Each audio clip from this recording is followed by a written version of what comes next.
It's really windy, so I had to bust out the old dead cat. Did you hear it? It said meow. No, I didn't hear it. Hey, looky there. You just went live. I just got my notification. That muskrat guy's an idiot. I wouldn't pay attention to him. Hey there, DeBoot. How you doing? Welcome in. You want to make you big and me small? I mean, or you take me just off of it? Yeah, I can do that. Yeah. So That way they won't. Hey. Hey there, Mr. Gene back on. Gilman. How you doing? So Jane? Mr. Gene Tillman, Mr. DeBoot is in the house. There's Mr. Matt, Stonefly71. There is two Stan's fishing number 3. How you doing, Mr. Stan? There's Mr. Dale Hayslip in the house. How you doing, Mr. Dale? What's up, Dale? Mr. Stan said he got the Facebook notification. I just got my thing. I couldn't remember if I put it on Facebook or not. Well, the goal is go try to catch some crappie.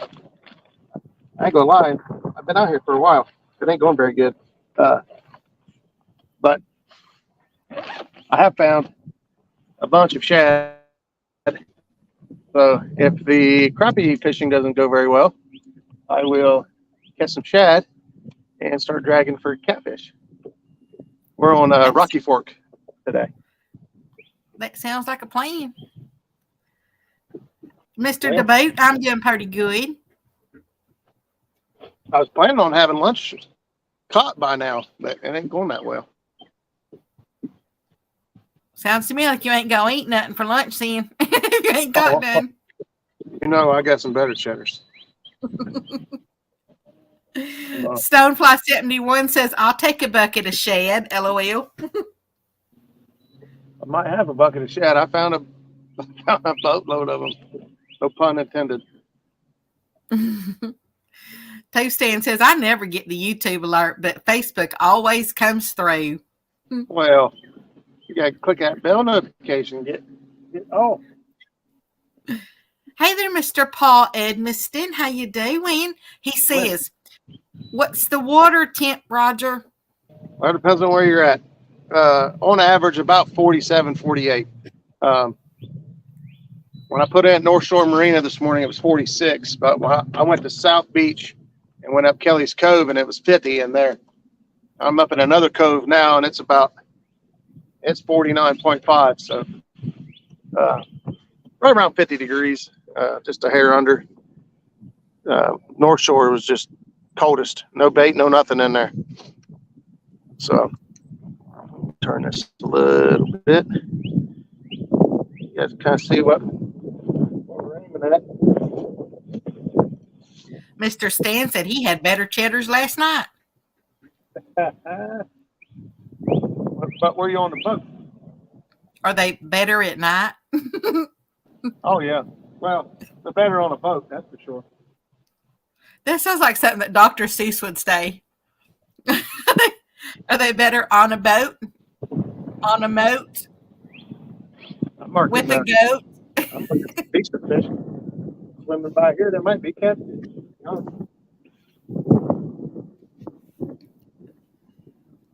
Well, looky there. Mr. Creole Catfishing is just arrived in the house. What's up, Jeremy? Hey there, Mr. Jeremy. How you doing? Just in time to see the first snag. Fishing a whole bunch of lay down trees. You're going to get hung up. Hey, that's a good one, Mr. Stan. Definitely better on a boat when you float. Yeah, We they're can going go to. all, we go all the way with Dr. Seuss. Oh yeah, they're going to stink if you sink. There's Mr. Eric Super Smurf in the house. How you doing, Mr. Eric? Mr. Lance McCougar has joined us. How you doing, Mr. Lance? And there you go. Bam, bam, bam, Mr. Creole Catfishing. He said gas money, $9.99. Thank you, brother. Appreciate that. I don't know if he was in. I jumped on KPE this morning. I was putting gas in the truck and the boat, and I was already second guessing how my day was going to go after I put gas and everything. I gotta message my mom and dad. They'll be mad. Tell them I was fishing. There's Miss Chrissy Brown. How you doing, girl? She says, "Hey, Roger, Miss Becca, hugs to you both." Well, hugs right back, girl. Hey, Chrissy. Mr. Paul says he recognizes that area. Yeah, early in the season, this area here used to be really good for me for crappie. I ain't been out much, to be honest with you. I shouldn't be fishing today. I should be working, but I just needed a day on the water. Mr. Stan says they stink when you sink, so hurry up and eat your sausage link. Oh boy. There's Miss Pontoon Jody in the house. Says, "What you doing, Roger?" Yeah, I'm just out here farting around, trying to catch a fish. Let's see if I can't catch a crappie. I got live minnows. Let's see if I can get that by the camera.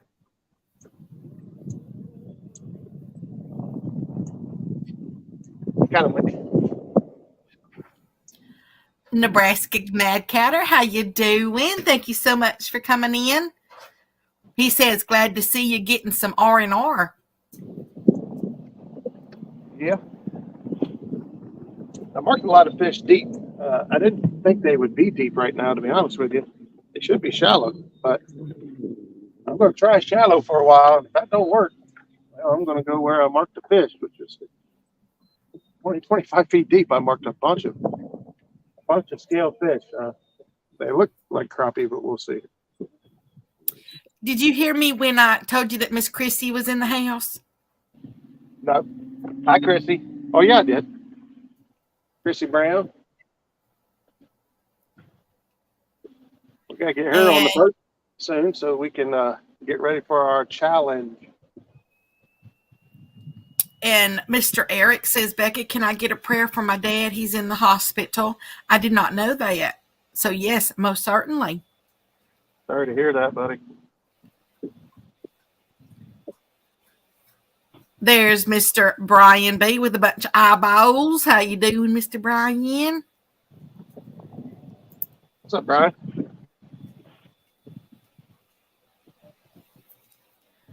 There's Queen Catfishing. Miss Tanya's in the house. How you doing, girl? Tanya, thanks for stopping in. And Miss Pam has joined us. She says, "Howdy, y'all." Hi, Pam. I was hoping to catch a mess of crappie, but that's happening at this rate. Did you just say crappie? Crappie, yeah. What am I going to do with you? I don't even call them they're crappie here. I was going to say live stream over. Crappie. Crappie's what kind of day you have if you don't catch crappie. Ooh, Mr. Creo says he's eating while he watches. What you eating, Mr. Creo? Did you say, did I miss it? Did you say what you were eating? Yeah, the live stream may have just started for you guys, but I've been out here for a while. I could already fire the broom up.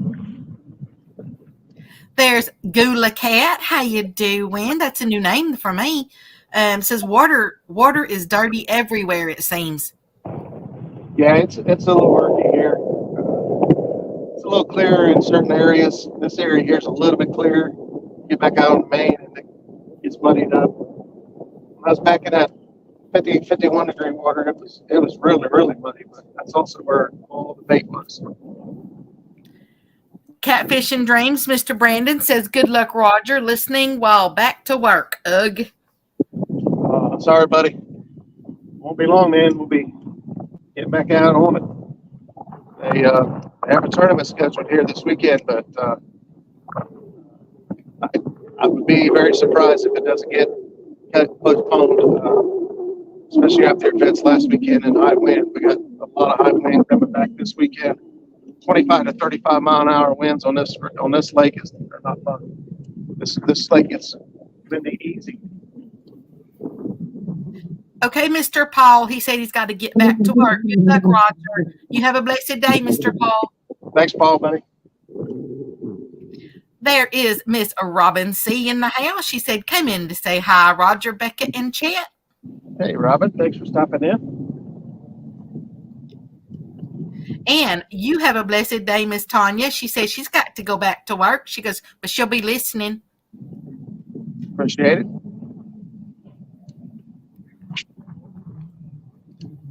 You're most welcome, Mr. Paul. Everybody needs to have a blessed day. Toast Hands 3 said, catfishing ruined me. If I don't get a bite and 2 casts, he starts to go for a net. And looky there, I just said that, and Miss Annette has just come into the house. Hey there, girl.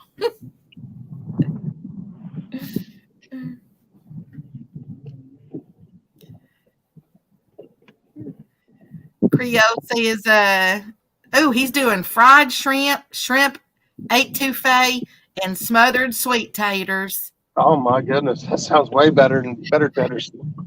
I'm like, I want to take a bite out of the screen. We need smell-o-vision. I've always said that. I wish we had smelly vision. You know, with all this technology, you'd think they'd come up with that already. There's some kind of screen where you could lick the screen and taste whatever's on the other side. Well, I already do that now, but I can't taste what's on the other side, though. I just pretend. Yeah, I pretend. There's Double Hook Angling in the house. How you doing? We'll give it shallow back here. I just got back here when I decided to go live. And I meant to go live earlier, to be completely honest with you. If I fish by myself, I'd like to be live in case something happens, you know. And I don't know. I got out here and started putting around and looking. I ain't had my boat. I ain't been out on my boat in like 2 months. I was happy just to be out, and the boat fired right up. Man, ran good. Knock on wood. Everything's going good. I decided to go look around for a little bit where I settle down and start fishing. I'm looking around for a piece of wood so I can knock on it. But if I do that, the dogs will bark. There's Mr. Palmetto. How you doing, Mr. Kevin? He said, yo, driving and listening. What's up, Kevin? We are going to drop back deeper into the wood cover. Most likely it's going to get more snags, but where the fish are, we'll go after.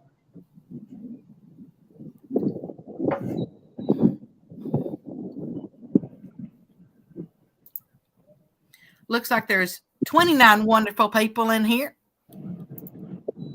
That was fast. Thanks, everybody. That's what I say. Everybody's coming in really, really fast. There's Mr. Mike Greenwell. How you doing? Mikey.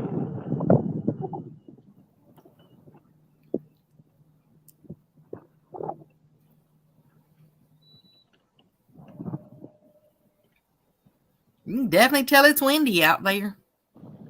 Yeah.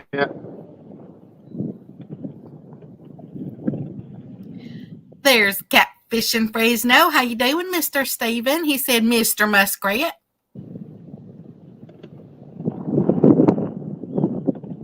Lost my manner. You already lost your manner. I'll tell you what, the bait shop has some of these minnows in here, man. They're like creek chubs. Way too big. We don't have real big minnows here. If we get any bigger, then they're called shad.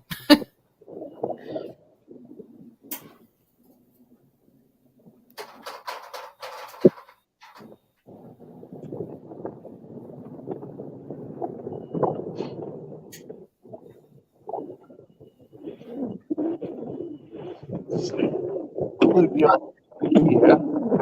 I'm gonna walk over there and turn off this ass machine right here so I can hear better.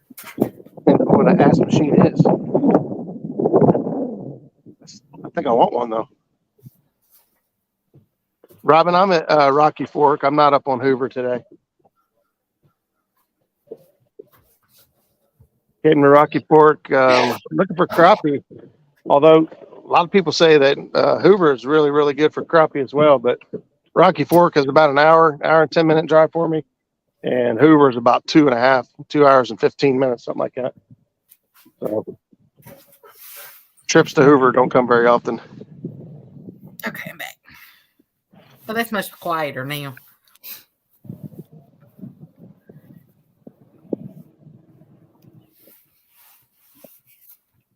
Looks like it's even chilly out there.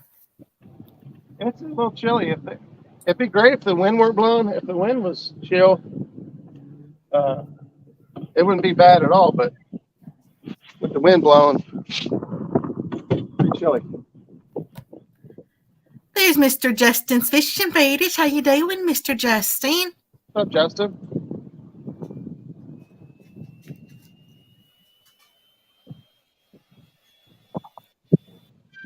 It's chilly. Back here in the back of Rocky Fork, Justin. Basically across from East Shore, kind of catty corner from East Shore boat ramp. Back in this little cove. All this wood stacked down through here. I thought I was going to get on some crappie, but North Shore was cold this morning. That's what I expected to find some of that stickjack. Mr. Mike said that he shared you out. Well, thank you. Appreciate that. There's Mr. Skull Rush. Skull Rush, how you doing, buddy? Thank you for stopping in. Yeah, I know he's going through a whole lot right now. Yep, I'm getting ready to say, I hope things are getting a little bit better for you. Mr. Justin said, behind the island, ? Catty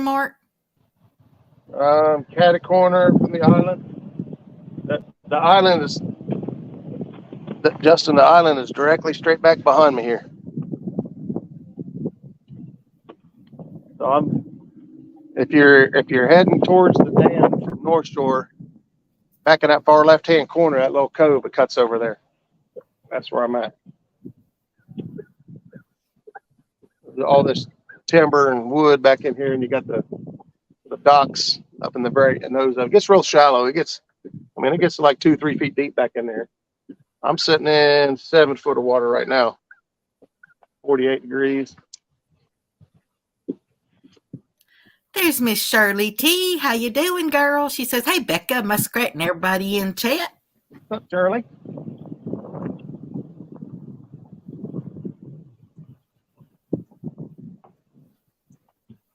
Catfish and Dream says, Justin, he's in that cove we dragged out of with the guy that caught that bass.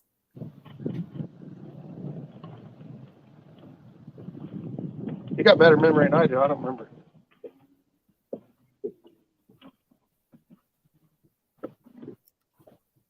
Me and Brandon and Justin fished a tournament down here together in the boat. Mr. Mike says, Roger won't be long and Skipjack be running. I know it. We're going to Tennessee for the gathering here in 2 weeks, so I'm hoping to get my fill of skipjack right then. I actually just got off the phone with Zach. We was talking about the bait situation, whether we should take a cooler full of shad down with us, or if we think we can get skipjack while we're there. I'll wait until it gets closer, and we'll talk to Bobcat and Daryl, which Speaking of, Bob and Daryl actually going to be on the show tonight. We had Bank and Janet scheduled for tonight, but to be honest, with everything going on in in our local area with passing of Shane, a lot of folks are taking some time, and if we didn't have a show scheduled, and appreciate you guys as much as we do. I might have rescheduled as well, but I'm going to use the show actually to kind of talk about what happened, and hopefully spread some awareness. And you guys don't know what I'm talking about, the accident that happened last weekend on Hoover.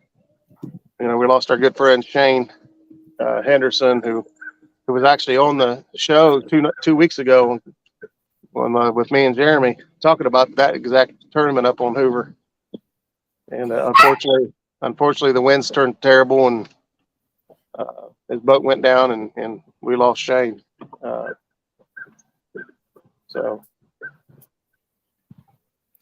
Mr. Justin says that he can say, I'm going crazy. I need to go fishing. You got to put one foot in front of the other and go. Yeah, Catfish and Dream says he got off the cruise and heard the news. Yeah, there's Mr. Lee. Uncle Lou's in the house. He says prayers for all out there. It was a terrible accident. Yes, it sure was. Yeah.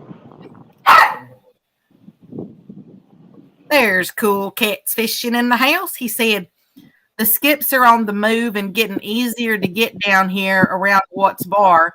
Just need a little current from TVA.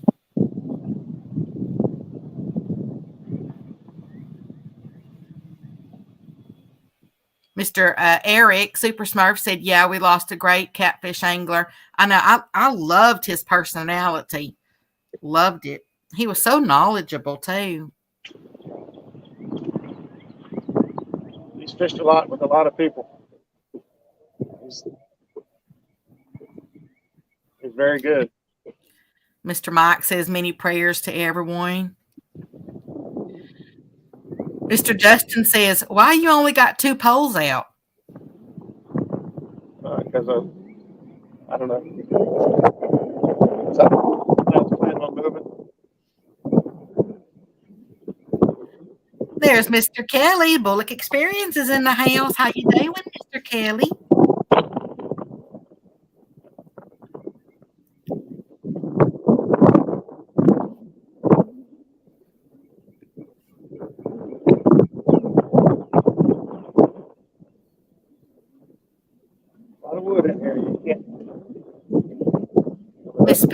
Miss Pam says Shane was a good man. He will be missed by so many. Yeah, it's hard to find somebody in the community that doesn't know who he is, or hasn't been around him or heard of him. The thing gets me is his family. He's got 2 young daughters that are, they're about the same ages as my daughters.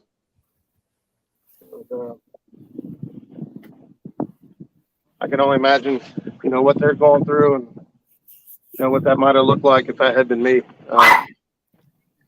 Because to be completely honest with you, when me and Justin and Warpig discussed going up there and fishing that tournament, the exact spot their boat went down is the exact spot I had picked for us to go. We had already had it marked on the avionics map. The rain for the 2 days prior to that tournament was going to make that creek flow, which we talked about it on that Tuesday night show, and we didn't end up making the tournament. And Shane did. I talked to Shane that morning and asked him how many boats showed up and how they were doing. He said that they had 13 boats show up, and that I said, if it was me, all that rain, I'd be right there at Big Walnut Creek dumping in. He said, that's exactly where I'm at. Stop. And we kind of laughed back and forth, and that's the last I heard from him.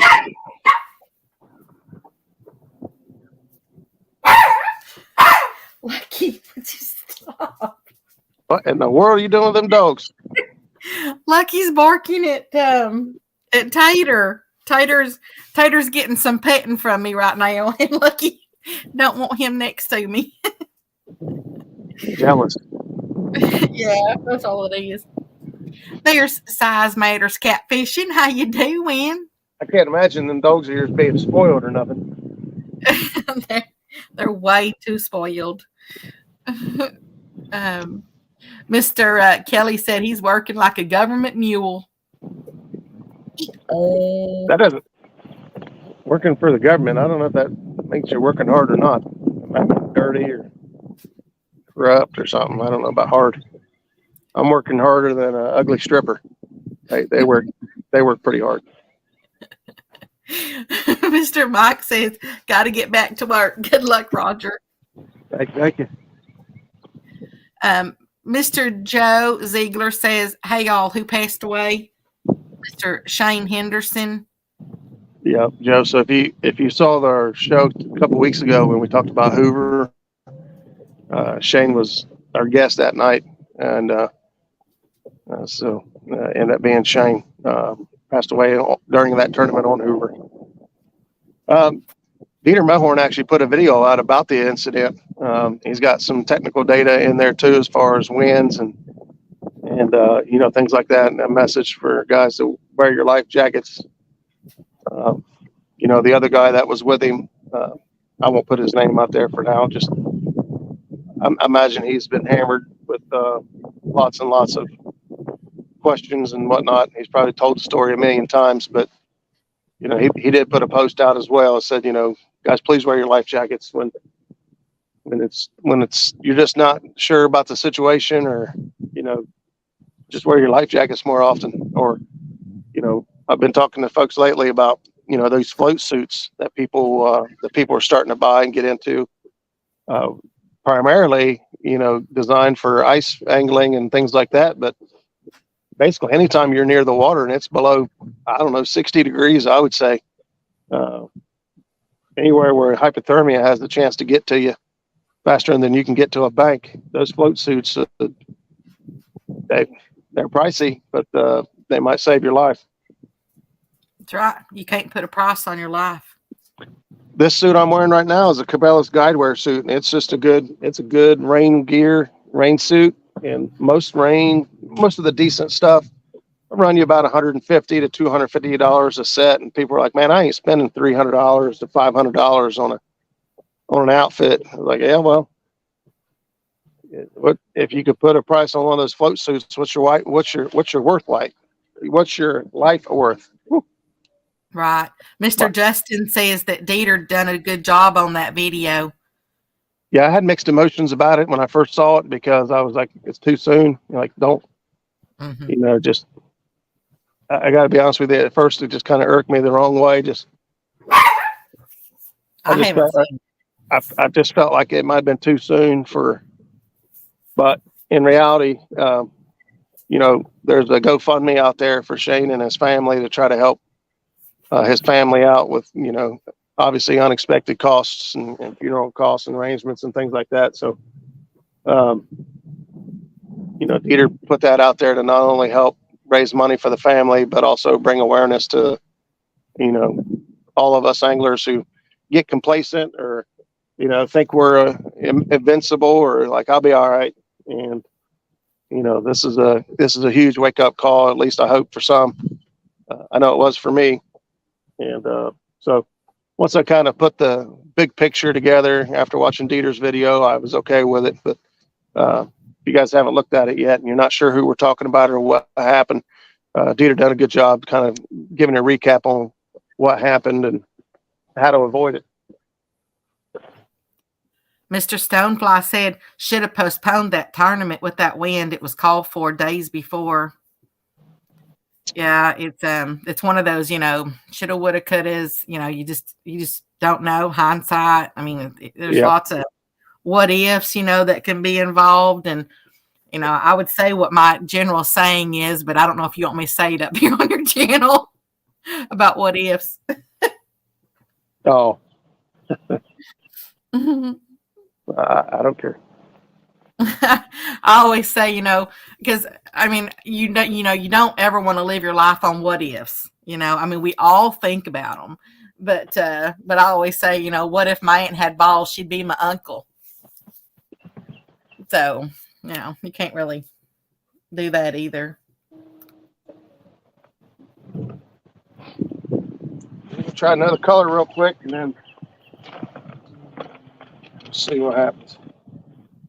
Yeah, Mr. Eric says, Mr. Joe said it was sad to hear for the families, and Mr. Eric said it is for him too, especially because it's on the water that he fishes. Yeah, it hits home to a lot of people out there in that. I mean, in that general area, as well as the whole community. Yeah, he.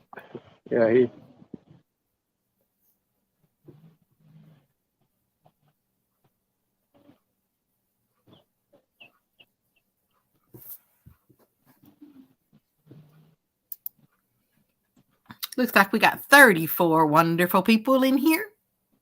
Thanks, everybody. I am running. Listen, here didn't go together, right? I'm running some Z-Man baits, and I got to be honest with you, I heard about them from Richard Jean, the Fishing Machine. If you're not watching, well, you don't watch it. But these Z-Man baits that he's been running and talking about, man, these things are like the body is so soft and gummy. Like, I think you could stretch it like 8 inches before it would break. It is crazy, the texture of these Z-Man baits. I like it. Mr. Justin says, Roger, find those crappie for me so I can come down and slay them. It might be the other way around, boss. You might have to come down and show me how to get it done.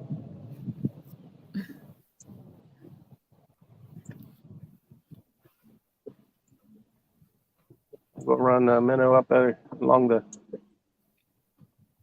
bank here again, just a second.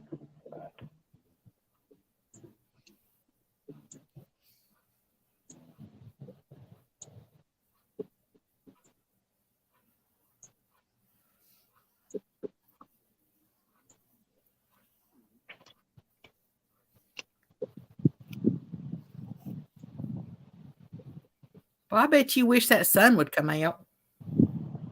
Sun is out. Oh, it is? Oh, on my end, it don't look like it. Yeah, it's. Let's see if I can turn it a little bit.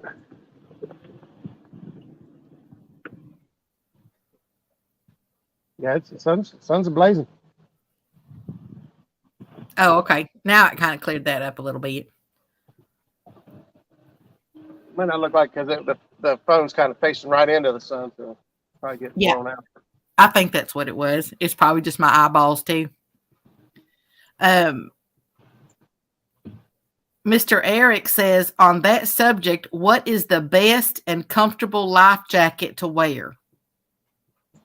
I don't know that there is a best life jacket, all right?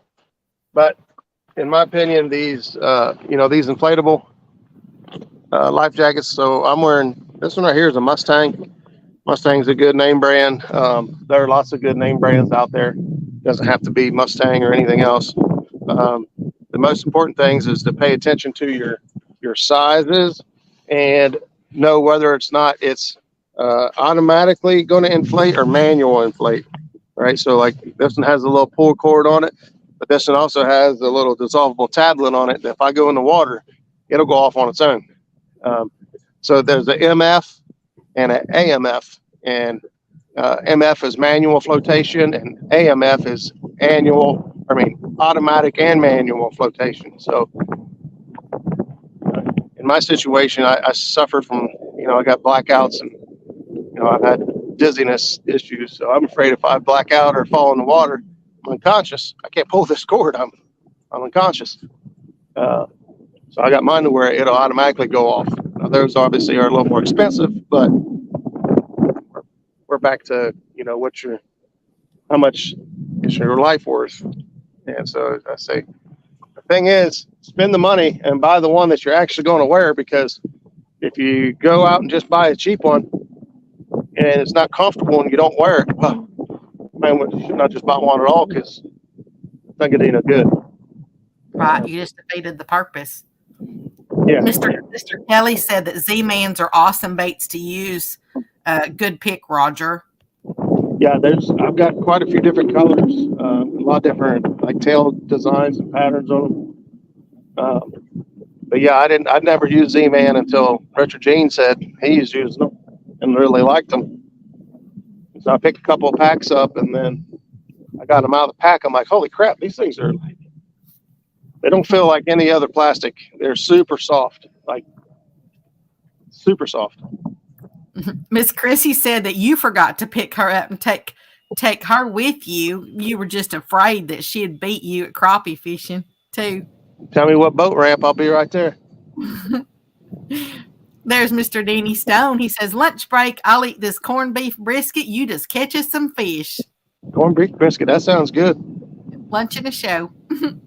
Okay, Mr. Lance. Mr. Lance says, have a great day, everybody. Heading to Audra's doctor's appointment. All right, Lance. Thanks for stopping in, buddy. Miss Pam says she went and bought 2 Bass Pro inflatable and a Mustang hydrostatic. Yep. Getting ones that you'll actually wear, that's what makes a big difference. I gotta be honest with you. You can get them for I think the last one that I purchased from Bass Pro, I think I got it on sale. It was like, with shipping and everything, it was like $60. Yeah. Yeah. Every now and then you catch them on clearance. I love my Walmart clearance, and I've got 2 brand new ones hanging in the garage that I got from Walmart. They were a good name brand. They just stopped carrying that name brand for some reason. I think I paid like 20 some bucks, maybe $30 a piece for them, brand new. Yeah. And, I keep regular life jackets on the boat because typically in the wintertime I'll wear a regular, foam style life jacket, because not only do you not have to worry about something inflating, because when you have something mechanical, it has to happen to save your life. Cold water, you may not need to rely on that. And not only that, but the other ones also provide insulation with the foam and keep you warmer. So I don't normally wear the Mustangs in the cold winter time. Mr. Joe, yes, he is out there by himself right now. He said that he saw Catfish and Crappie on your thumbnail and said he thought maybe Mark was with you. No, that's what I'm after today. If Mark hadn't got that name, I would have had it. Outdoors with Dave is in the house. How you doing, Mr. Dave? He said, whatever you have on the boat, even if it's one of the ugly, cheap orange ones. Oh, God. Yeah. Yep, ugly, cheap orange ones will still do you better than nothing. Mr. Stonefly says, auto is good down to so low of temp, then get a foam vest type. Right. Yeah, you don't want to rely on a mechanical, something mechanical to happen, in order to put your life on the line. You want to make sure that something happens to you, it's going to work. We're going to give this thing a couple more throws, and God, I'm good. Fishing and Freedom says he's in the house, by the way, and how you doing? He said, I ordered mine from Bass Pro. They are A/M35, pretty comfortable, good reviews. Yep, and so that A/M35 that's your automatic and your manual flotation. So that's what I would want. Yeah. So because I know knowing my luck, I'm gonna hit my head going in or something that's gonna knock me out. Something's gonna happen. I just know. Mr. Creo says, remember that in the event you hit an obstruction in your boat, you will likely be ejected and you won't be conscious. Manual only life vest won't be much good. Yeah. Yep. You are 100% correct. I only recommend the manual or the automatic. If you're going to spend the money, go ahead and put that extra couple bucks in there and make it worth your while. Mr. Kelly says, Roger, or you can use mule tails too. They stretch and last longer too. Mule tails? Mm-hmm. Is that a name brand of bait? I'm assuming that's that's a type of bait. It's a Stretch and lasts longer.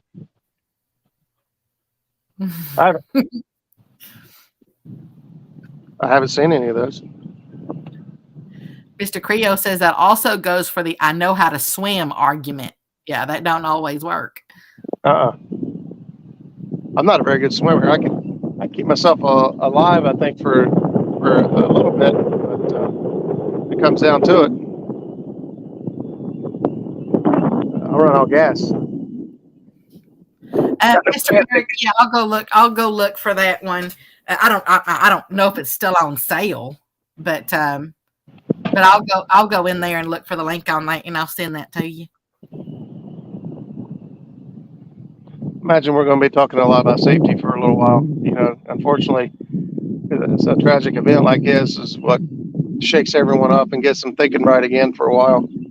And then eventually people start getting, complacent. I'm guilty too.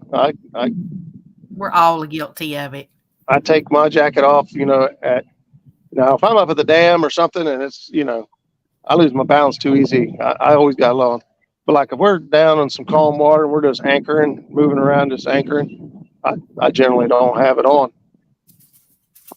But I should. There's 922 Crappie Barbecue. He said, yeah, Roger, Bullets and Barbecue stole my name too.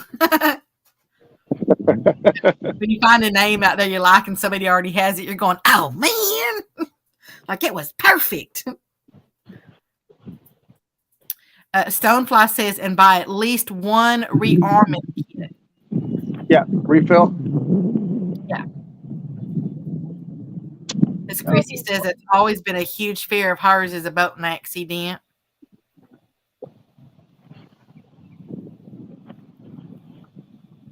Miss Chrissy says my fear is so great that she passed out once on a boat in Wisconsin 2 years ago. Well, it sounds cliche, but the biggest thing when you're in a situation is to remain calm and try to think through the problem and solve it. Right. There's some people were able to do that, and some people aren't.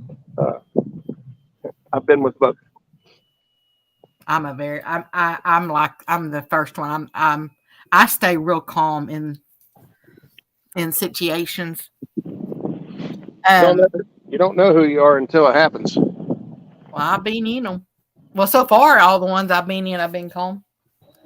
Mr. Russell Milligan's in the house. He said, peeking in really quick. I'm at work. So hello, everybody. Russ's ears must have been burning when we were talking about catching a skipjack and coming down to Tennessee. I was bragging to Zach about how good Russ treated us, and we came down. I was out there fishing with Daryl, and Daryl can't catch skipjack worth a lick. And old Russ pulled up next to us in his boat and just handed over all of his skipjack and bait. He even gave us a daggone cooler. He's a good man. Mr. Danny said that Richard leaned over his boat and got that pull cord on the vest kite, and when that thing blew up around his neck, he almost fell out laughing. Yep. Mr. Richard said, yeah, that scared the crap out of me, Danny. I remember a live stream once where I think it was Miss Jody that was up there, and she had gotten one of those live vests, and they were trying to teach her how to use it or something on a live stream. And she accidentally, I think it was her. Don't hold me to that. I don't remember for sure. But anyway, I think she accidentally pulled the cord or something, and it inflated on her up on the live stream.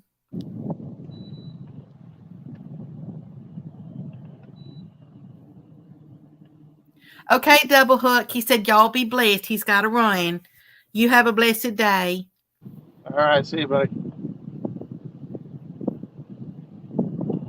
Broke off over here. I'm trying to get it back. And we're going to try a new spot. Let's see. Mr. Kelly said he sent sent me the link. There it is right there for the mule tails. Who was it? Mr. Kelly said he sent me the link for the mule tails. Okay, it says the link took me to a thing that says Donkey Tail Junior. Oh, I see. Donkey Tail? Yeah. It's called Donkey Tail Junior. It's from Mule Fishing Supply Company. Donkey Tail Junior. Gotcha. Yeah, those look like they'd be pretty good. I wish they had one with chartreuse and red in it. I don't see one of those in there. You like your chartreuse and red, don't you? I sure do, man. I've never failed on it. Never. I've never not caught one fish out there. Outdoors with Dave said that's why I use foam life jackets. If you're unconscious, you can't inflate one. Then you have to depend on the auto inflate to work. Foam works no matter what. Good point. Yep. Yeah, that's what we were talking about coming down to the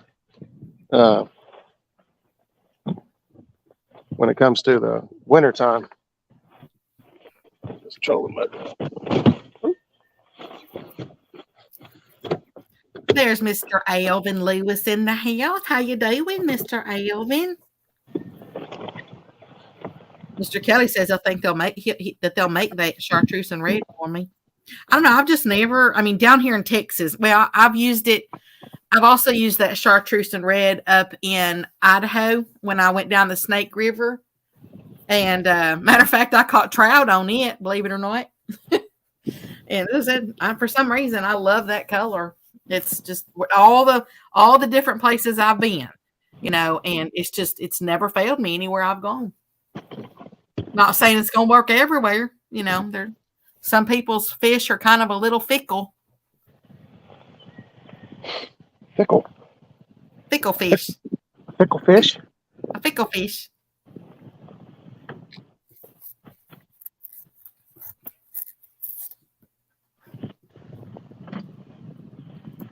All right, let's put out of here and see what happens. There's Mr. Art. How you doing, Mr. Art? Art, what's up this one? You sound like a penguin. Is that a penguin? Yeah.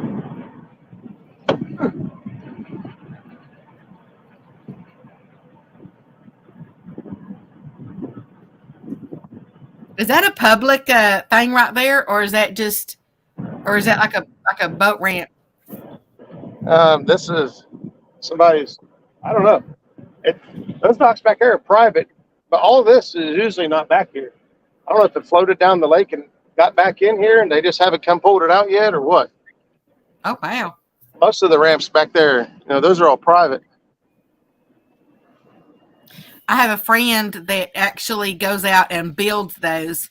He builds those little boat dock thingies right there. Okay, Miss Pam, she said, y'all take care and be safe out there. She's got to get back to work. You have a blessed day at work, Miss Pam. Oh, that's right. Mr. Art, that is right. He said it's a seal, not a penguin. Yeah, that's what I meant, a seal.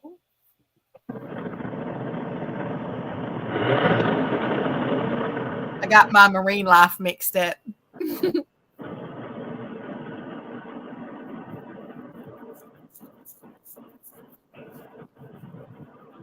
Oh, speaking of seals, I saw where, if anybody's out there in South Carolina, let's see if it was still on the thing.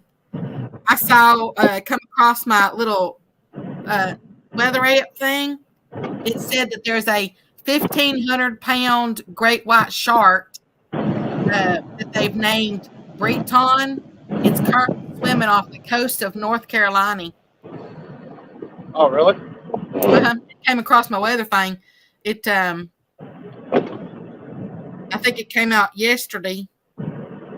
they were letting people know because as spring breakers, go out to the beaches, that they spotted him off the coast. Huh. That's a shark that's being tracked by OCARCH, which is a nonprofit marine research group. Let's try to set this up to where when I take off, it don't take off flying.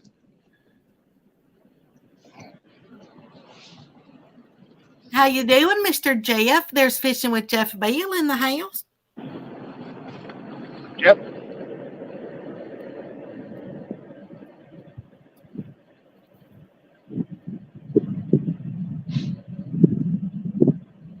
There's Miss Stephanie in the house. How you doing, girl?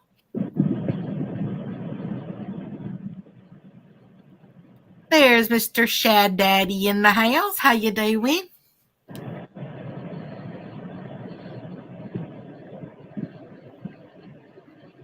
Thank y'all all so much for coming in. Looks like we got 38 awesome people in the house. Well, I was trying shallow water back in the cove back here. No luck, so we're going to go fish. So what I'm going to target now is the channel will come in and cut and hit the bank and runs along that pretty close to the bank.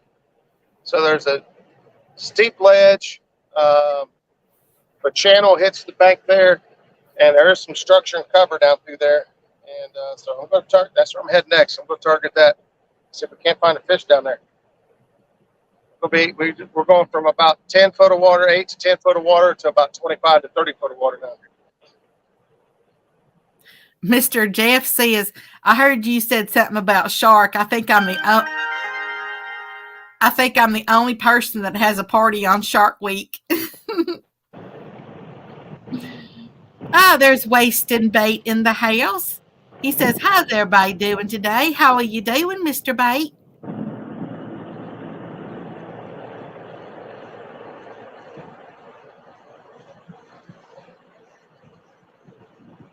Miss Chrissy said, Ernie said, tell Roger he missed him and he looks good on the big screen. Can I get a aww? Aww. Mr. Creo says he loves Shark Week.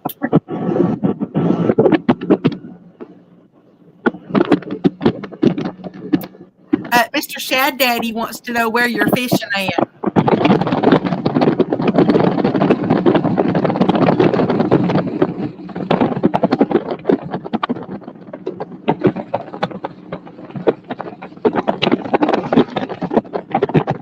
I don't think he can hear me right now. Yeah, he can't hear me right now. We'll give it just a second until he gets up.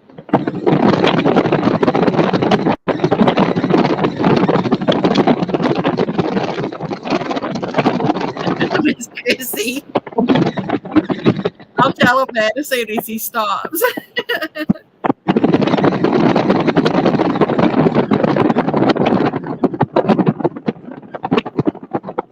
Yeah, Rocky Fork. Mm-hmm. That's right.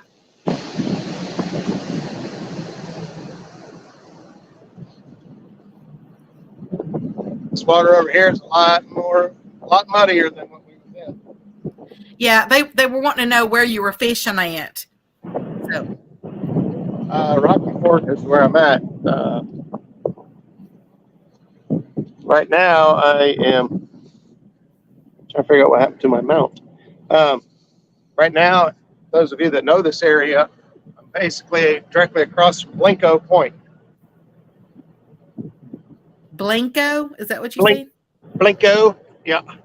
It's a fishing pier, a public fishing pier. And I'm on the opposite side of the lake from that point. Channel, like I said, the channel runs over down through here. And I'm working a lot of bait fish right now. Lots of fish. Let's see if I can find some crappie mixed in here. Blanco. Isn't that the same thing? Isn't that same game that's on Price is Right? No, that's Plinko. Never mind. That's Plinko. Plinko. Mr. Jeff, this is Becca.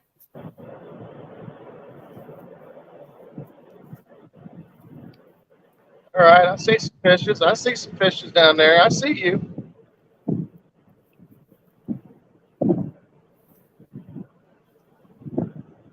I know Mr. Squirrel. He sure did. There's fishing with Squirrel in the house, which is one of my absolute favorite names out there on YouTube. Just because I love Squirrel. But he said Muskrat said crappie. That's what I said. He just wanted to live stream over. Yeah, I only did that. I only do that to mess with you. I know you do. There's Angel Honeycutt in the house. Says, what's up from the husband and wife team from St. Louis, Missouri.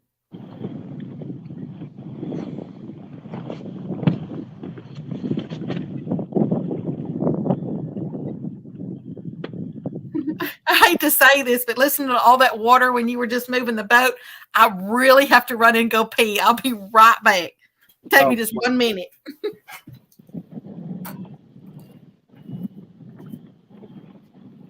She ain't right.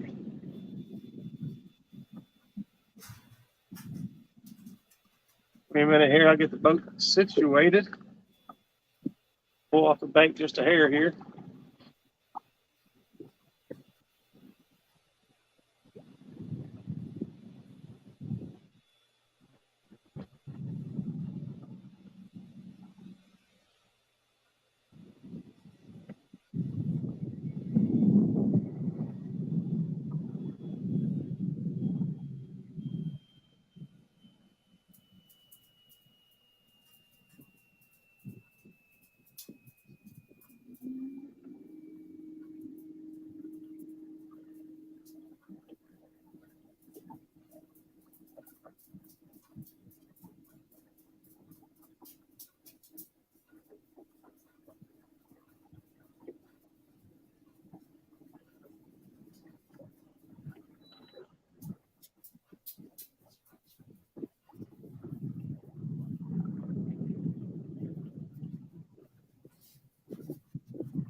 All right, turn this here around just a little bit. Get these guys figured out.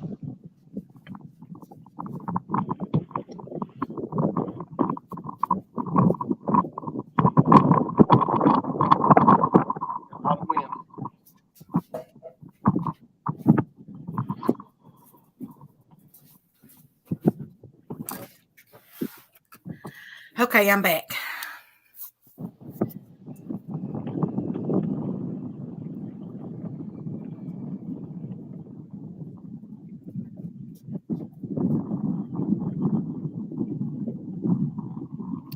Wasting Bait says, anybody out there know how Steve Douglas is doing with his health scare?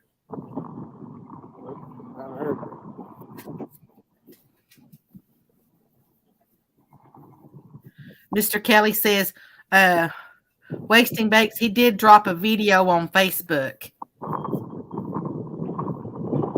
So if anybody's interested in that, there's a video out there on Facebook. I haven't seen it. Here's one of my favorite things to do with crappie. I tie them like a Kentucky rig. I got a hook there and a hook there. My weight's on the bottom. I like to spin that right off the side of the boat. Do you hook them through the tail, or am I looking at that wrong? I hook them sometimes through the tail, sometimes through the lips. It depends on how aggressive the fish are biting. Oh, I see.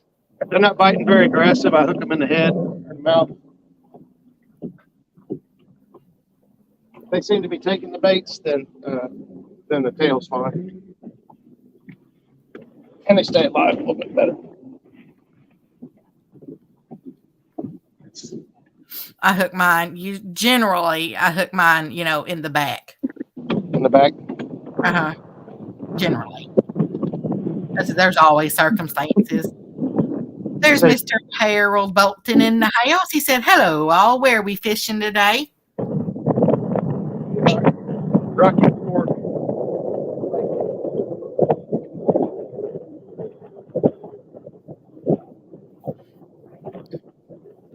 Okay, thank you, Mr. Kelly. He said he's doing okay, but it will be a long road for recovery.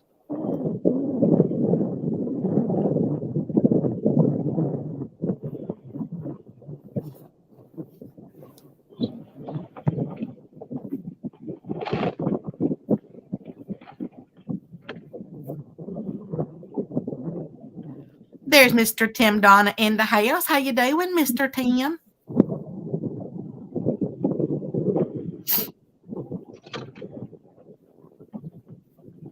I'm so ready for just like for it to be warm and stay warm. Yeah, it's not very warm. Like I said, the water temp right here at 48, basically 49 degrees. So the water's not real warm either. We had a cold. Richard Gene videos, and you want to go fishing now. We had a cold front come through here, so it's hanging around for just a few days. So today's only supposed to be like 63.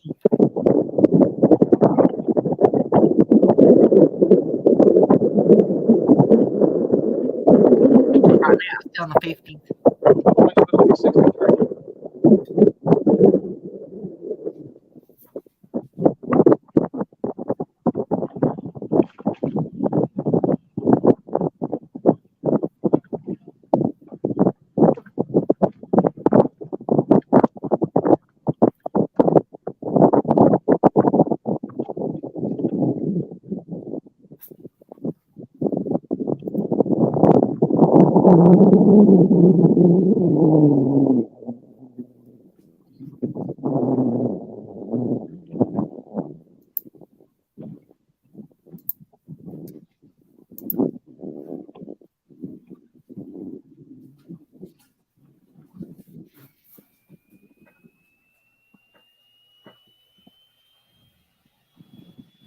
It's windy here too, just like out there.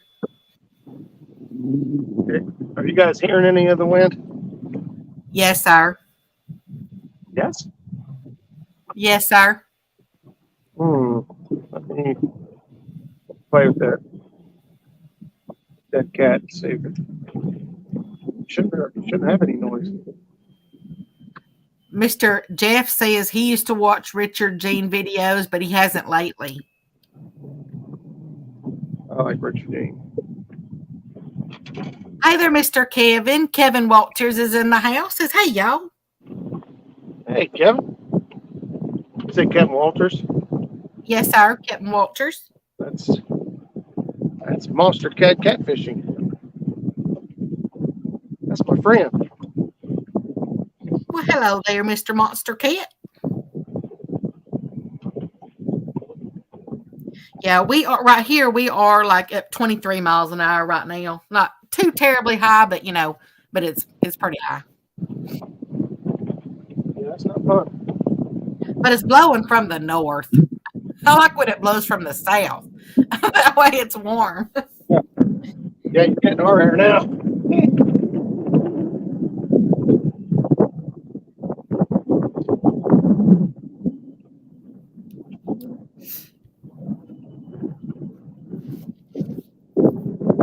Anybody else been out there doing some crappie fishing here lately?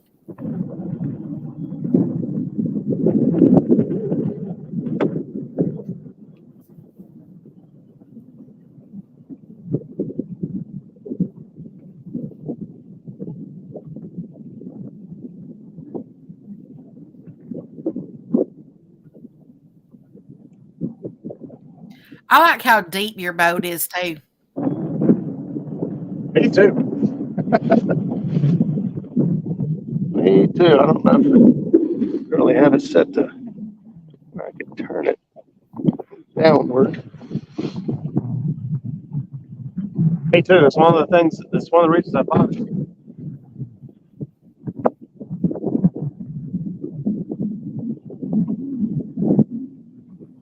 Mr. Kevin says, I plan on going on his birthday on April 7th. Hey, well, happy birthday, Mr. Kevin, if I don't see you again. That ain't that far away. So happy birthday to you. Happy birthday to you. Happy birthday, Mr. Kevin. Happy birthday to you. And many more on Channel 4 and Scooby-Doo on Channel 2 and Frankenstein on Channel 9.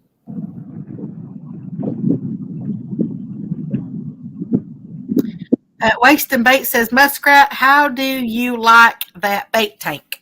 My bait tank? Uh-huh. I love it. I love it.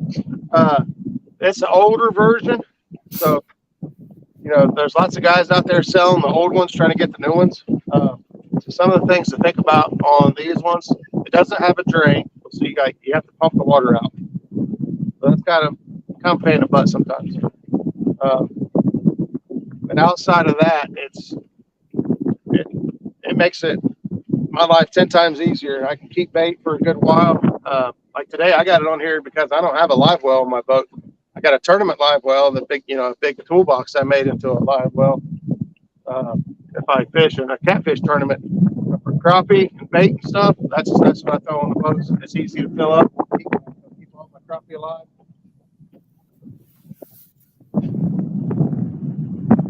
Oh, Mr. Justin said that he went down to Kentucky and tore them up 2 weeks ago. Tore what up? I asked if anybody had done any crappie fishing.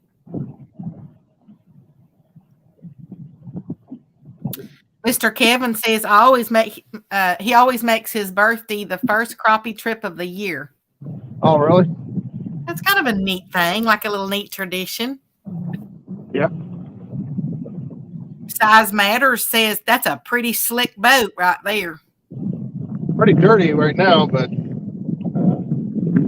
I haven't had it out in 2 months. I should have got it out and cleaned it up first, but I didn't do it. Catfish and Dream says they almost kicked me off the big boat for trying to fish. He's laughing, just kidding. Who's that? Catfish and Dreams. It's Brandon. Justin's the one you got to watch. You'll be out there trying to catch bait. Next thing you know, you got rods hung up all over the boat. You're like, what are you doing? I'm trying to get crappie. Like, here he's got 2 or 3 rods out. He's got 2 or 3 rods out. He's dragging baits for crappie. Mr. Justin just said the Muskrat is his dream boat. Still looking for one just like it. It's a good boat. I wouldn't really. I mean, there's a few things I would change. Just this is mine. But really, if I had the money, I don't think I would buy another boat. I'd just put a motor on this one. That motor runs good, but man, it's thirsty. And it uses so much gas, it restricts. Like if I do a tournament or do something, I can't run as far as everybody else can because I'll run out of gas. I think I have enough gas to get back.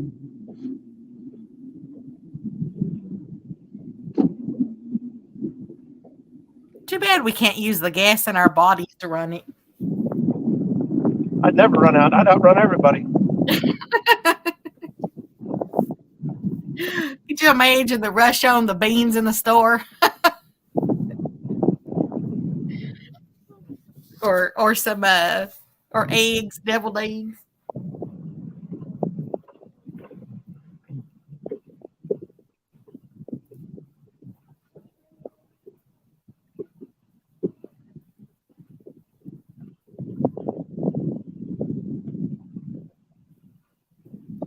Mr. Justin says the only thing I would change about the Muskrat is the owner. Come on, man.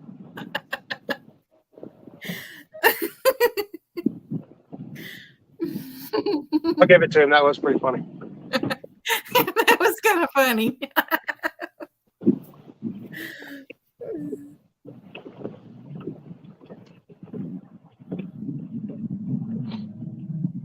Well, I had to go back and reread because I thought I had to reread how he worded that earlier.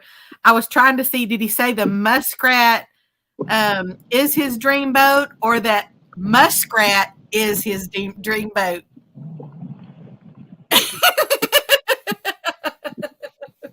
Justin knows I'm strong enough for a man, but made for a woman. Catfish and Dream says, wow, low blow. Mr. Justin says, change it to me. Talking about the owner.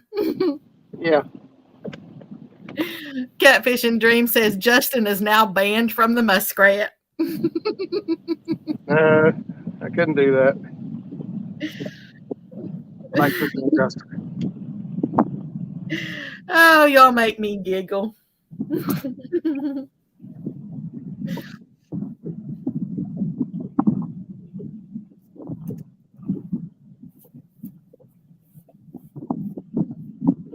So we got 2 minutes suspended underneath the boat, and we're about 20 to 25 foot of water. That's how steep it is. The boat swings from 20 to 25, 26 feet.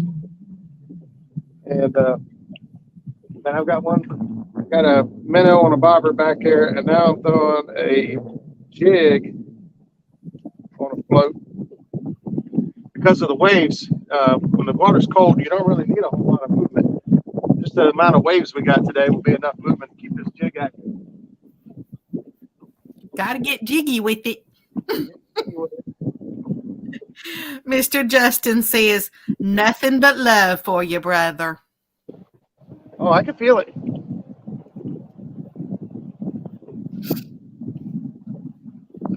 Oh, there's Mr. Chris Hooks and Hammocks is in the house. He says, what's the count? He's that guy that's on Sesame Street. What was that meme? It says, when you realize on December 31st this year, the date will be 1, 2, 3, 1, 2, 3. The count.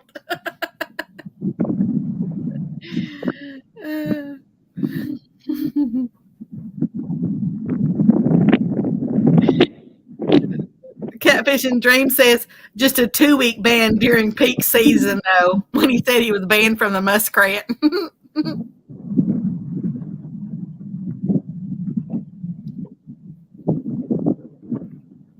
Y'all are funny.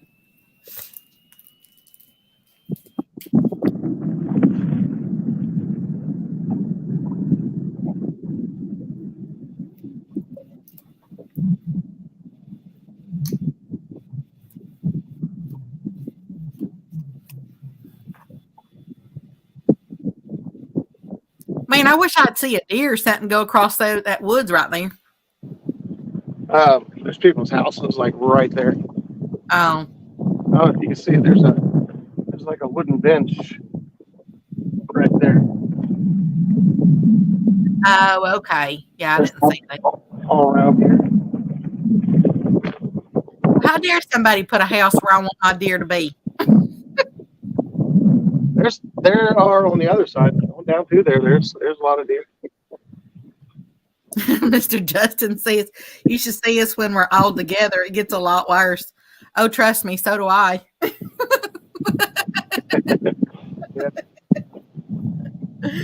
Oh, looky there, Murillo. There's Mr. Michael in the house. He said, Raj has got that orange and green alternating. That has to hypnotize the fish or the anglers. Probably the anglers. I cannot look away. Hey, that's cool. Check this out. Huh? You definitely can't lose that. But then, yeah.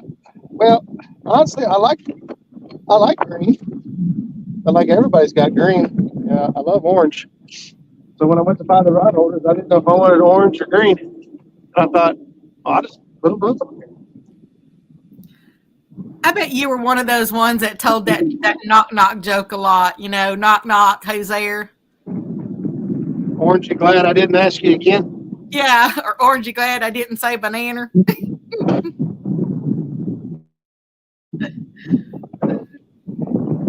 Wasting Bait says, pretty sweet net there. Yes. It is. We've got slime in it a couple times. The way the crappie fishing is going, it looks like I'm going to go catfishing instead. I'd rather you have a fish in it, not the slime. There's Mid Tennessee Hog Catcher in the house. Man, I forgot I can raise that up. There we go. How you do, Mid 10? There's Mr. Steve Mosley in the house. How you doing, Mr. Steve?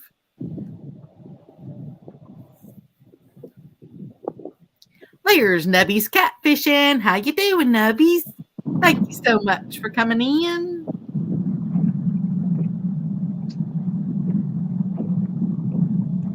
I like how you alternate the green and the orange too on the boat, on the rod holders. Yeah, it looks funny if I put all on one side and one on the other.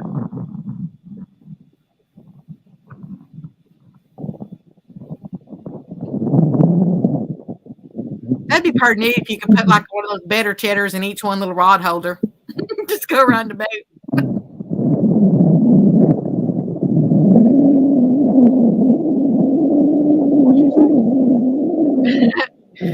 Wasting Bait says, looks like a little overkill for a crappie, but I'd suppose it'll work.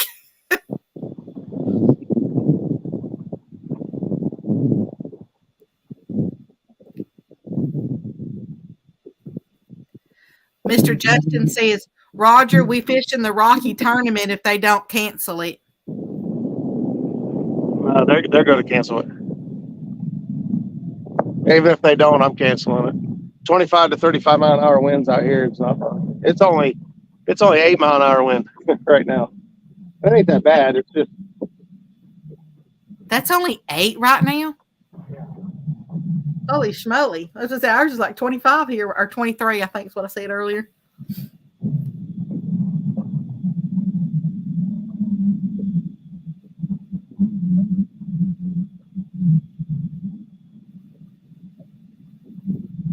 That's my new Catch the Fever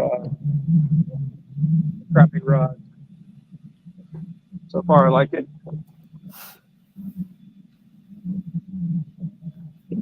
I didn't have any of the precision casting ones. That's what I wanted. Mr. Justin said, oh, snap. I didn't know the wind was going to be that bad. Yeah, 25 to 35 mile an hour, just over 40. Yeah, that's not. It's not worth messing with. It's one of the reasons we didn't fish over the wind and the rain. I can't believe that's just 8 miles an hour out there. It's always more on the water, but I don't know what it is, honestly.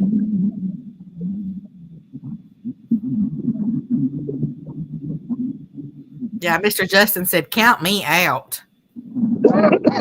Yeah.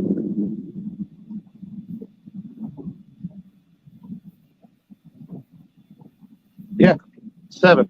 This is 7 mile an hour wind. Wow. Imagine what 35 look like. Holy schmoly.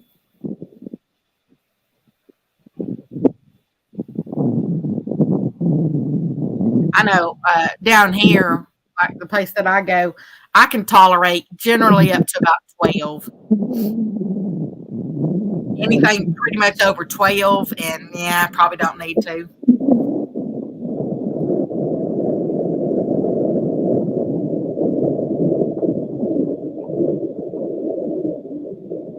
Mr. Stonefly says, anyone who likes whisker seeker stuff, there's a place outside of Athens called Raccoon Creek Outfitters that sells all of it. Oh, yeah. Oh, you know what? We never did answer Mr. Chris earlier. Mr. Hooks and Hammock said, what was the count? I was trying to make up anything higher than 0 is never good. Yeah. I'm sorry, Mr. Chris.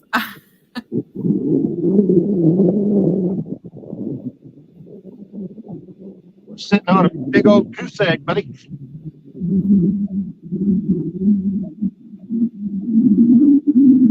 real muddy. Of course, the chop don't bother me. I'd rather have wind than completely slick, calm water. Do you have one of those little curler thingies on the bottom of your phone? Okay, I didn't know if you had one of those or not. No, I got it. I got a pet cat over here. But that cat is it?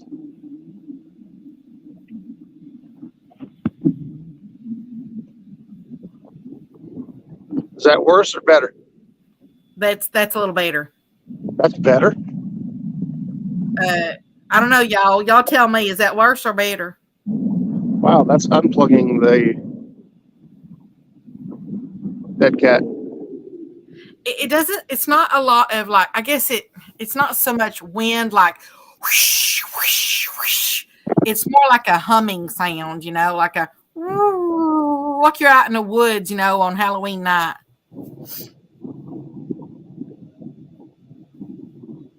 I might be getting interference to the charging cord.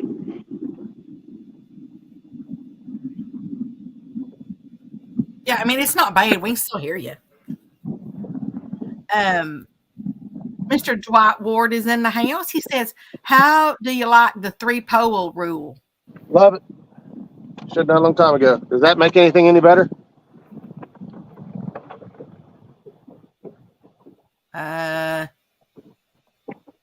I think it might have.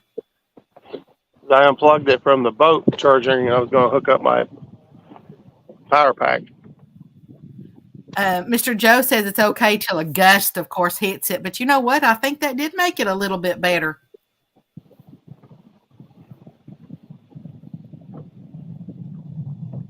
Okay. Okay, they're saying it's okay. Wakes and Bait says it's all good, looks good. Stonefly says it's just a steady wind causing it. But actually, I think that did, because I don't hear that little howling noise right now. And it was constant. Howling, that's the word I was trying to think of a while ago.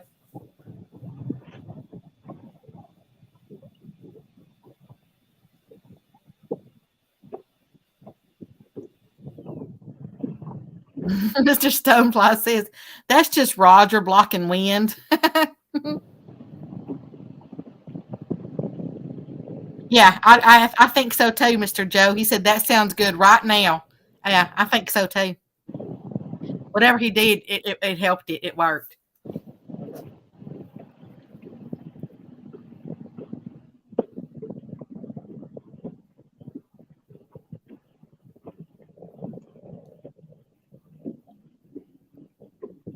Yeah, it definitely got a lot more quiet.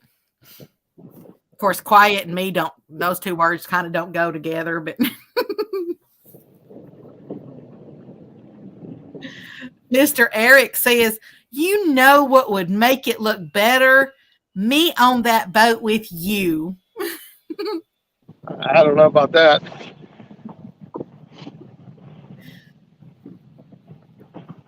I've seen your face. Wow. It definitely sounds a lot better. I'm telling you, it definitely sounds a lot better right now. Okay. Yeah. Yeah, so what I did was just I just unplugged it from the boat. I might be getting some feedback or something through the USB charger that's on the boat. I plugged it into the external power pack. Yeah, even you're sounding better. Wow, thanks.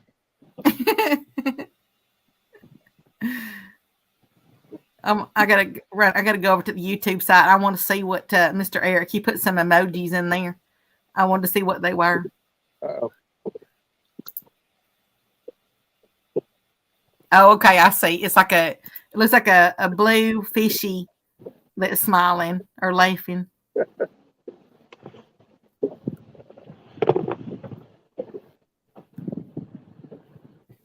All right, I don't see anybody over there. We should have a lot less wind over there too, depending on how close I get to the back. We'll scoot across the other side here in a minute.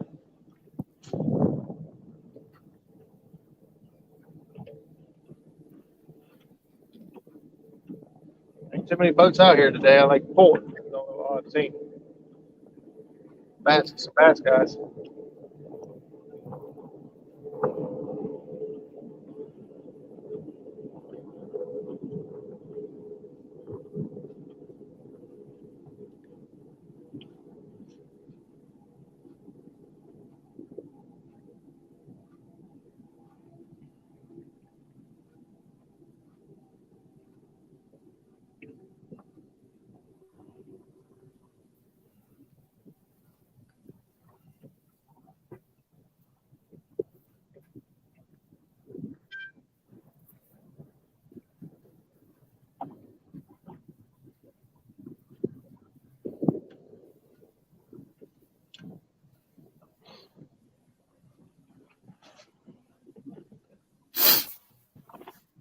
Get over here into some less wind. I think I'm fire up the grill.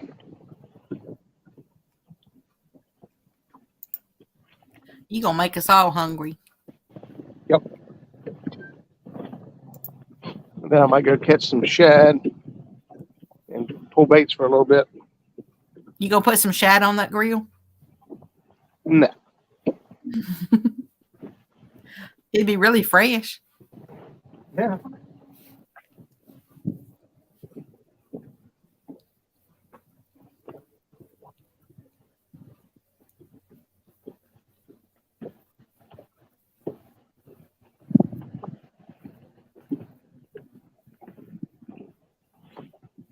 That's right, Mr. Waston Bay. He said, hopefully it's less wind and more fish.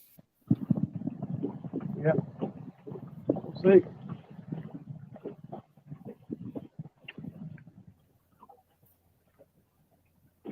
I love the sound of that water, though, hitting the side of the boat, you know, when it just kind of barely hits it.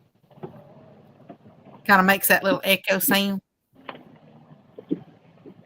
Mr. Joe says, better cheddars? Oh, yeah. After I rig this one back up, I just broke it off again.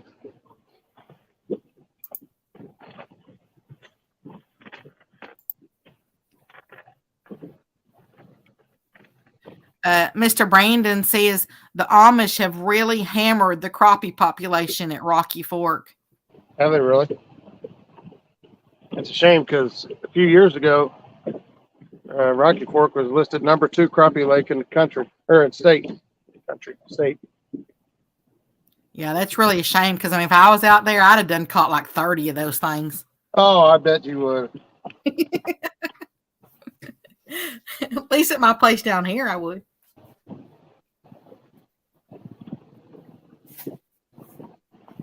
Okay, you got me. 35. Okay. Mr. Eric Super Smurf says patties or links better cheddars? Links. Do they make patties? Yeah. Yeah, they're like brat burgers or something. To be honest with y'all, I the first time I ever had a better cheddar was about 2 months ago, I guess, or something like that. 2 or 3 months ago. Yep. Yeah, I'd never ever even heard of them until Mr. Roger was sitting there talking about them and everything. And I looked at the stores and I couldn't find any. And then I finally had found one store that had them. And so first time I ever ate them. How'd you fix them? I did them, some of them I did on the grill. And then some others I just did in here on the stovetop, you know, in just like a cast iron skillet. Yeah. Yeah, I did them both ways. It's just that grill out there. I need to get me a new grill because that one, the little knobby thing on the front that when you turn the gas on,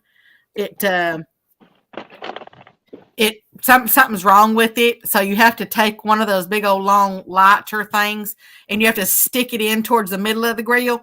Well, the gas is going, and so when you stick it in that far, it goes whoosh. Yeah, and it got a little too close to my hair, so I don't use it a whole lot. But I didn't want to buy a new one until after I moved. So yeah, and I didn't have no charcoal or any of that stuff, and I didn't want to go out there and get the wood and do all that for it. Mr. Joe says he hopes you get on them really soon. Me too. Me too. We're going to move over to the other side here. There's some.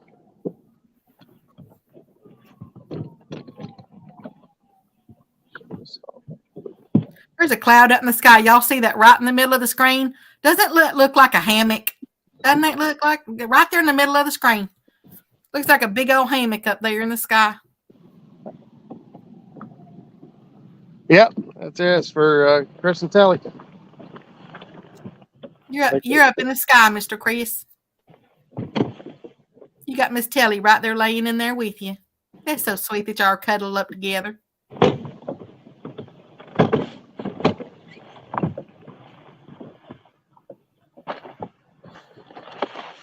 Mr. Eric says, sounds like you need to replace the initial switch. Ignition switch. Oh, well, he says initial. Because he's crazy. I'll see if it stays put right here. We're heading over there. Hey there, live in Minnesota. How you doing? How's Miss Rachel doing? Awesome channel right there. Live in Minnesota Outdoors.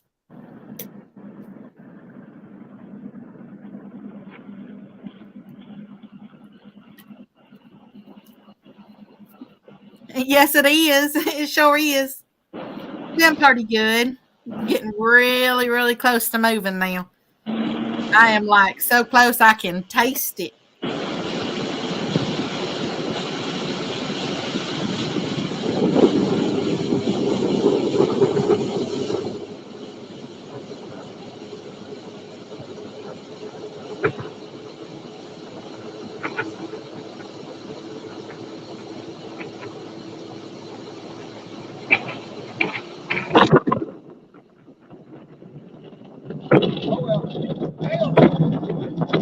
Uh-oh, we fell over.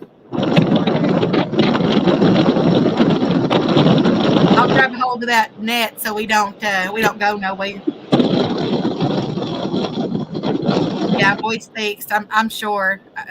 Yeah, I definitely know about that boy sticks.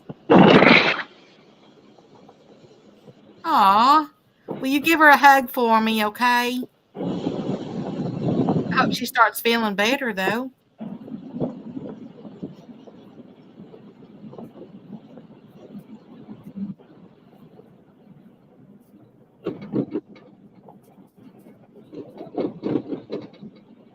You have a Facebook user. I don't know who it is, but it's a Facebook user that says, nice, LMAO.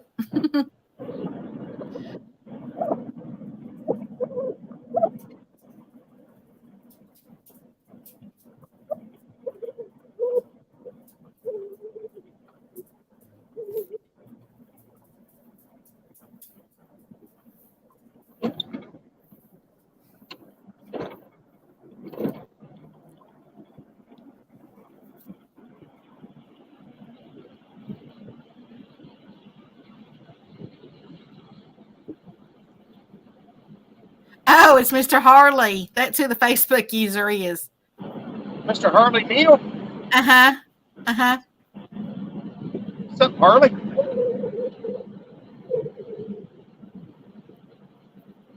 Now that explains why he said nice, LMAO, when the phone fell over. How you doing, Mr. Harley?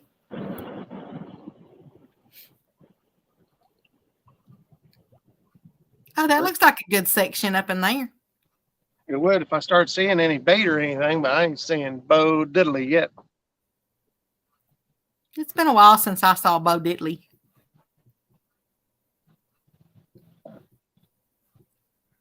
Is he related to the Jack Squat? Sometimes. Depends on who you ask.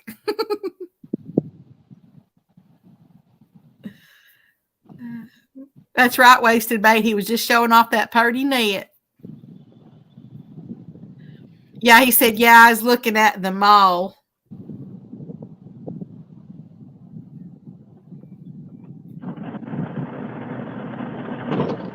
The net. He was looking at the net.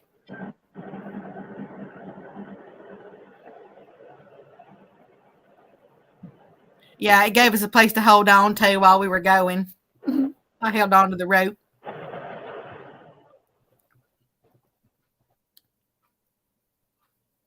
Man, look how calm that is in there. I know. I was hoping to find some fish back here. I can fix my better cheddars. Let's see. I'm marking a couple. See what happens. I get back in here. Imagine it's going to get warmer. It's 51 degrees back there, which is warmer than most places. 51.8, 51.9, 52. Told you it's warmer.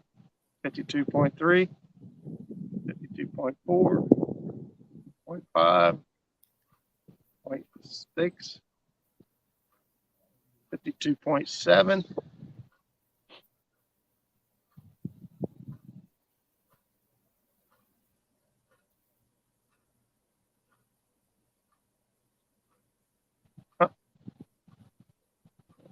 I'm marking a few fishies here and there, and we'll see what happens. I'm actually gonna swing the boat around. We're gonna target that pile of crap right there.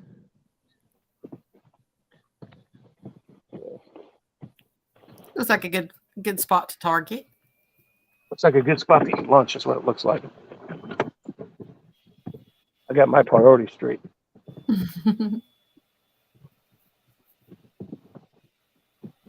Spin this back around for a minute.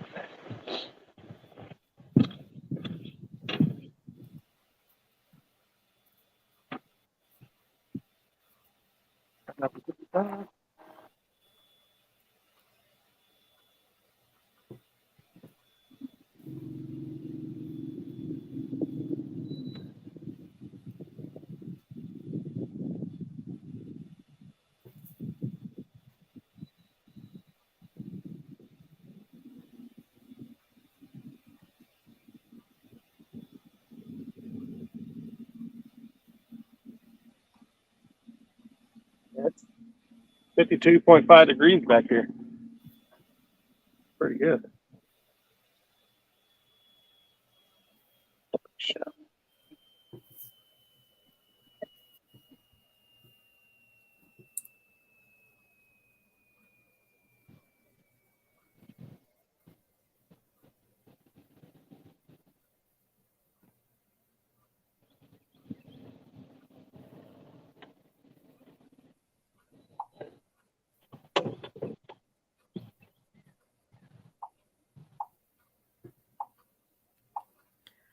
Do you know that we got a skunk here in Texas that has gotten the bird flu? That's a joke.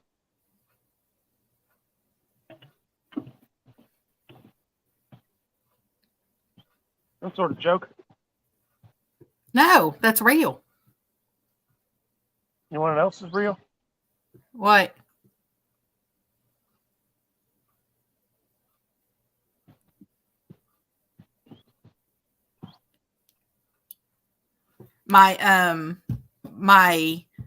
Really. My insurance company, because I'm on an insurance company that is more like for farmers and stuff like that. It's not farmers insurance, but it's more they do the, they insure you for like farms and land and all that kind of stuff. Well, anyway, they send out emails, and it was an email that I had gotten that there's a skunk that's been diagnosed with having the bird flu. I didn't even know that was a thing. I didn't know that was even possible. Yeah. Mr. Justin said that would make a foul smell.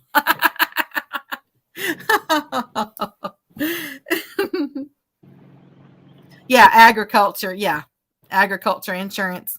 You have to pay a lot. I mean, you don't pay a lot, but they will insure you for a lot. Like I've got a policy that's it's $1 million policy, so they insure you for a lot more, because they insure you for like not just your own property, but even like if you have leased places out there as well, or any of that stuff, in case your cows get out and they do damage to other places, and just this, that, and the other thing, and all that, blah blah blah. So it's good company. I love them. I absolutely love them. Catfish and Dream says that's what they're calling a person smoking skunk weed when they get bird flu.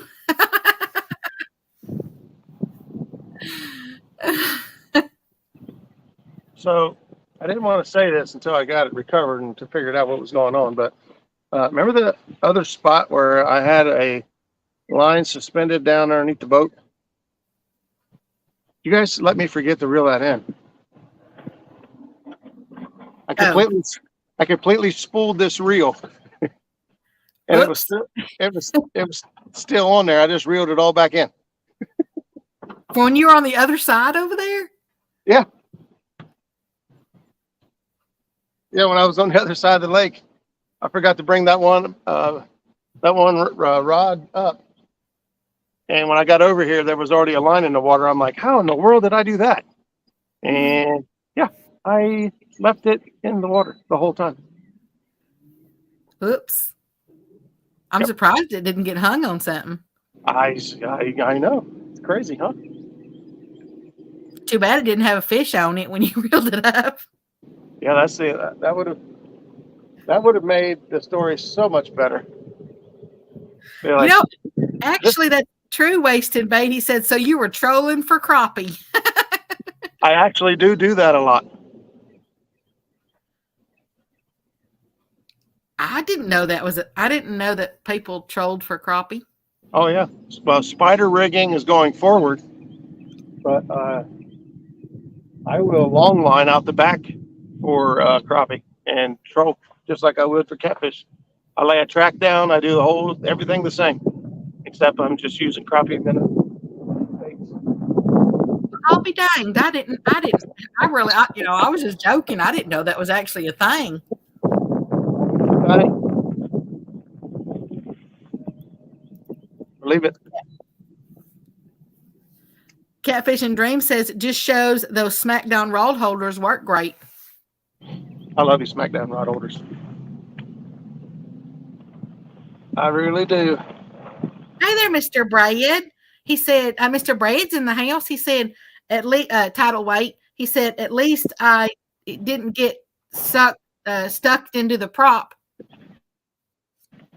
Yeah, that's the first thing I thought about when I saw it. I was like, oh my God, you gotta be kidding me. It's just a rookie move. Way to go, Raj. Yeah. Live Minnesota said we troll 1/8 ounce jigs with plastics for crappie. Well, I'll be dogged. I do not fish Buckeye Lake. I've just never fished it. All right, we're back in 9 foot of water. So we got some calm water here. I'm going to get some baits in the water. I'm going to get some food on the grill. Facebook user. Mm-hmm. Hi, I don't know who you are. But hello. And I'm on the water, so I'm doing okay.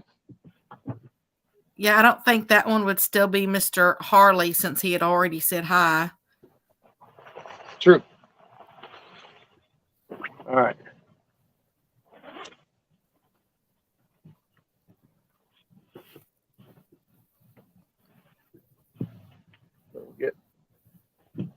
See, now we don't have any sun. The sun's gone.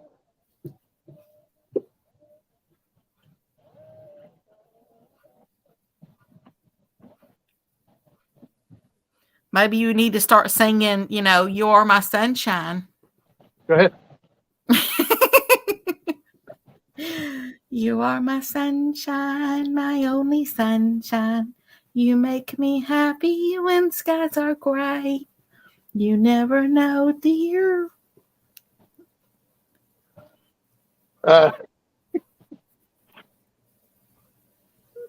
it already took it away. We need it to come back.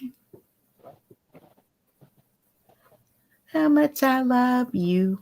So please don't take my sunshine away. Got a little bit of that, boy.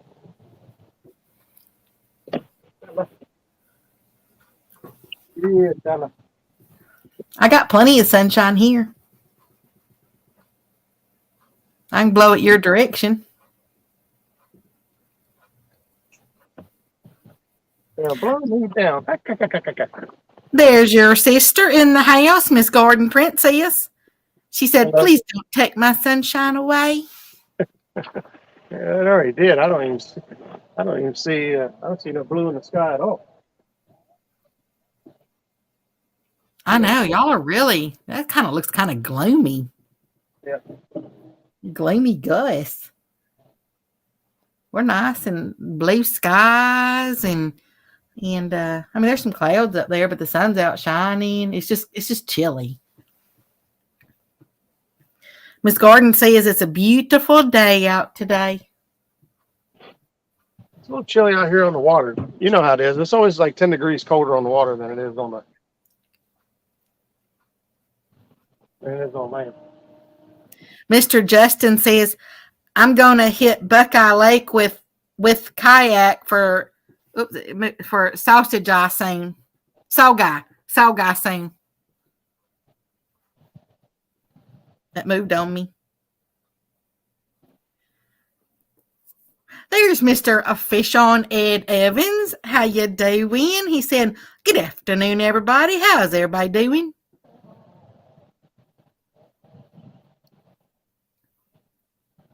Oh, thank you, Wasting Bait. That was very sweet of you to say. I don't think my voice sounds like an angel, but it's more like sometimes I get tired of hearing my own self. Wait a minute. I did not just admit that I talked to myself. Rewind. It's the answering yourself that gets you. Yeah, but if I don't answer myself, how do I know if it was right or not? I talk to myself sometimes. I need expert advice. That's exactly right.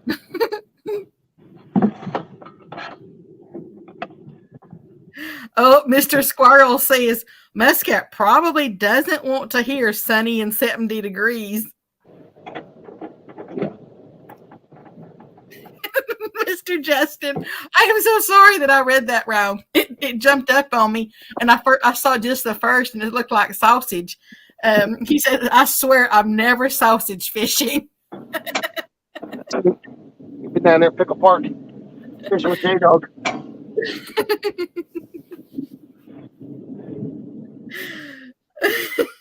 I'm not even going to comment on that. Y'all are going to get me in trouble.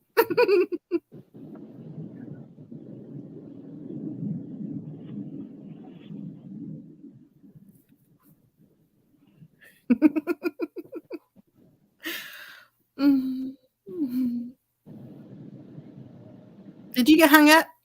Yep.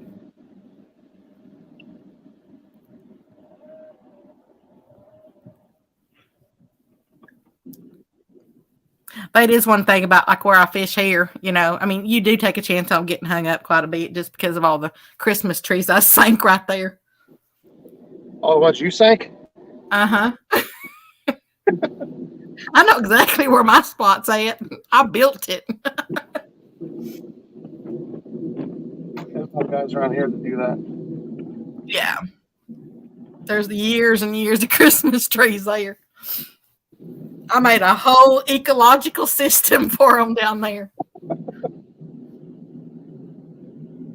They celebrate all year long. But I'm telling you, I got some big ones down there. And when I'm wanting to eat them, then I want the good stuff.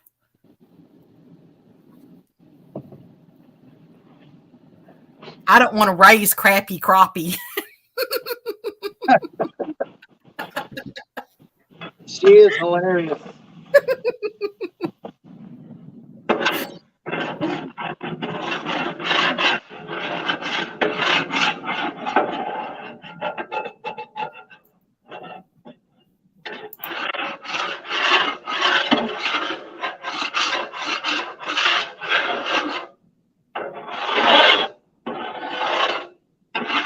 yes, ma'am. He is out there all by himself right now, which is one of the reasons he went ahead and went live, because it's safer. Yep. Miss Garden was asking if you'd gone by yourself. Yeah. No, I got 37 family and friends with me today. Yep. I could poke him in the eyeball right now and he wouldn't even know it. So, Nate, earlier I said I was crossing Blinko Point, and that is Blinko Point there. You can actually see one angler out there on the edge of that rock point.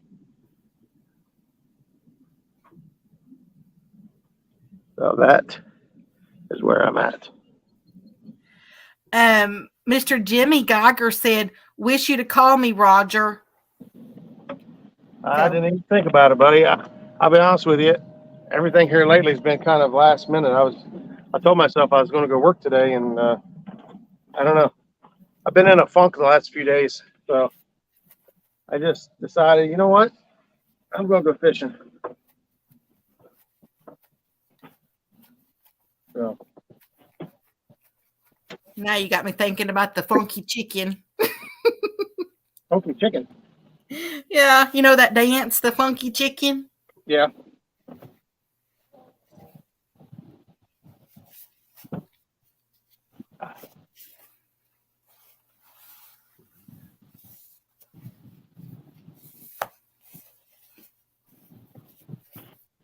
Right.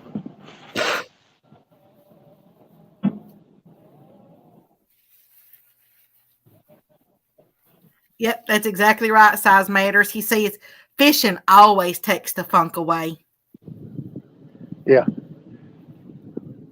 Mr. Brand, Catfish and Dream says fishing is the best cure for what ails you.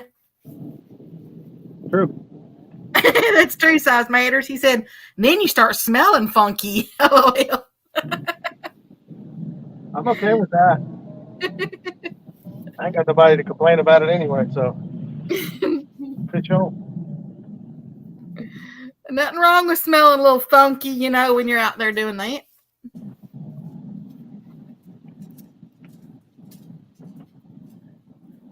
Kind of smell a little fishy. Fishy funky. Funky fishy. Wonder if I could make that into a tongue twister. A fishy funky. Funky fishy. Tidal Weight says, fishing good for taking your Monday off things and relaxing a bit.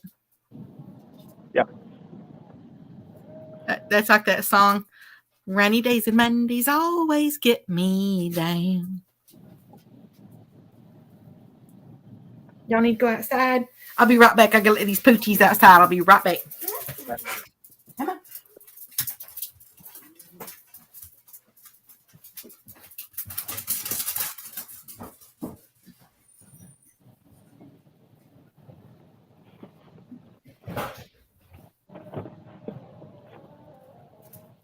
Really can't believe having this hard of a time finding some crappie. Kind of crazy. You need me to come out there and do that for you? Yeah, Becca, you go live and show us all the crappie you catch. I will. I should do that before I leave, because I'll have to learn where they're at over the new place. Yeah. I know. That's what I said. That's the one thing I've said that I'm going to miss the most about being here is I'm going to lose my whole, I'm going to use, all those years of building their ecosystem out there. Yeah. Who's going to take care of it for me? Catfish and Dream says, oh no, Cincinnati Cat. Hi there. How you doing? He said, Roger, you ever try East Fork for crappie? I have not. I don't think I've ever been to East Fork ever. Catfish and Dreams, Mr. Brandon says, how do fishermen know other people are fishermen, women by the funky smell? I don't know. That sounds like a good one, though. I don't know. He ain't said the answer yet. Mr. Dwight Ward says, did you fish that windy catfish tournament on Hoover a couple of days ago? No. Nope, I backed out. There's Mr. Carmel Mutsy in the house. How you doing? What's up, buddy? There's Mr. Maurice Cason in the house. How you doing, Mr. Maurice? Hey, Maurice. What's up, buddy? I'm trying to get something in the boat here. I didn't imagine having this hard of a time catching a crappie, but I was wrong. Mr. Brandon said, by their funky smell.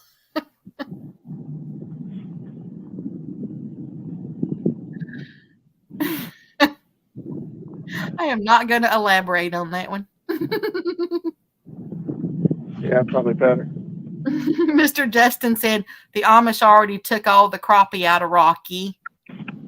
Why does everybody keep saying that? They can't take them all. Mr. Kevin Walters says East Fork is my go-to crappie lake. Really? So you might have to take me. Show me the ropes. I don't mind going to a new area, learning new water.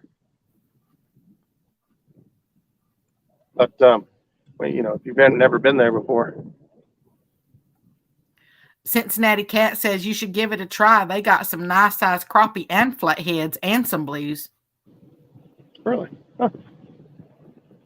Wonder where's East Fork at? What else is close by it? I'm in Portsmouth, so it's a long drive probably everywhere for me.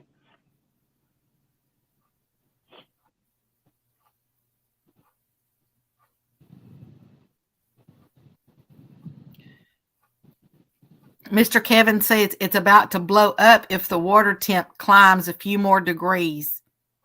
Oh, yeah. He said it's I don't know, Batavia. Batavia? Mm-hmm. Mr. Kevin says Batavia, and Mr. Justin says Williamsburg. Yeah, that's a little ways from me. And then Catfish and Dream says East Fork is part of the Hamilton County Parks District around Cincinnati. How you doing, Mr. Look Lady? Thank you so much for coming in. He's Mr. Look Lady said Batavia, Bethel, Williamsburg. Gotcha. Yep. Okay. Kevin said, yep. Trying to look around here, see if I see anything else that looks interesting, but I ain't marking nothing back in here. I was going to try to find some fishes to set up on while I eat. My grill's just about ready. I had to cook all the funk off of it. It's been a while since I used it. Did I have some funky smell? Well, you clean it when you're done, but, you know, it's still.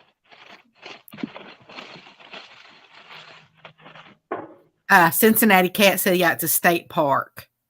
Oh, Mr. Greenwell's back. He said, back for a few. Any action yet? Well, if we could get Mr. Roger to get up there and do the funky chicken, we'd have some action.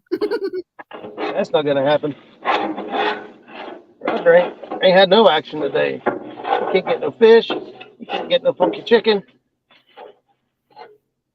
Mr. Kevin says it takes him about 45 minutes, so an hour. Let's see. It takes him about 45 minutes, so an hour and a half for you. Yep. Hour and a half ain't terrible. No, that ain't bad.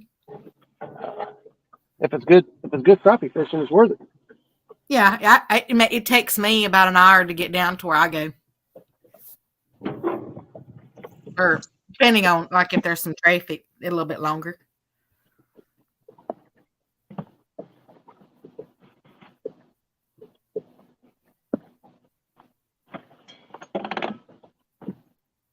Mr. Mike is laughing.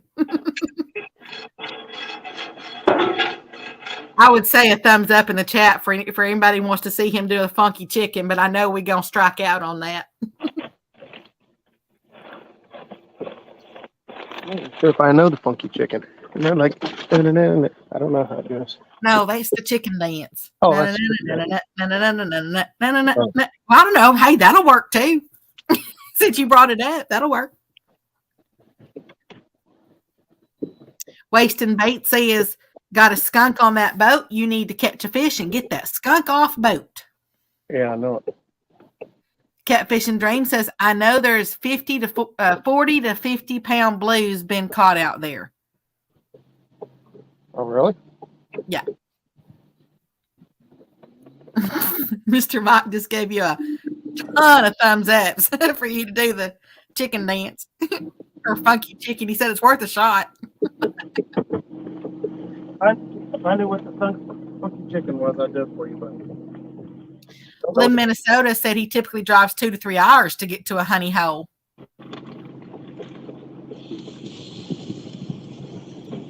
Mr. Kevin says last year on his birthday, him and his partner limited out in 2 hours. What? Yeah, it's easy to limit here as well. Oh, yeah, everybody's got easy limits but me. Well, we got a whole different, place here.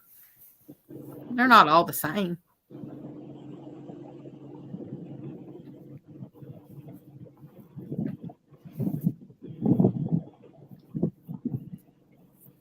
Moving over here to a different spot. When I go live, I'll do the chicken dance for y'all.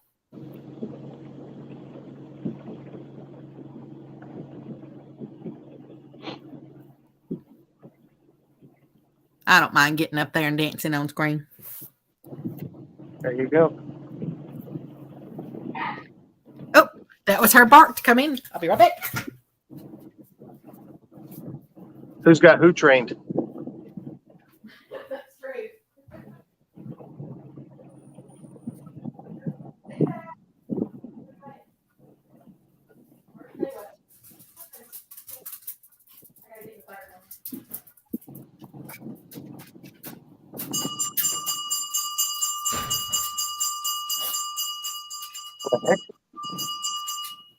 That's her bell for the dogs. That lets the dogs know it's time to come in.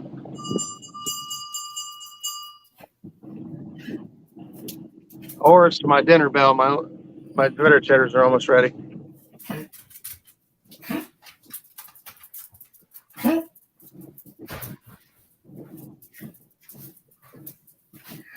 Okay, that was only 2 of them. I had to get the third one to come back. Yeah, I heard. Hey, I like training them by a bell. It makes it a lot easier than yelling and whistling and clapping. And Yep, sure is. Live in Minnesota says, are the crappie up shallow spawning? no, well, they were up shallow a few days ago, and we got a bunch of rain, and the lake cooled down and muddied up, and it looks like it's pushed them all back deep again. Most of the fish I'm finding are 15 feet or deeper, between 15 and 25, honestly. So it's a little bit harder to target them. They're also mixed in with the shad so bad that it's hard to tell which ones are crappie and which ones are shad. Obviously, crappie is stacked straight up and down, right on top of each other at times. The shad are kind of schooled up in balls, and there's a lot of bait out here. I'm at 24 feet deep. There's fish everywhere. It's just not the right fish, I would think. Heading back over here. There's Kevin Fishes in the house. How you doing, Mr. Kevin?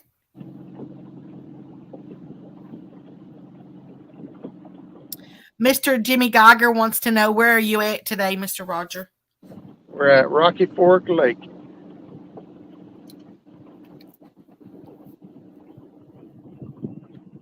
Live in Minnesota said, we still got 30 inches of ass here. Holy crap. I know, that's a lot. Catfish and Dream says, see, I've only fished it a few times, never hooked into anything big, but have seen plenty of pictures of hogs. We still talk about East Fork? I think so.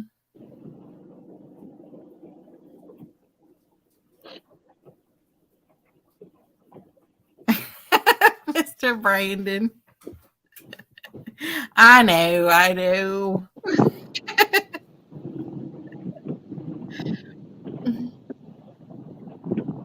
I need to take one of those speech courses. 30 inches of ass. Yeah, he said, yeah, correct. East Fork. Mr. Kevin Walters said, if you fish East Fork, try a black and chartreuse Charlie Brewer slider on a 1/16 ounce jig head. They tear them up. So, black and chartreuse Charlie Brewer slider. I'm not sure what that is. It's a jig.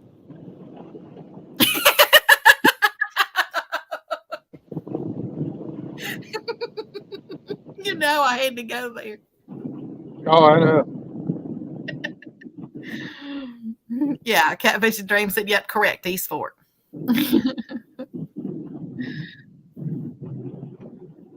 Black and chartreuse. The black and chartreuse, I can use those here too. I have a little more luck on the red and chartreuse, but the black and chartreuse will work as well. Now I'm not sure about the Charlie Brewer. I'll have to look that up and see what a Charlie Brewer slider is. I do use the 1/16 sometimes. Yeah, 1/16 is probably what I use most of the time. I do like 32nd. Mr. Kevin Walters says, I have seen some pics of 50 to 60 pound blues out of East Fork, but he's never catfished it.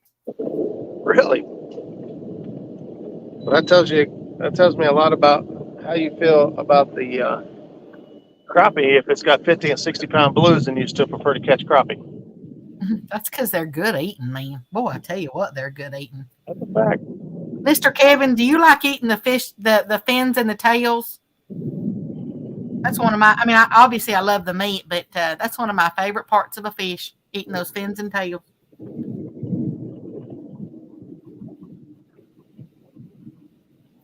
Cincinnati Cat says, Roger would have already had some crappie at East Fork. All right already. Roger's a big dummy. He should have went to East Fork or Texas. Everyone's got limits but me. I'm just playing. Hey, you know what? When I get over there to Arkansas, I'm gonna have to learn where they're at there. I don't have a clue there, but I'm sure I can find them. I have like a sonar. I've got like a built-in sonar for crappie. Oh yeah. Mm-hmm.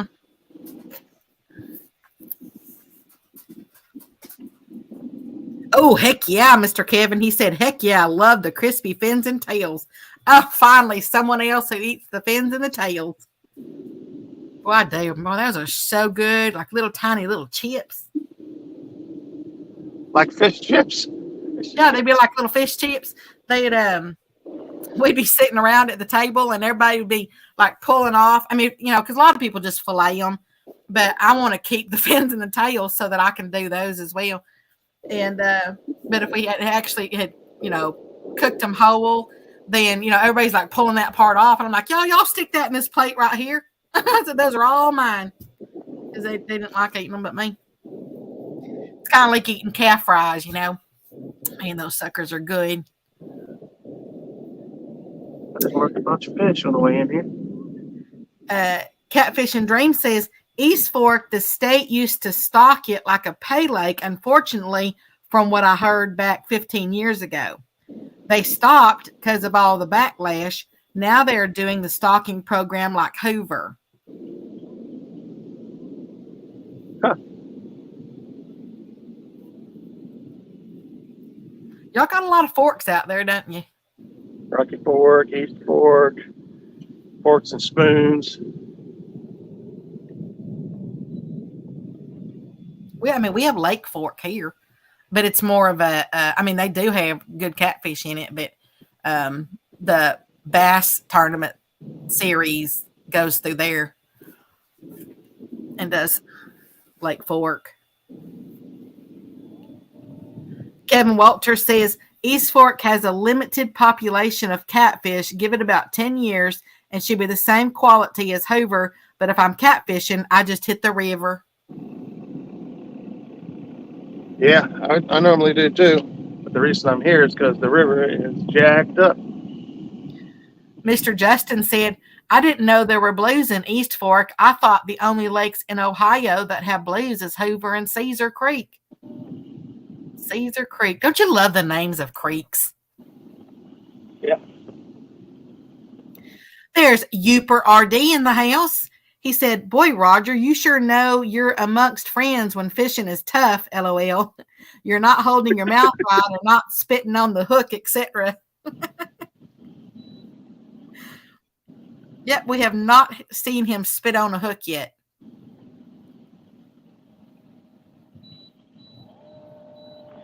All right. Get some bait in the water, and then I'm going to put some food in my belly. I'm in a little cut right here, a little cove. Water temperature came up to, actually, it's not that warm.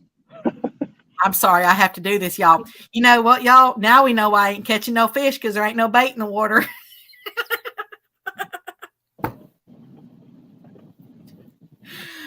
Okay, I'm done. Catfish and Dream said, when I crossed the Ohio yesterday, we seen whole trees just a bobbing. Yeah. Yeah, it's a hot mess right now. Mr. Kevin Walter said they also stocked muskie for a while, and the crappie guys about had a heart attack, so they stopped. Mr. Uper said, well, you know, he means the chicken dance didn't work, LOL. So you need to do the spitting on the hook. Yeah. I like it when everybody can just come in and have a lot of fun, and, you know, nothing's ever meant, you know, badly or anything. And oh, man. Yeah, having a good time. We're all about good times. Good times. Just a good old boy and girls. Never meaning no harm. You know what? I wore that sucker out. I used to have the Dukes of Hazzard horn on one of my 4-wheelers. I wore that sucker out. It quit working. I'd take it off.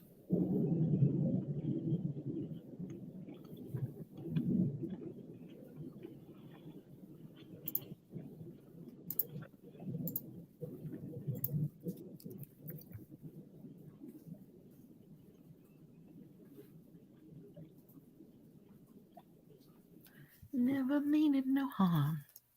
It's all you never saw. Been in trouble with the law since the day they were born. Gotcha, didn't I? Straightening the curves. I know, yeah, right. Flattening the hills. Someday the mountain might get them, but the law never will. Making their way the only way they know how. That's just a little bit more than the law will allow.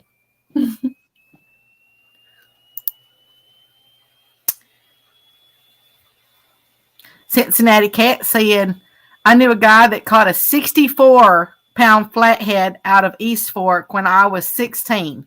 43 now, and blues have been there, and before they stopped, people would take them to sell to pay lakes. Aw. Mr. Harold Bolton said, still a good muskie population there. Okay, live in Minnesota. He said, got to get the kiddos off the bus. Have a blessed day, everybody. You too, Mr. Daniel. Yep, thanks for stopping in. Catfish and Dreams. Cincy, that's what you're saying, Cincy. Cincy, so he's talking about Cincinnati Cat up there. I was wondering about that. Cincy, that's a fact. There was a whole huge crack storm about that. I remember reading about that on Ohio Game Fishing.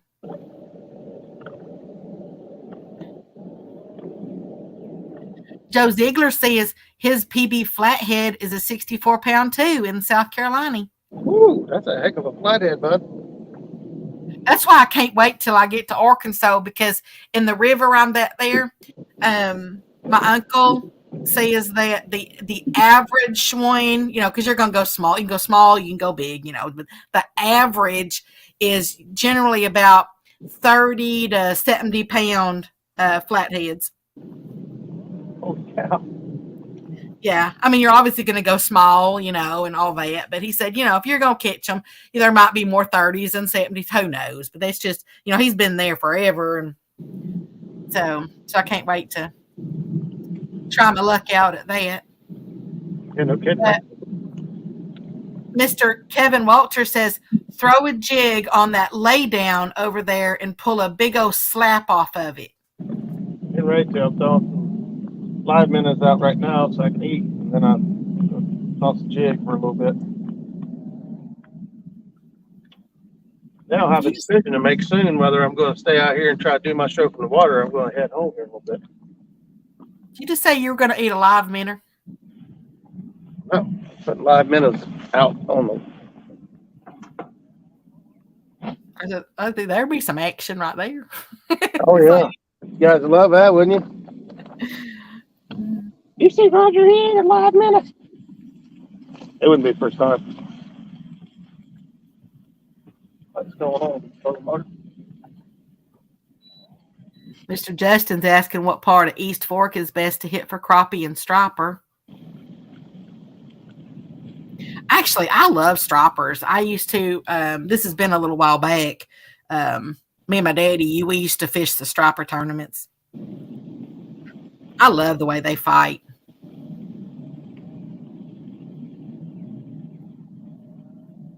We do those in more of the winter months. I remember when I was a little girl, I couldn't wait.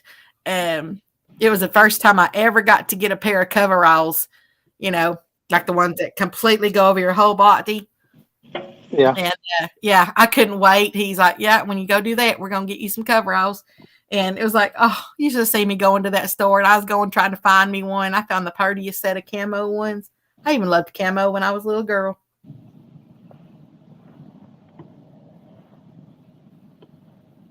Even though you didn't need camo, to go striper fishing. Ooh, that looks good. I forgot my bun, so bread. They're attached to you. What are you talking about?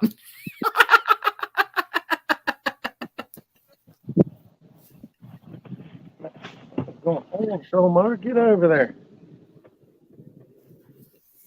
Mr. Justin says he loves to eat striper. One of his top 5 he likes to eat. Some people think that they're kind of like a, I don't know, I'm going to say gamey. I don't know if that's the right word, but I like them. So, of course, then I love anything gamey. There's Mr. Downtown Ernie Brown. How you doing, Mr. Ernie? What's up, Ernie? You're just in time for lunch.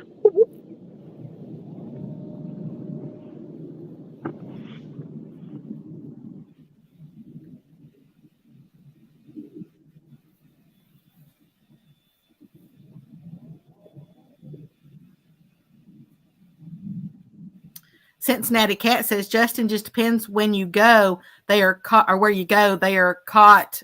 Don't tell me. They are caught all over, mostly hybrid stripers. Oh, there is R. Hanson in the house. Says, hello from New Jersey. Did I say that right? New Jersey? I'm glad you typed that out like I was supposed to say it. New Jersey. There is Miss Sandy in the house. How you doing, girl? She says, hey, everybody. What's Sandy? Mr. Justin says they are good to eat if you get all the red meat off of them. Yeah, a lot of people don't like the red. That's not carp, I mean, I don't mind eating carp. I mean, yeah, there's lots of bones. But, man, if you put those on a cedar plank and cook those suckers, they are good. But a lot of people don't like to eat carp.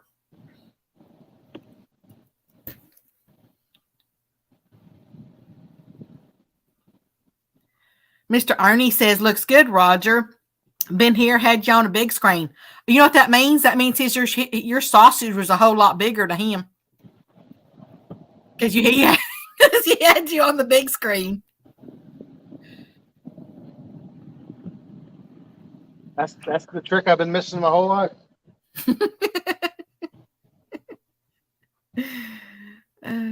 Should have had Okay, it should have had it on the big screen. Mr. Ernie says back to listening and resting his neck. Maybe you can talk Miss Chrissy later into giving you a little neck massage. There you go. Or maybe y'all can swap out.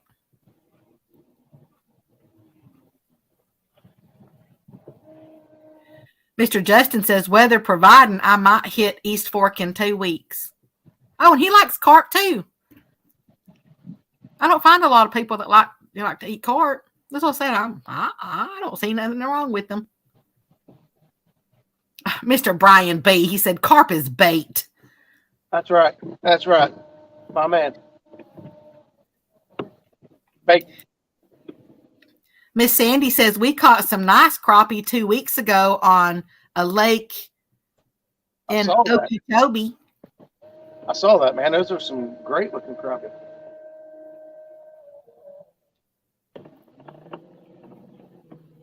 And how you doing, Mr. Brian? I think it was her brother they were visiting or something down there. Uper says that they broil salmon on a cedar plank.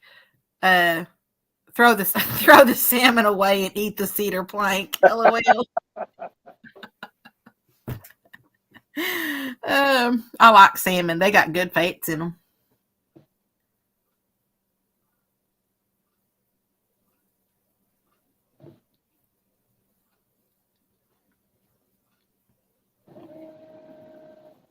Well, apparently I've made some sort of epic mistake here because these better cheddars are no good. I took the bite of the one and it is not good. I was like, are these expired or something? I checked the expiration date and it has best used by March 22nd of 2023. What's today? The 28th. Well, they ain't going to go that bad. And I wouldn't think because they're suctioned or vacuum packed. Well, these ones have been opened and we ate 4 of them and there was 2 of them left. So I usually try to, eat the odd ones when I'm by myself. Did they have any kind of white liquid on them or kind of look a little slimy or anything? No. Yeah, they should have been okay. Yeah, I don't know. It don't taste right. I ain't eating it. Well, you still got some bread. Yeah. Oh, I got some other snacks. I call these my adult Lunchables now. I've been buying these. You get these like a party tray or whatever at Walmart. Oh, yeah. It's got my cheese and some pepperonis in it and some crackers. And because we all know a regular Lunchable, it doesn't last very long. Not for adults like us. Oh, look, I even have some beef jerky in here. Whoa. Oh, that's what I'd go for. Yeah, I'm going for the jerky. And then, and it's 3 o'clock already. Mr. Joe says, I don't blame you, Roger. Food poisoning is no joke. Boy, I tell you what, it's not. I took 1 bite and I was like, man, that don't taste right. And I ain't risking it. Not risking it. Man, if I took a bite of sausage and it wasn't right, I mean, I wouldn't eat it either. I'd rather stuff to munch on. It's not like I can last a few days out here without eating food and be okay. That's probably wise, Mr. Ernie. He said, Chrissy is napping. I'm not waking her. That's probably a wise idea. No. Tidal Weight says, Roger, don't blame you there. You never eat if it don't taste right. Yep. So Dad said, if it smells good, eat it. It doesn't seem right. Mr. Brian says, toast the bread, melts the cheese, use ketchup, and make a pizza. I thought about it. I did.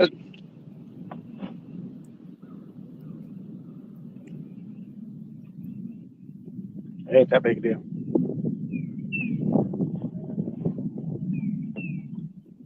Oh, listen to that pretty bird out there.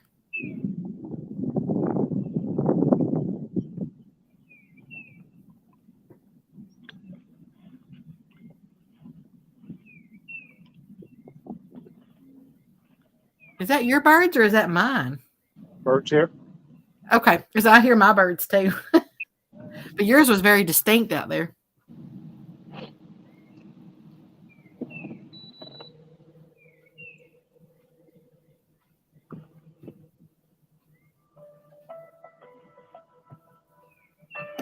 Hey there, Mr. Billy. Cold Creek Catfishing is in the house. He says, catch crappie and have grilled fillets.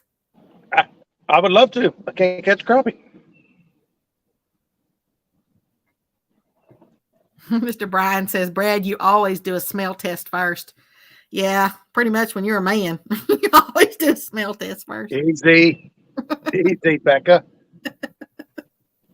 PG 13 or PG. I'm talking about when you, like before you eat your sausage or before you eat your meat, before you eat your food.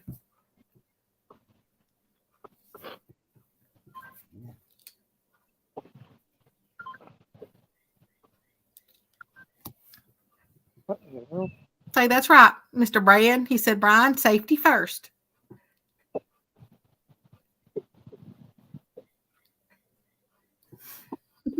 Shh.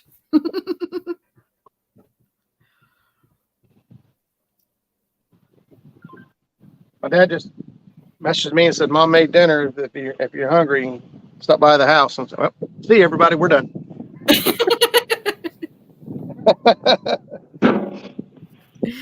Mr. Justin says, I was down a Kentucky Catman's 2 weeks ago and caught a mess of crappie and largemouth bass, cooked them up with some T-bones.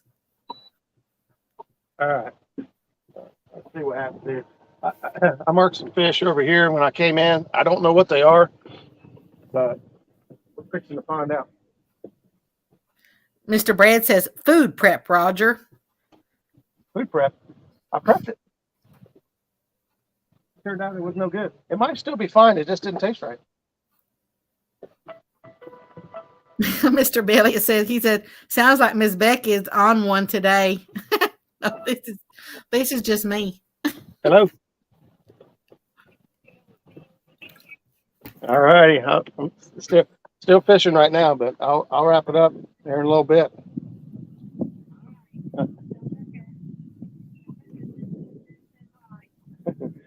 Mom says hi, and she's listening. She said, hi, Becca. Hi there, Miss Lynn. They're watching on the big screen, so they can't type. I was waving, but I know she can't see me. All righty. We'll swing by, or I'll swing by after. I'm marking a bunch of fish underneath of me right now. All right. I'm going to get off here and see if I can get something. All right. Love you. Hey, there's Mr. Bad Influence in the house, Mr. Van. How you doing, Mr. Van? Tidal Weight says, you never make tuna casserole without sampling the ingredients. Y'all, I have to be good. The wind is like completely changed. The wind has changed. That's a good idea. Mr. Ernie says, use the sausage for catfish bait, Roger. No. It's all natural baits. Oh, and since you're listening, Miss Lynn, Mr. Justin says, hi, Mom.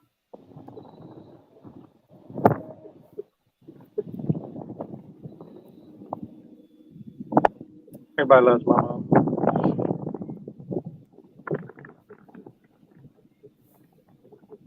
She's just so lovable. Most moms are lovable.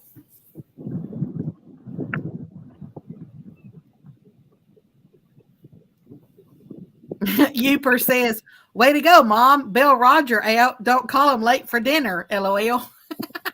That's right. I don't know what time it is. What time is it? It's 3 o'clock straight up your time. Ooh, 3 o'clock already.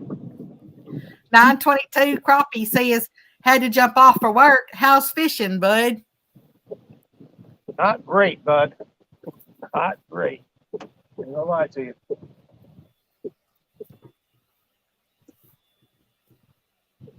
They just ain't wanting to bite today, Mr. Crappie. No.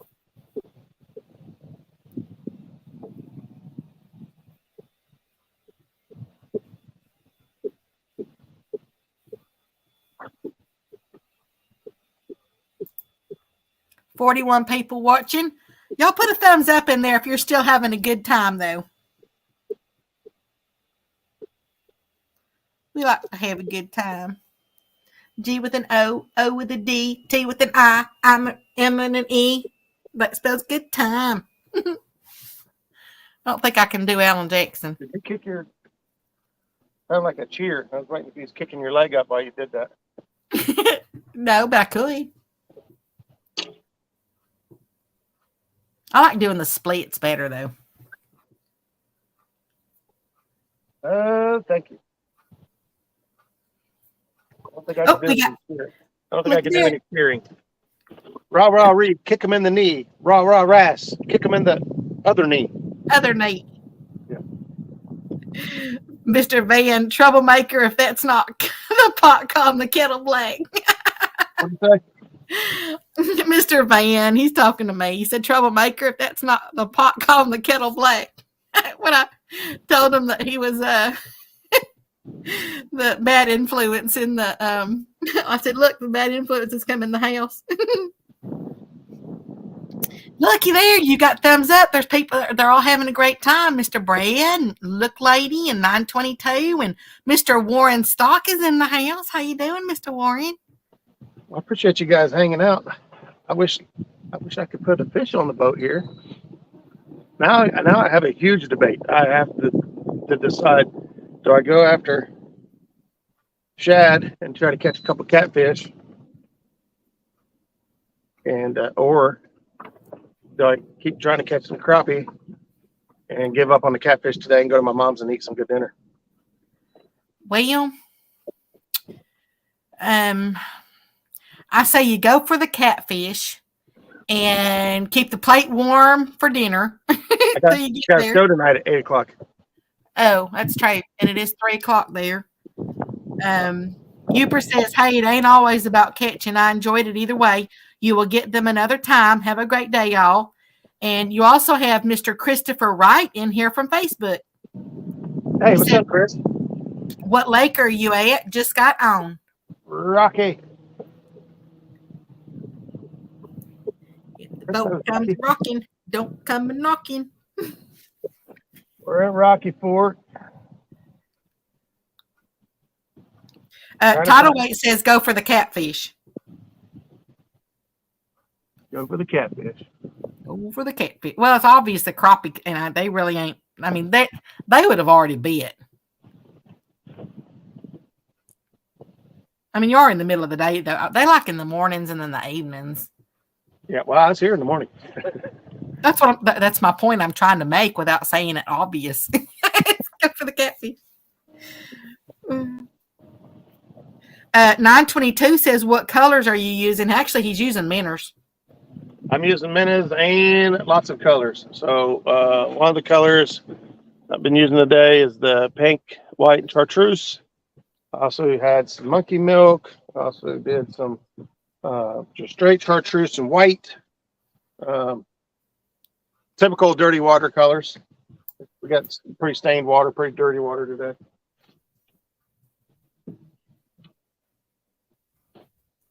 Monkey meat. That reminds me of that song.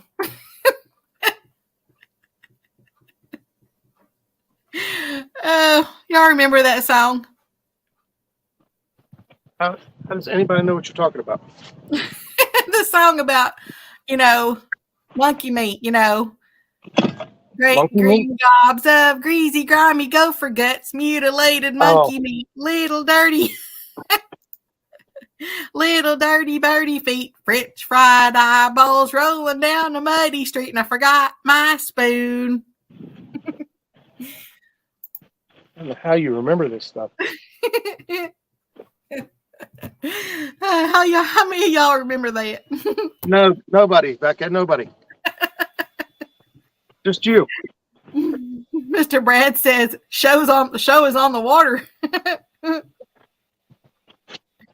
right, also said just a hair early with rapid weather changes. well, here's what I'm going to do. I'm going to head over. We're going to see if we can catch some shad. If the bait comes easy, of course the fishing's usually tough, but we can catch some shad pretty quick. Then we'll go drag. We'll go pull a couple drags. We can put some catfish in here because the crappie didn't work. Not working out today. So, although I think I know where all the bait's at, so if the bait it turns out being tough, then Mama, I'm coming home. Mr. Ernie says, whatever you do, brother, just be safe. And 922 says, man, that same rig I use at Muddy. Is it muddy? Uh-huh. Yeah, the water is muddy. That's what I'm using today because it's muddy. Yeah, normally, if I got clear waters, I use more natural baits. Just silvers and grays, and imitating shad and all that. But when I got dirty water, I usually use brighter colors and chartreuses and things. To make sure they can see it. Mr. Van says, what the what? Mr. 922 said he hadn't heard it till now. Hadn't heard what? The mutilated monkey meat. Exactly. Sandy said never heard that before. Hey, looky there. Mr. Steve Ransom says, I remember it, Becca, but I've never remembered it all the words like you did. It is there's actually, I think, a few different versions of it, but that's the one that we used to always say. Great. It's a little children's song, I learned it when I was a little girl. Great green gobs of greasy, grimy gopher guts, mutilated monkey meat, little dirty birdie feet, French fried eyeballs rolling down a muddy street, and I forgot my spoon. Then the very last line is, but I brought my straw. Crazy. You're crazy. Oh, I don't know if y'all really want to be in the same room with me. Looky there's Mr. Dustin with Team Snag and Whiskers. He said, good afternoon, Roger, Miss Becca, and chat. What's up, buddy? Mr. Justin remembers that song. Who? Mr. Justin, Fish and Fetish. He doesn't remember his own name. All right. Let's get this trolling motor.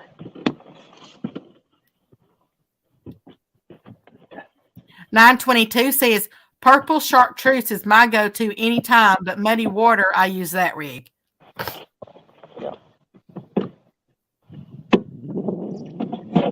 Tidal Weight says, I was pulling crappie in by 2 and 3 Sunday, and the cast net always gets them biting. Just kidding. Yeah.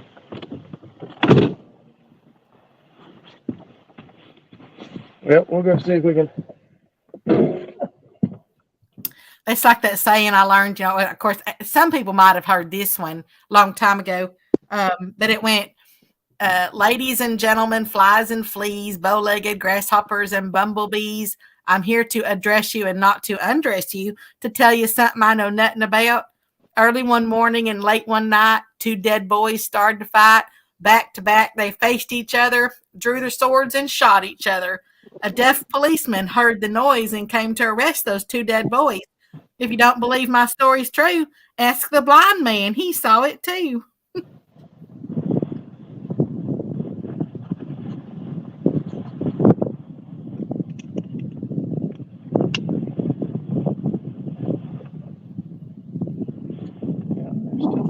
There's still fishies right there.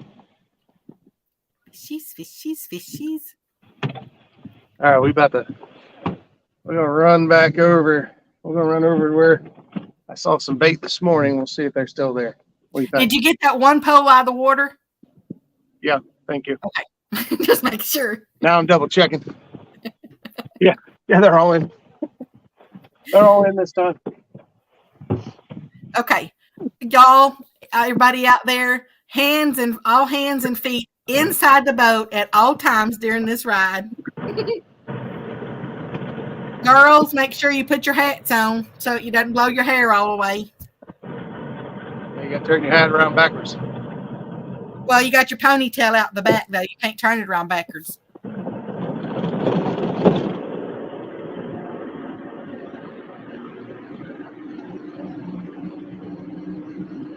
How are you doing, Mr. Dusty?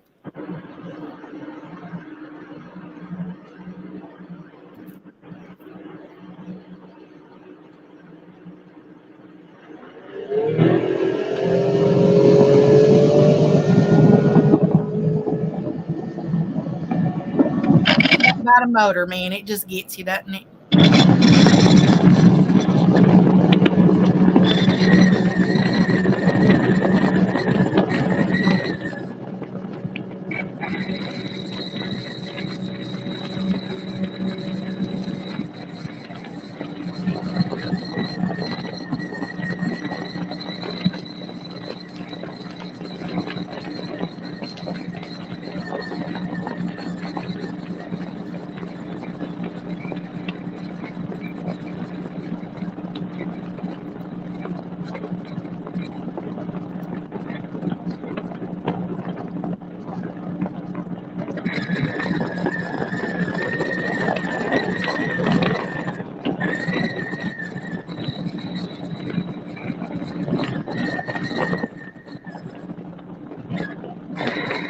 Mr. Arnie says he wishes he had a bigger motor.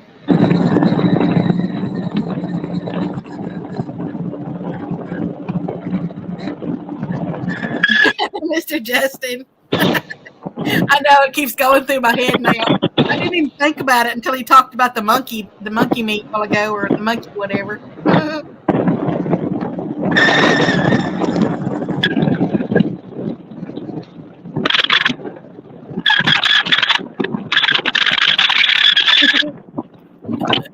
Everybody needs to teach their kids that song.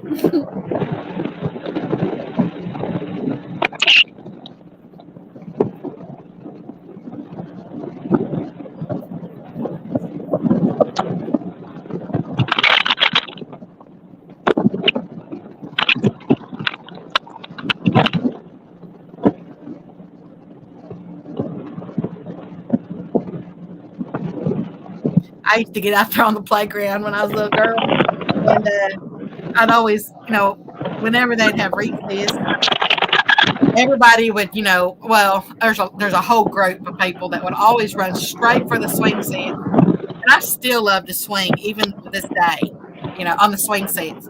And well, anyway, I'd always get down there first because I said I'd love to do that.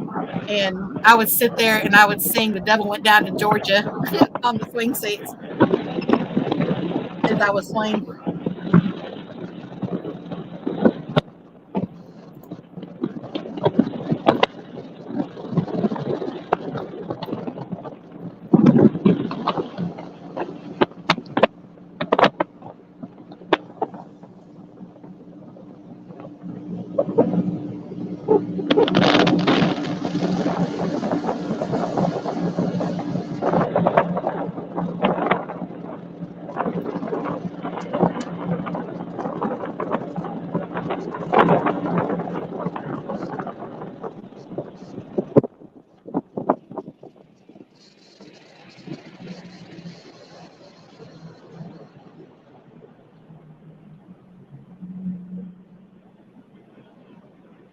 Whoop, there it is.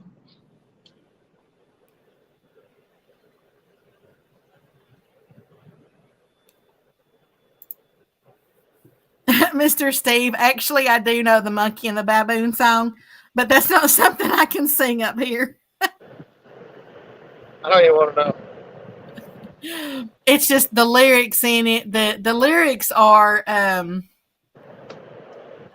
mean, some of the lyrics you have to make sure you say it the right way, or it sounds something else. Inappropriate? Yeah, I mean, you just have to. It is a funny song, though. Golly, that's an old song too.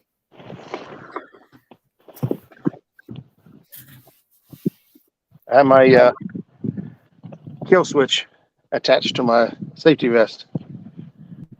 So if I would have fell down or fallen out of the boat would have killed it. Yeah, but that's what you're supposed to do, isn't it? Yeah, but most people don't do it anymore. Oh, we always do. Connect their kill switch. Okay, I usually don't do it, or I used to not do it. All right. Hopefully, this don't take too long. We can get some bait going on here. Let's see. You guys can see all that, all right? Oh, so you're gonna throw a net out, cast net? Yeah, you should see my screen.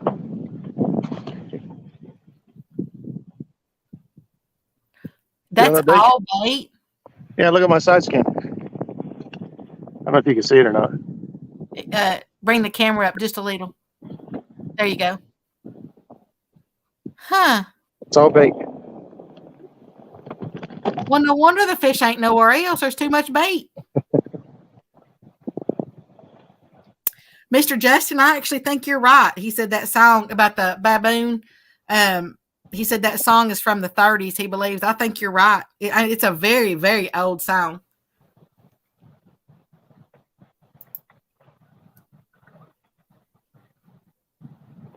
I mean, there's parts of it you could sing. I mean, you just have to be careful with some of it, Monkey diddle do, monkey diddle do. If you try to make a monkey out of me, I'll make a baboon out of you.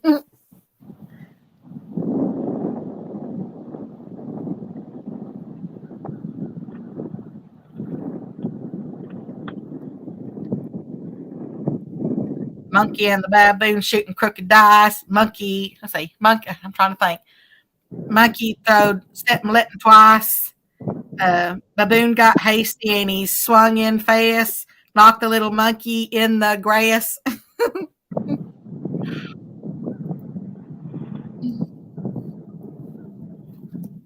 There's more to it.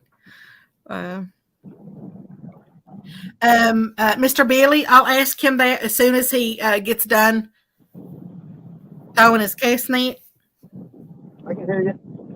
Okay, he says, what kind of boat is the Muskrat and what size engine?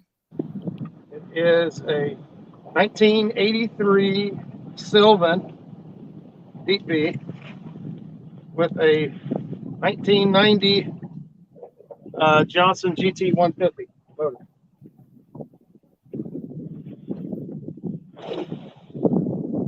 That's a good throw. Forgot my new net. I got a new net. This near's pretty dilapidated, but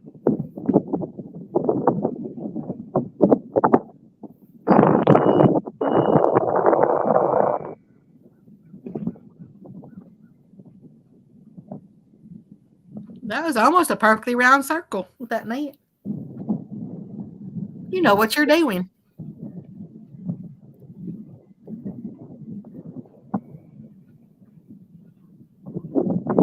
we don't need that many. Just need a few to play with.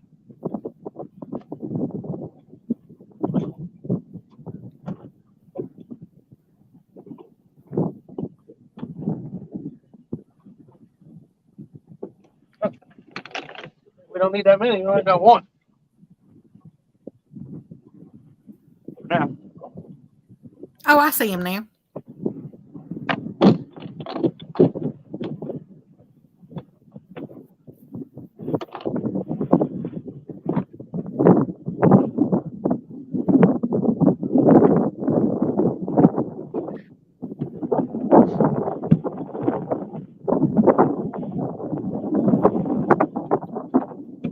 Mr. Billy says, nice fishing boat for sure.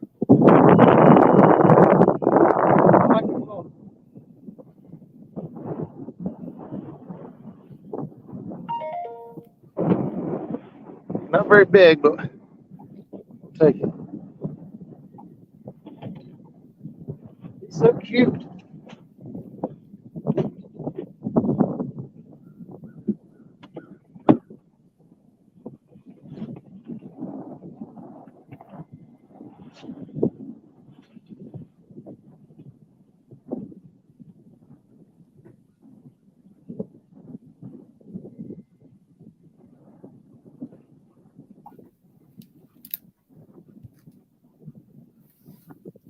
Yeah, we were talking earlier. I was telling him I like how deep it is.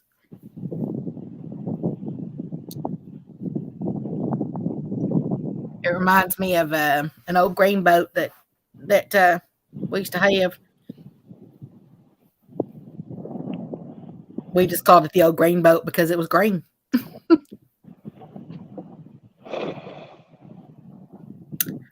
Hey there, Buckeye Catfishing. How you doing? Buckeye says, is that a 5-foot cast net? Yeah, you can only use 5 foot up here. It's the 5L. That's the 5-foot XL. 5-foot XL LOL.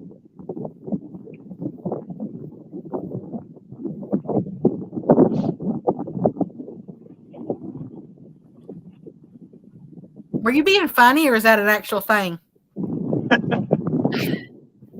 Is there a 5-foot LMAO?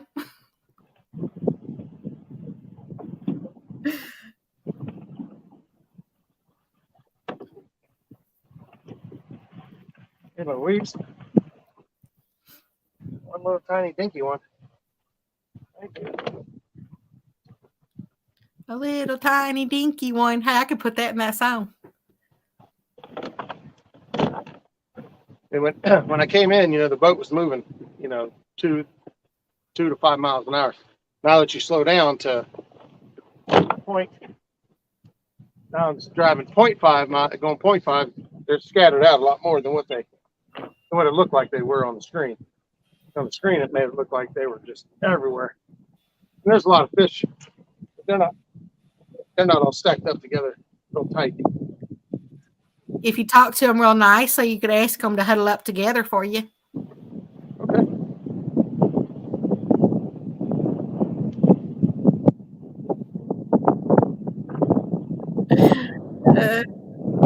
There's Mr. Bobcat Outdoors in the house. How you doing, Mr. Bob?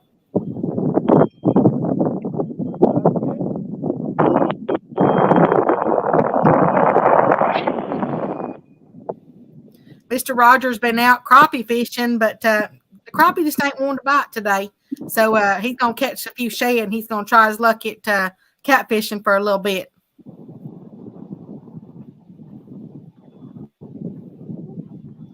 Mr. Bobcat says, Raja. I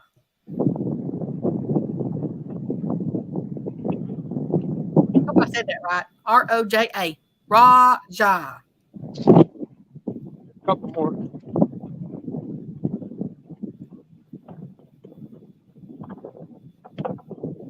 There's Miss Catfishing with Cause. How you doing, Miss Brenda? Bobcat said, Roger loses rod again.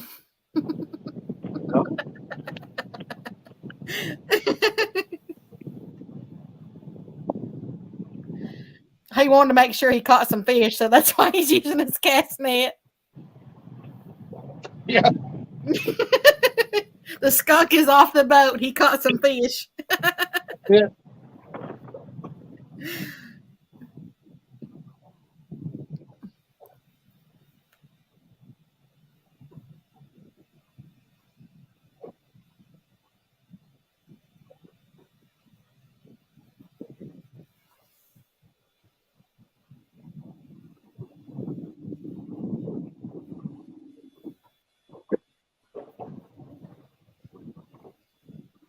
Ooh, Fishing with Squirrel says, Bobcat, I'm coming to see you next week. Spring break fishing on Nickajack.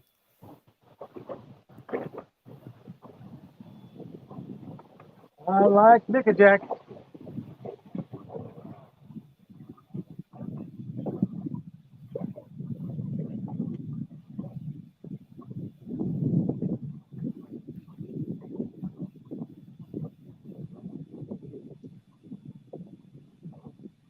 Yep. Mr. Bobcat says they'll go bumping. What is it? Mr. Bobcat, told Mr. Squirrel to holler at him. He said, yep, we'll go bumping. Bumping.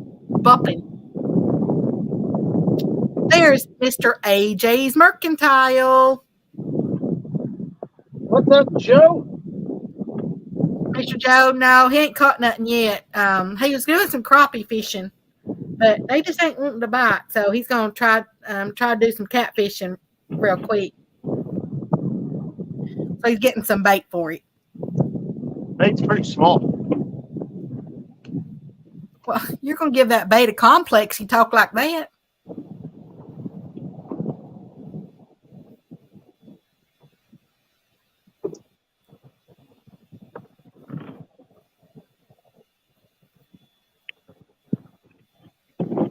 Hey, thank you, Mr. Dustin. He said, don't forget to snag that thumbs up, y'all.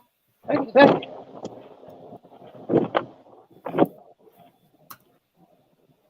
I'm using a 5/8 mesh, so I don't get so many small ones there. I'm still getting some small ones, but not nearly as many as I would have. Yep, we got, looks like 42 wonderful people in here right now. Thanks, guys.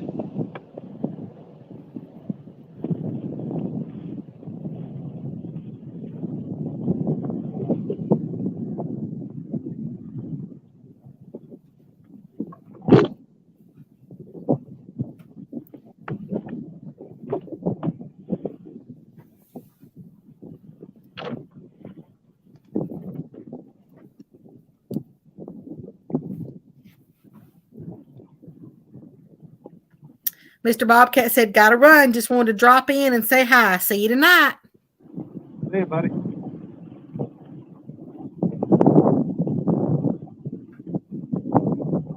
Yep, y'all don't forget that Mr. Muskrat, Mr. Rogers' show that with Creole is this evening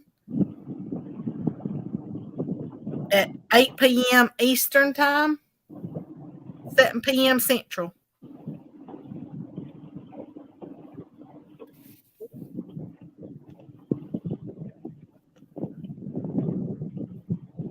No, I got that wrong, didn't I? I wouldn't look.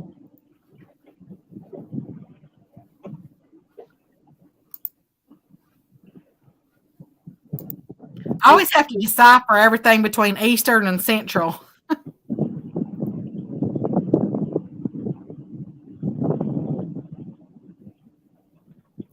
Yeah. I know I had it right. 8 p.m. Eastern, 7 p.m. Central.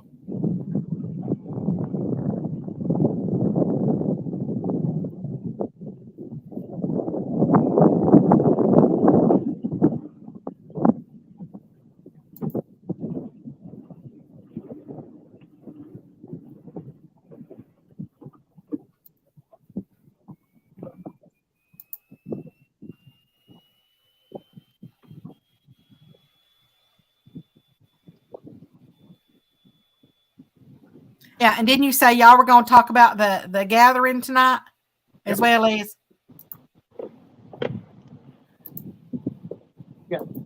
Yeah, as well as some of the stuff that has gone on. Matter of fact, I'm gonna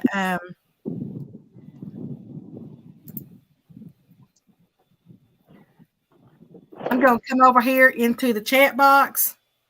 And put a link in for tonight's show. Okay.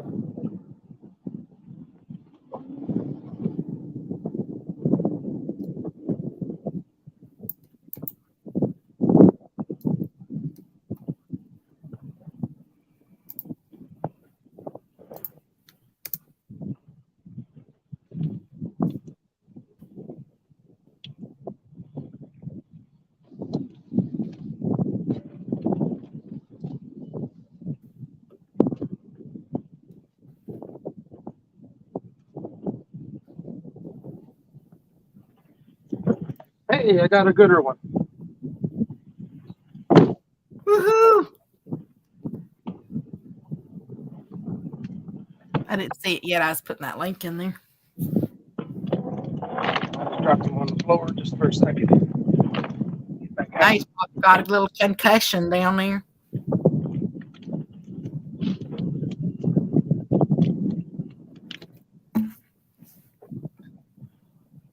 Mr. Dustin says, just gooder or more gooder? That's more gooder than the other ones. I don't know, he's about 7, 8 inches. So if that's a gooder one, the other ones are a more badder one. It is good. Those ones are just good. This one's more good.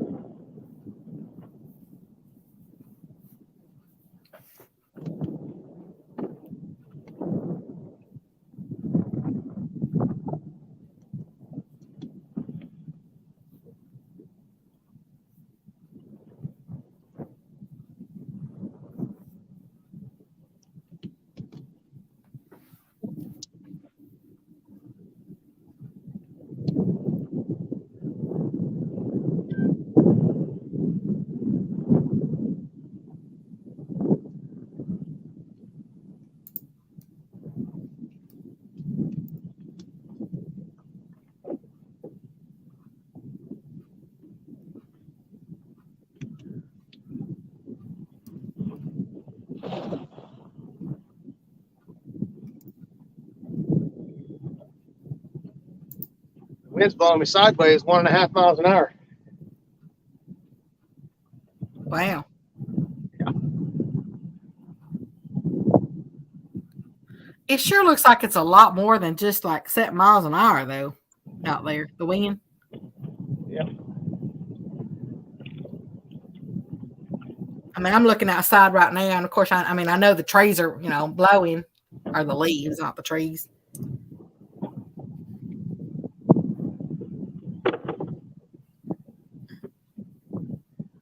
But our wind right now is about 20 right now, 16 to 22, in that range.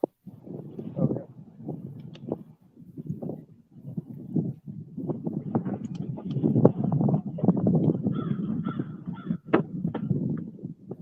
But I'll tell you, though, come Friday, it's supposed to be 84 degrees.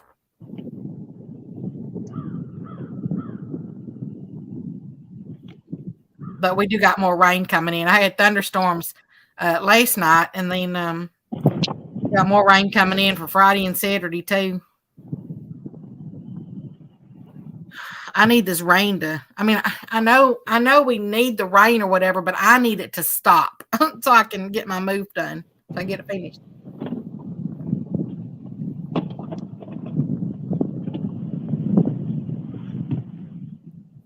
I need to be able to get the big trucks up my driveway.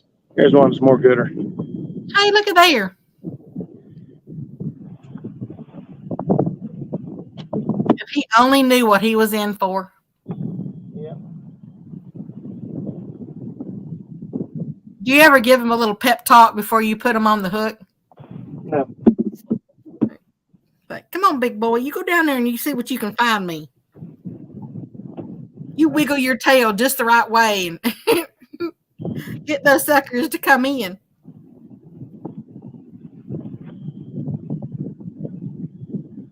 Half of them probably already know that wiggle their tail is just going to cost them their house and their truck and half their stuff.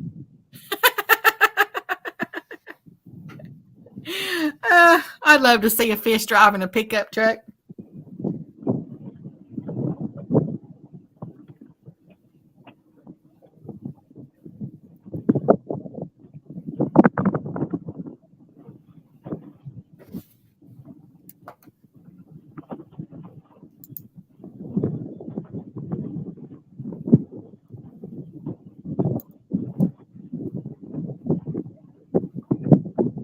Of course, it ain't gonna be long. What time does it get dark there now? About 8:30. Oh, that late. Okay. It's currently 3:34.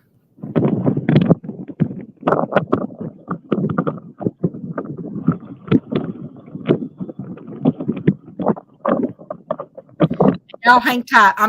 I'll be right back.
Well,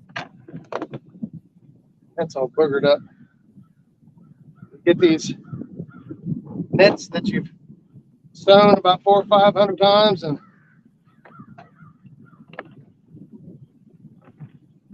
it's hard to get on that good old walker trolling.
Hunt down some bigger ones.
What?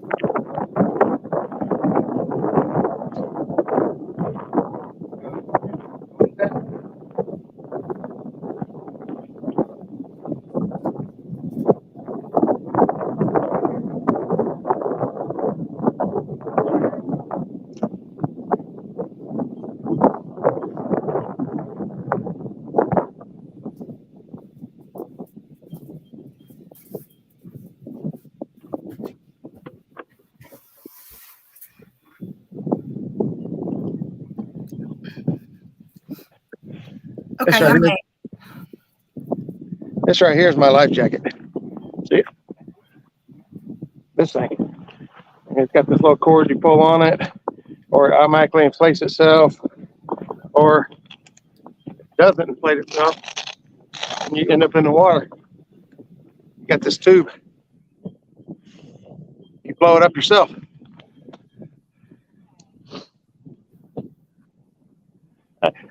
My mom called to yell at me because she didn't think I had a life jacket on. I'm out here by myself. Oh, I was wondering. No, we made sure you had it on. We will soon. Hey there, Miss Jody. Miss Jody's back. Oh, she said, shoot, gotta run, gotta work. Hey there, Mr. Eddie. How you doing? Okay. Hey there, Mr. Chad Thomason. How you doing? Sorry, I had to walk away for just a little bit before I'd take care of something. I got it. Love you, bye. Yeah, Mr. Chad. Yeah, he's getting a little bit of bait. He was crappie fishing earlier, and they just didn't want to bite today. So he's out there getting some bait. He's going to try some catfish for a little bit. Yeah, there's a few more. I'll probably go ahead and I ain't gonna fish for real long. So I got enough bait to get out there.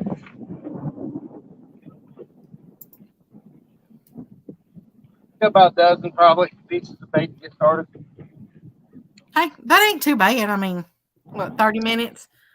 And you had to get kind of set up there and do all that first? I should have been one and done, but it didn't happen. There's another Facebook user that says, "What's up, buddy?" But we can't tell who you are. Unless you either put your name in there, or I think it's what on Facebook. Don't you have to allow it, like access to know your name or something? Yeah, you have to get the StreamYard permission.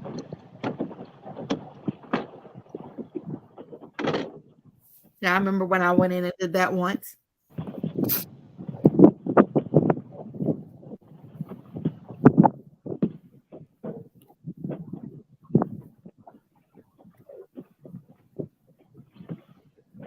Yes, you called me out at me.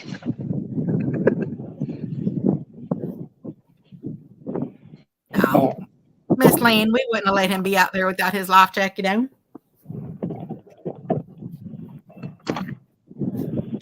That's right. All right.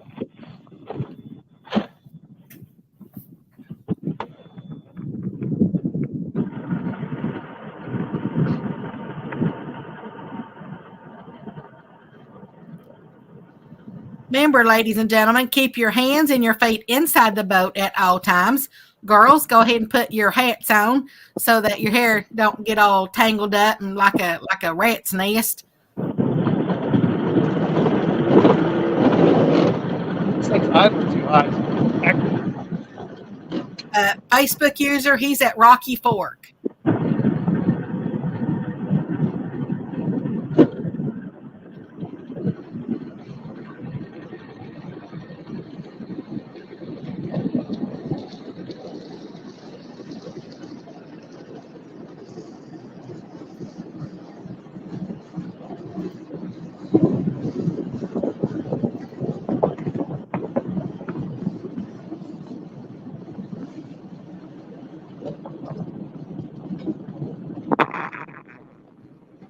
I was trying to make a hole here. Okay, your Facebook user is Mr. Adam Catriel. Oh, what's up, Adam? Hi there, Mr. Adam. How you doing? Yeah, unfortunately, unless it's the access, unless you allow access for StreamYard to have your Facebook or whatever the name or whatever, then it just shows up on this side as Facebook user. Yeah, here's what we see. It says Facebook user. When you log in, it says you have to click something that allows StreamYard permission that way. It's just a privacy button. Oh, he's telling you. He said, "Go to the rock blind, brother. Big cat's there." Go to the rock blind. I don't know what a rock blind is. Yeah, it says, "Go to the rock blind, brother. Big cat's there." I mean, I don't know because I'm not familiar with that.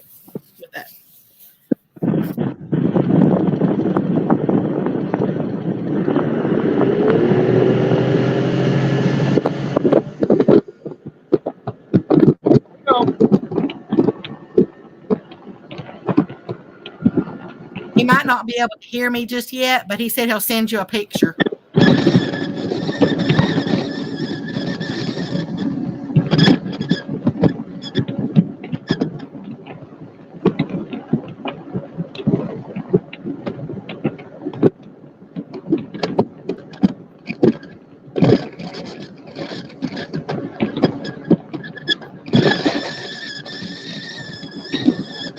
And I do want to thank everybody in here for coming in today and hanging out with us up here. If y'all would, if you like the stream and you're liking hanging out with us and everything, if you could go and please hit the thumbs up for Mr. Muskrat. That would be ever so helpful and very much appreciated.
Hey there, Mr. Dallas. How you doing? Thank you so much for coming in.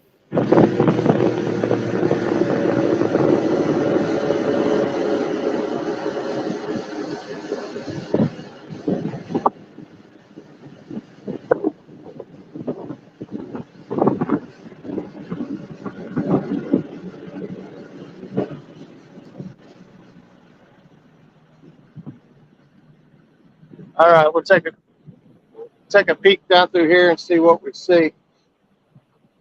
This is where I expect the catfish to be. It's kind of up on the shallow end of the lake, kind of towards the campgrounds.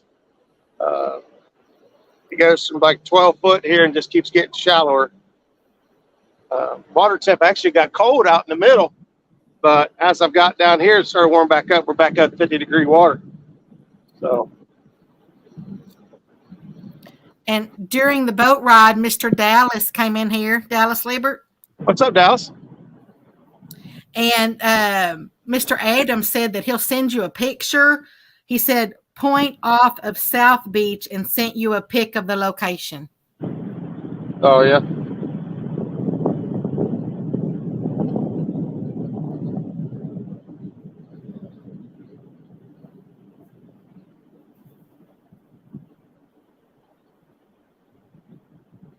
Boy, your son just went away, didn't it? Like totally. It's gone. He gone. Mine just went behind all the clouds too.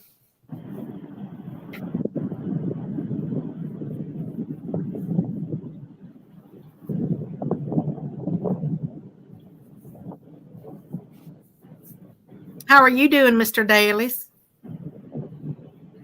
Mr. Dallas says, good luck, Roger. Thank you.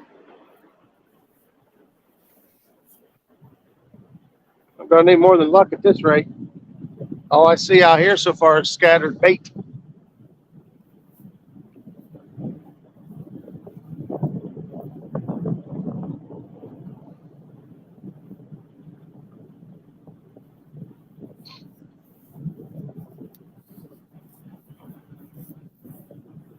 Has anyone seen Mr. Mike Irvin here lately? No, I haven't seen him in a little while. Is anybody out there in the chat box? Anybody seen Mike Irvin in a little while?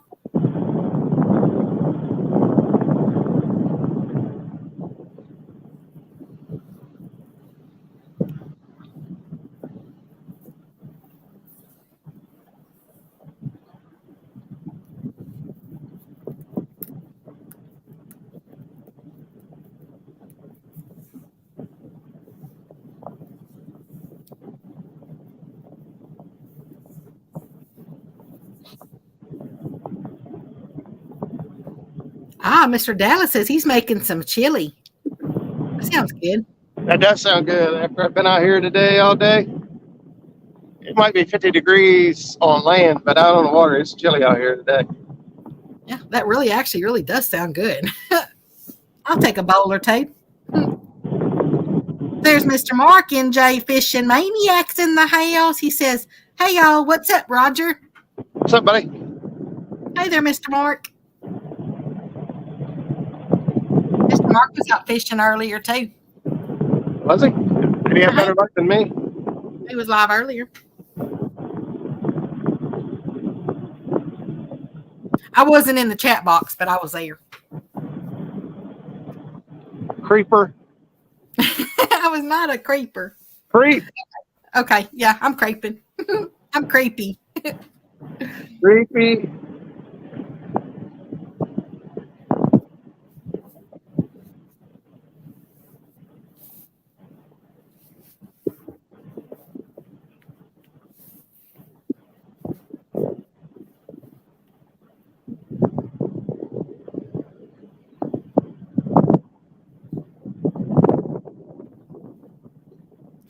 Mr. NJ says, LOL, thanks for creeping. I don't mind.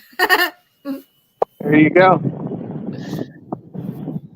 So I said, you know what? People are all important, no matter if they're in the chat or if they're just viewing. You know, there's so many people out there that, you know, they're working on other things or they're at work or, you know, just doing things that they need to get done. But, they, you know, you got them up on the big screen or you got all that stuff and it's all support. It's so much appreciated. You know, it's good knowing that you have an audience, no matter what they're doing, they're taking a little tiny portion out of their day because, you know, everybody's time is so valuable and they're just taking a little time of their day to, you know, even if they're just watching, you know, just sitting there. Apparently my time's not valuable because I'm willing to come out here and waste it. You're not wasting it. You are decompressing out there today. Investing in my sanity. Yeah, you're investing in decompressing. All right, so I'm starting to see some fish out here, so I went ahead and shut her down. Yeah, there's some fishies out here. Mr. Christopher Wright on Facebook says, that's all I seen Sunday up there, just bait, had too deep. Yeah, I'm marking some cats right here. I'm right outside Fisherman's Wharf. There's a few. And Mr. Ernie said, yep, he's been listening. He's been prepping stuff for taco salad. That sounds good, too. Yeah. You guys making me hungry. Here, I know. I need all y'all to come cook for me. Yeah, I got Mom messaging me telling me the food's ready. She's going to eat without me.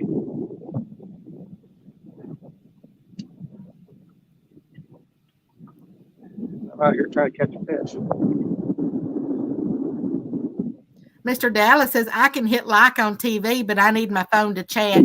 Yeah, that happens a lot when people, they'll say, well, I'm putting you on big screen, but you can't do that on your TV, you know? Right. And there's, lots of people that can't look at their phone for long periods of time too, because of their eyeballs and stuff. And they need to give it a rest. You got two of them. I know. Well, I can't detach them though. I gotta have to. They have to stay together. They're like a matched set. Oh, okay.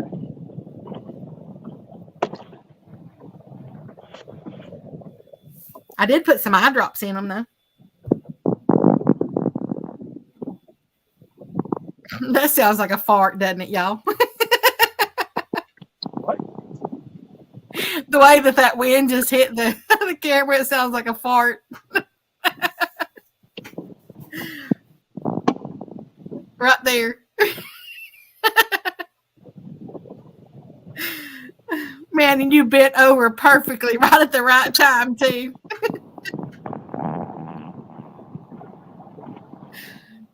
Do y'all hear that? Do y'all hear what I'm talking about?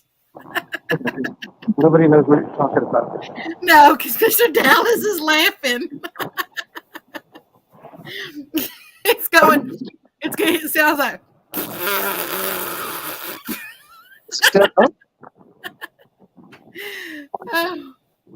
A little bit off and on. But you bent over just then and that wind hit it and it went. It was like perfect timing.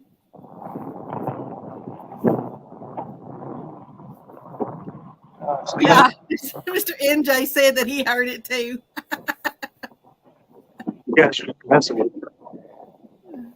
There's Mr. Mike Greenwell back. He says he's at home now. What's up? Getting ready to go fit catfish. So the heck with the crappie. Yeah, Mr. NJ said he had a tough go this morning, cold, windy, and light rain, so he caught nada. I know at one point he was talking about like he likes to just take some, those bouillon cubes and stuff and just put them in some water, and just, sip on some chicken bouillon soup, whatever you call it. Yeah. Be out there, and have something warm out there because he was cold. It's always good to have something warm, going down your throat and filling up your insides. Back up.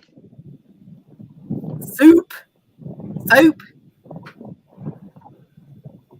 Or I think he even said maybe some coffee even might be a little good, in thermos. Yeah, hot chocolate. I like to have some hot chocolate right now. Hot chocolate. Yeah, and some little mini marshmallows.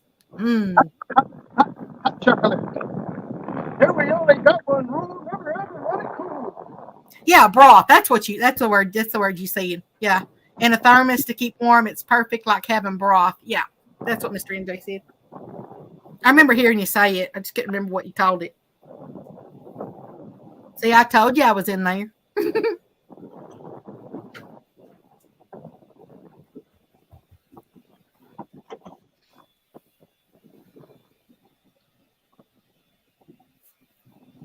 Mr. Mike, the crappie just didn't want to bite today, so he went a few minutes ago and caught some skipjacks, and he's going to try catfishing for just a little bit. Yeah. See if those will bite. And he did catch a gooder one.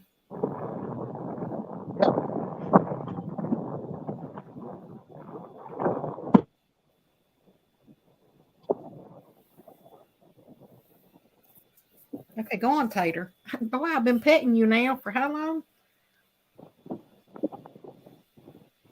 Yeah, skipjack. You just caught a skipjack, right? Who? You. Second. You know better. That's a shad. Shad. What did I said skipjack, didn't I? I got confused. I'm sorry, Mr. Mike. He said skipjack with question marks, and it just dawned on me. I'm sorry. See, our shad here don't look like y'all's shad there. Y'all have these humongous shad. Our shad here they're small. They ain't like that. Our shad here are like overgrown minnows. So sometimes I get mixed up when y'all call things shad and skipjack.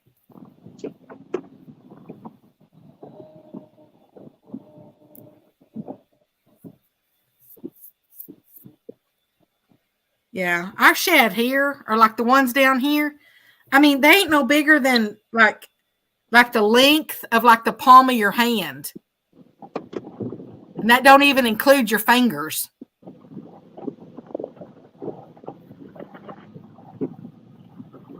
Especially if you go to the bait stores and stuff. That's all you get when you ask for shad.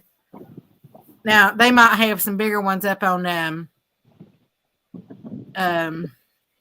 ones up by the Red River.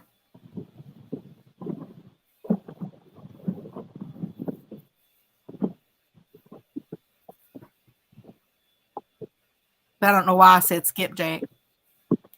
I think it's just because, I don't know, I like that word, skipjack. Skipjack. Sounds a lot better than saying shad. Hey there, Mr. Mike's Fishing Home. How you doing? He said, peeking in, waiting for daughter to get out of school. It's been a while. Life schedule has changed again, and he shared you out. Thank you.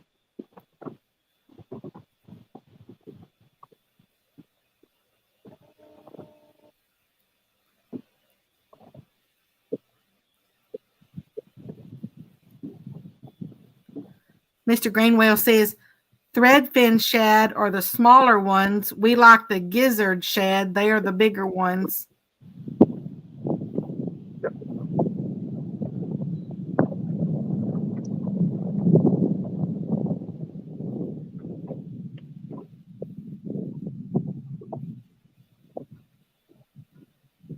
Yeah, first time I ever really saw y'all shad, I was like, holy schmoly, that's like a meal.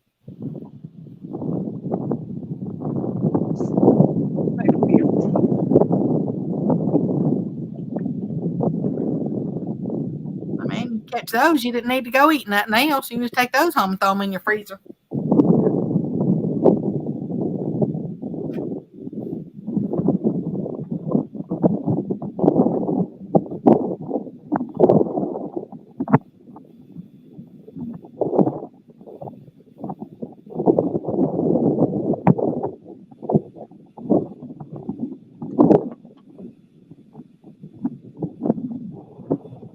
Yes, sir, Mr. Mike, it is.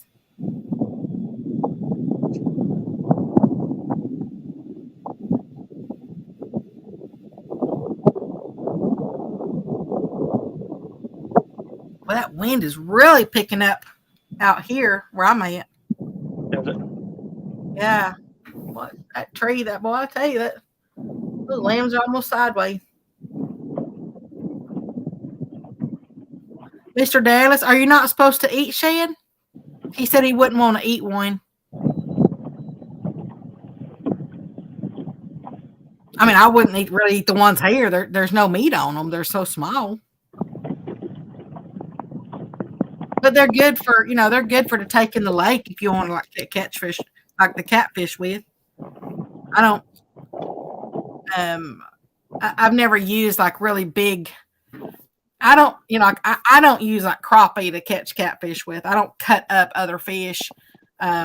We just use like the shad or kind of bait or whatever that we'd want to use and stuff like that. Shad is a fish. Shad is not a fish. Shad, you said you don't cut up other fish. Shad is a fish. I don't cut it up. I use it whole. Oh.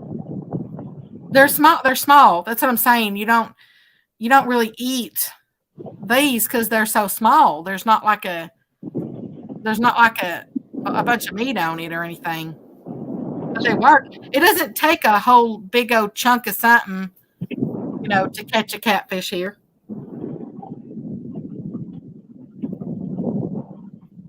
Mr. Mike's Fishing Home says, I'll leave shad eating to J-Dog. That's it. Now I like eating perch.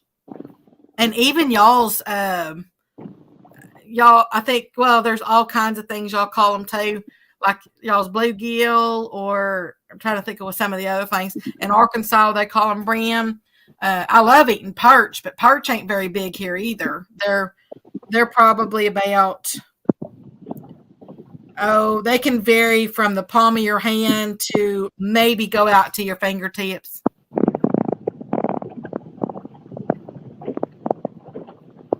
I love eating those things.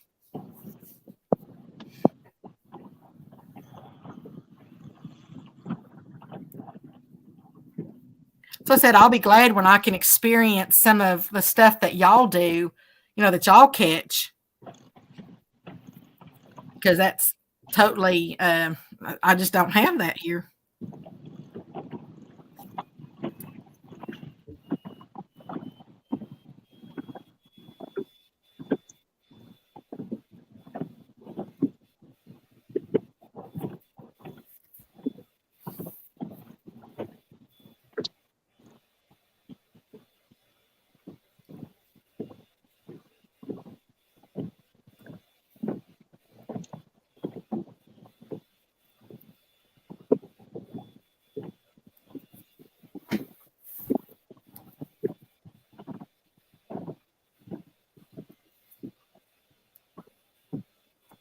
I love Uncle Lou's planter boards. I think plans out so easy. I've never used a planer board. I love using them. Dragon base is one of my favorite things. Cover a lot of water, just moving. Mr. Mike's Fishing Home says he likes whole bluegill fresh on a campfire when camping. Yeah, those are good. Put a small live bluegill on that rod right there. I'm moving my other crappie rods out of the way here in just a second. Rods out first. There's a lake here that's called Fairfield, and it's a little bit south. And now that Lake Fairfield is actually on. That lake is on the what do you call those plants? That makes the water hot. Hot water discharge. Whatever they do there, it makes the water. It makes it stay warm. The water warm. And anyway, now that lake that's actually got some pretty big sunfish in it, and they're beautiful. Man, I'm talking about beautiful colors in them. And I don't know if it's because of that, that plant, that warms the water. I'm not really sure, but Mr. Mike Greenwell, I sure do. I'll eat bait. I don't put myself above it, man. I'll tell you. Some of those perch, some of their fins and tails are the best out there. And they're perfect because when you cook them, the meat literally just the whole skeleton comes off in like one piece. You don't have to worry about like all the little tiny bones and stuff. You just peel it off on one side and then you just take the whole skeleton out. That's right, Mr. Mike. He said, yes, sir, Greenwell, especially if the catfish ain't eating it.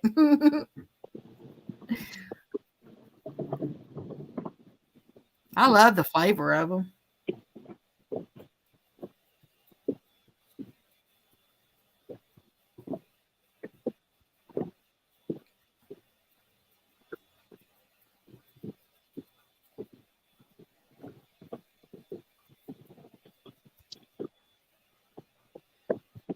Crappie rods down out of the way. Well, I tell y'all though, after watching all this though, I get more and more I want to catch one of these little monster cats.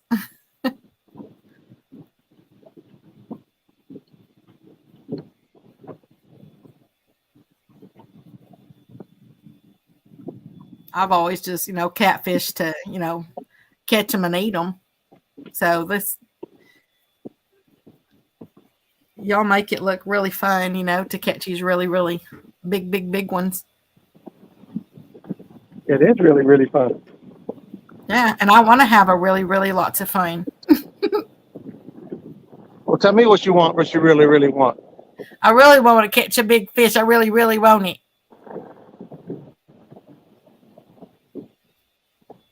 All right, so here's a little tip.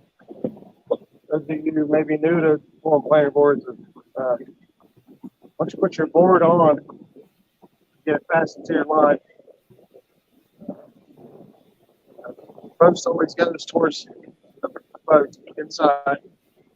But when I go to put it out, let it start going. One of the things I do is I turn this on, I turn my clicker on. What that does, two different things. One, that clicker starts to put a little bit of tension on the planer board, makes this go ahead and start working its way out. And then it also keeps me from forgetting, hey, there's line going out. I don't.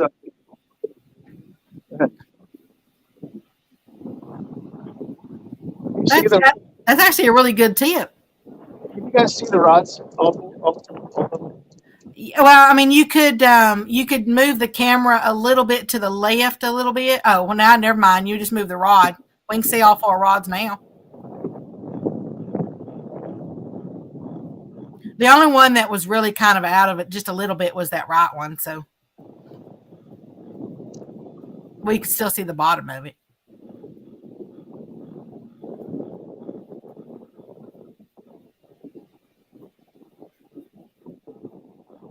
See how the planer board's already kind of going out to the side. I haven't even locked it down yet. It's already kind of working its way over. Place.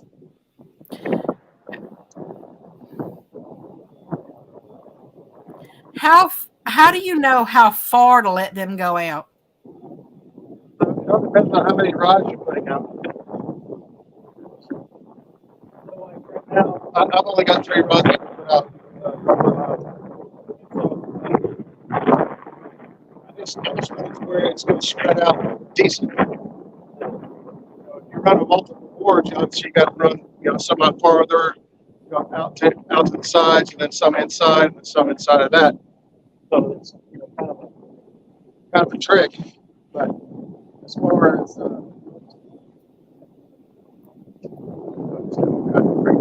just let it track it out. Yeah, there's a lot of wind hitting that phone right now.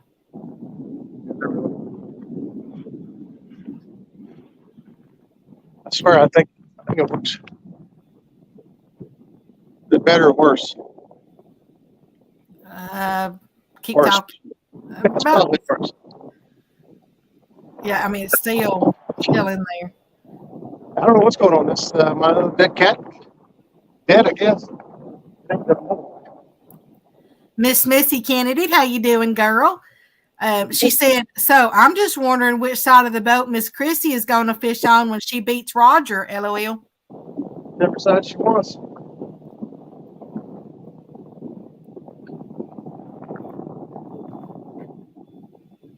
Whatever she wants.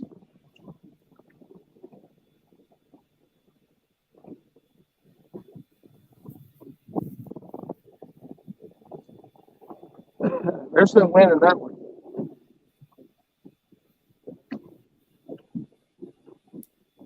You're either going to win and you beat Chrissy, or you lose and get beat by Chrissy. There's no wind in that one.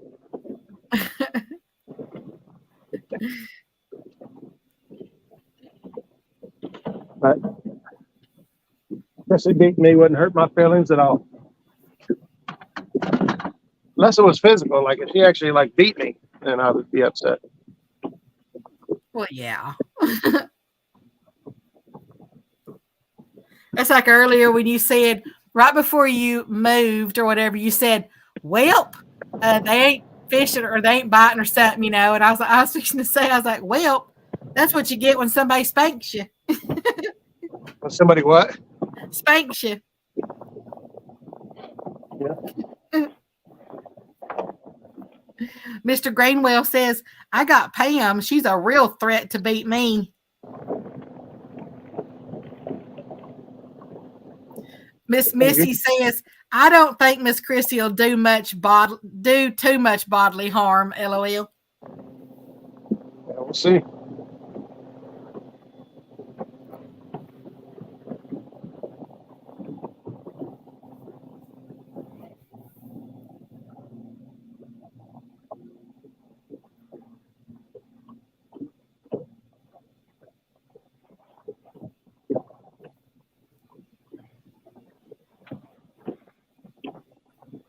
I'm marking fish out there here and there. There's not a lot. They're scattered out pretty good. They're out there.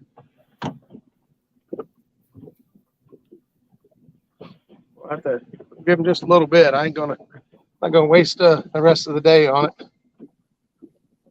Let's see if we can't pick up a fish. Boy, and y'all were like killing it the other day. Oh yeah, that was before the river went to berserk. The river went up 21 feet in 2 days. Is that kind of like the Mississippi Squirrel Revival? The day the squirrel went berserk I don't think so. in the something Baptist Church. There's Mr. Donald Knight Sr. He says, "Hey everybody, nice looking ride there, Muskrat." Who said that? Mr. Donald Knight Sr. Well, thanks, Donald. It's the mighty muskrat. There's Miss Michelle in the house. It's all mine. What's up, Michelle? How you doing, girl? You're right there. I'm marking 1, 2, 3, 4, 5, 6, 7. 7 fish, all within about 20-foot circle of each other. They're about 40 feet off the boat. I think that's not gonna quite reach them. Although the way we're going, the bait's actually kind of cat-a-corner that way. Okay, Mr. Mike. Mr. Mike's Fishing Home says, good luck. Got to run. Daughter's almost out of school. Thanks for stopping by.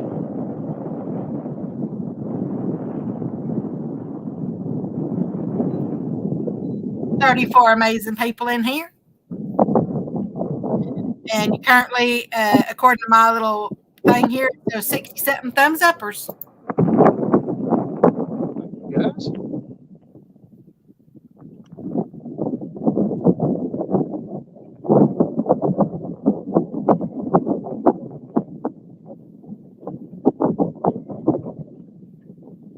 The wind's kicking my butt. Should have laid a track down. I thought I could get away with it because I was going straight into the wind, but the wind keeps changing direction. So right when you got it about figured out. Wow, you just got hey, was that something on that right rod over there? Or is that just No, it's a boat spinning. you actually just you sound you got a lot louder right now. You sound really good now. I don't know what happened. Here? Yeah, I don't know what happened, but it just changed. Beats me. You gotta see I'm standing still. I don't know what's going on. Yeah, I don't know. Mr. Super Smurf, Mr. Eric said, hey, do you know when they gonna stock that lake with blues catfish? No, I know it's on the schedule, but I don't know when they should have already done it. You're supposed to do that stuff in the spring.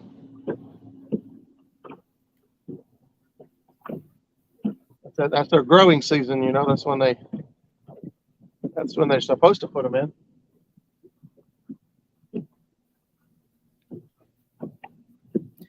Nubby's catfishing says, what you caught? Actually, he just started doing the catfishing.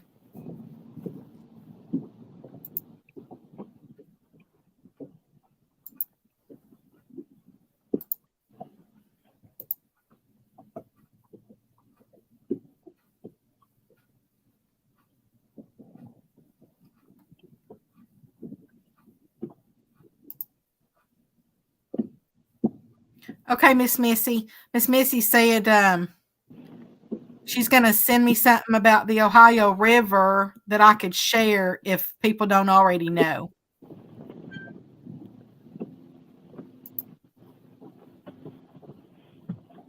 There's lots about the river I don't know. Let me pull it up here. See what it is.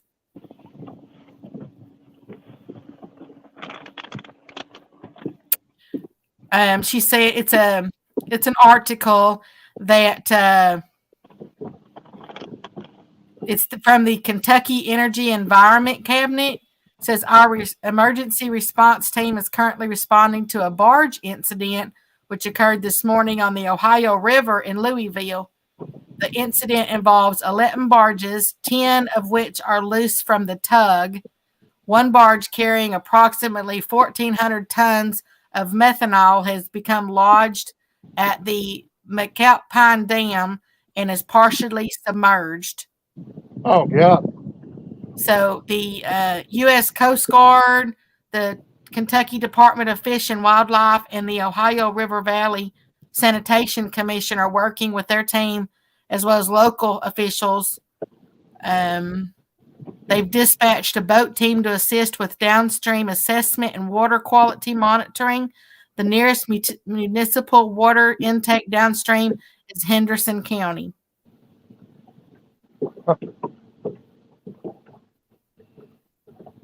Ain't gonna be no fish left in the Ohio River by the time they're done dumping everything in it.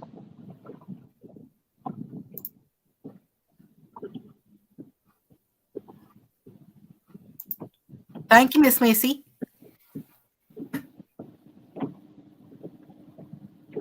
Mr. Eric says, I know the Ohio River is flooded right now. Oh, yeah. It's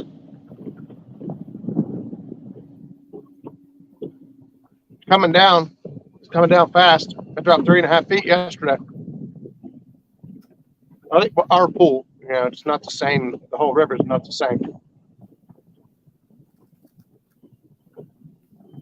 Mr. Greenwell says they full of crap because they said the next water intake is Henderson, but not true. Water intakes at Newburgh and Evansville before the Henderson. Yeah, and I was just reading the article, that was on here.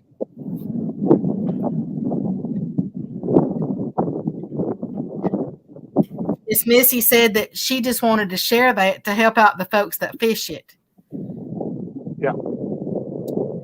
Mr. Donald Knight says, what boards are you running, Muskrat? Uncle Lou planer boards, man. They're awesome. I've tried about every kind there are. And there's a couple other ones that are pretty good too. But Uncle Lou's are my favorite.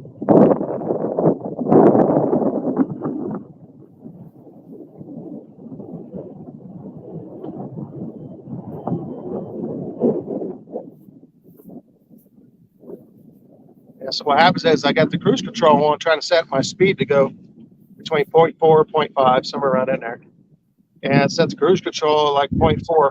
We're moving along, we're going straight, and then all of a sudden the wind blows us sideways at 0.6. Well, the boat's traveling at 0.6, so the trolling motor says, well, I'm already going faster at 0.4, I don't need to turn on.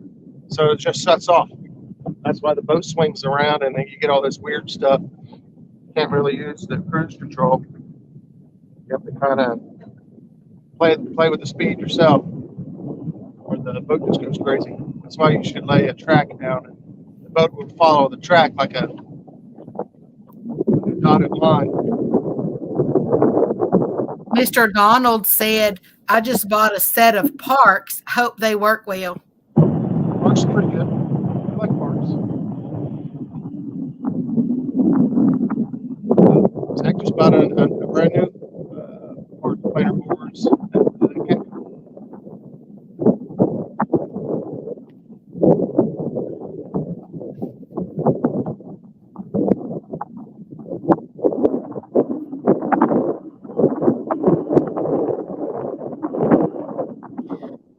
Look, are y'all supposed to have storms moving in or something? I don't know. It started sprinkling on me on my way over here. There's raindrops.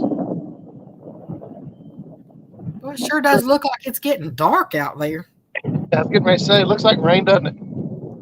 Yeah, I'm fixing to look on here.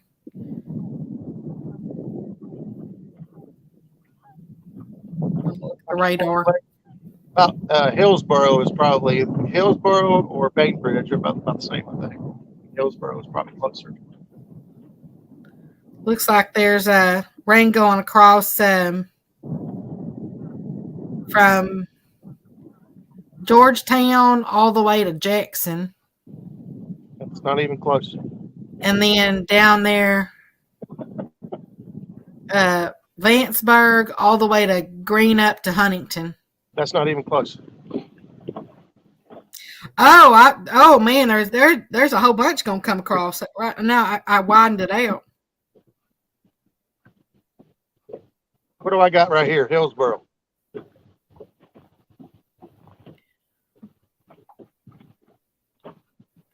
Hang on.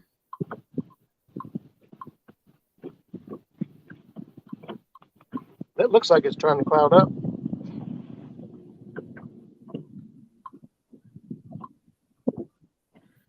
Okay, here we go. Hillsboro. Okay. I don't think it's going to rain anytime soon. Let's see. The green's going to come across. Of course, it's moving from west to east. And let me see. I've got the radar going. It looks like 6:15 your time. It looks like you'll get a shower, but it's kind of going to be hit or miss. Yeah. It's in there and it kind of dissipates and then it kind of comes back a little bit and, kind of spotty. That's probably why you're so cloudy out there, because it is around you. It's south of you. It's and there's a whole bunch fixing to come across south, but see, it's coming across like Cincinnati. Yeah. And then if it's going to hit Hillsboro, and mine only goes out to 6:15 p.m. your time, and so it's going to hit there about 6:15. Yeah, that sounds about right. Yeah. Cincinnati's about an hour from here. Okay. Look, lady said moving into Cincinnati now. Mr. Eric says, can't wait to get my orange Uncle Lou planer boards. You got orange ones coming? I don't have orange ones. I got fish underneath on me though. Orange ones? Yeah, orange fish. Would they be called Ruffy? Orange Ruffy? I like them. I know, that's good stuff right there. Hey there, Big Ranch. How you doing? Mr. Brandon says, must be nice to fish all day, Roger. Mr. Daniel, live in Minnesota. No, not yet. He switched from going crappie fishing to catfishing, and he's only been out there probably actually fishing for the catfish now for about 30, 45 minutes. But not yet. Oh, I'm sorry, Mr. Brian. I'm sorry. What did I call you? Did I mix that up? I might have. I mixed up skipjack and shad earlier. Why can I not think of that word? I mixed up skipjack and shad earlier. Yeah, shad's like 90% of what I use here. Oh, okay. I said Brandon. I'm sorry. I meant Mr. Brian.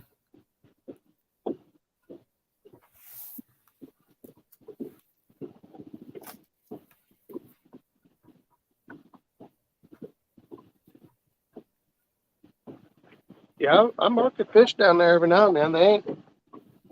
They ain't stacked up or nothing, but we're definitely putting baits in front of at least a few fish. Mr. Eric said that he'll send you a picture of the orange ones. Oh, thanks.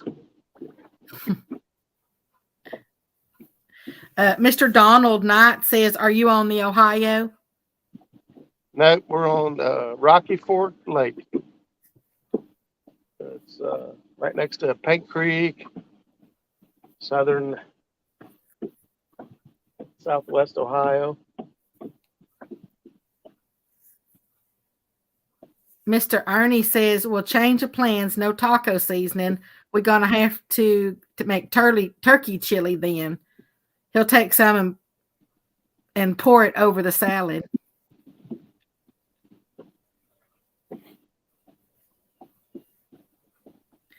Mr. Richard Fishing and Freedom says, what's the water temperature there, Mr. Roger? 50. Well, it's been bouncing around between 49 and 50. Right now, it's actually 49.27. And Mr. Brian, yes, he is. Big Ranch says, you still doing your show tonight? Yeah, I'll probably be. I'm pulling from one side of the lake to the other. It's not real far, honestly. When I get to the other side, I'll probably wrap it up. I'm passing fish. If they're not going to bite, I'm not going to. Mom made some, I know this is going to sound kind of crazy, but, you know, my mom grew up poor like most of our parents did. And grandma, she had to put sugar in everything to make the kids eat it. Well, I don't know, maybe everybody else made green beans, potatoes, and corn soup. That's all it's in it. Green beans, potatoes, and corn. Yep. And a little bit of sugar. And I ain't had that forever. That's what Mom said. Hey, I made some green beans, potatoes, and corn for dinner. If you want some, you swing by. I'm like, oh, yeah. Yep. You know, back during the Depression, there was weenie water soup. Weenie water soup? That's what it was called. Weenie water soup. They would take one wiener and they'd boil it in the water. And that's what their soup was. They would eat the weenie water, basically. And that's what their soup was. No. Yep. It was called weenie water soup. I haven't been that hungry yet. Mr. Donald said that he's about a half hour from you. Oh, really? And yet, Mr. Eric, he said Roger's favorite color is orange. It is. I don't know why. I don't know what makes you think that. Yeah, orange this and orange that. Orange, you glad you didn't ask me again? Orange, you glad I didn't say banana?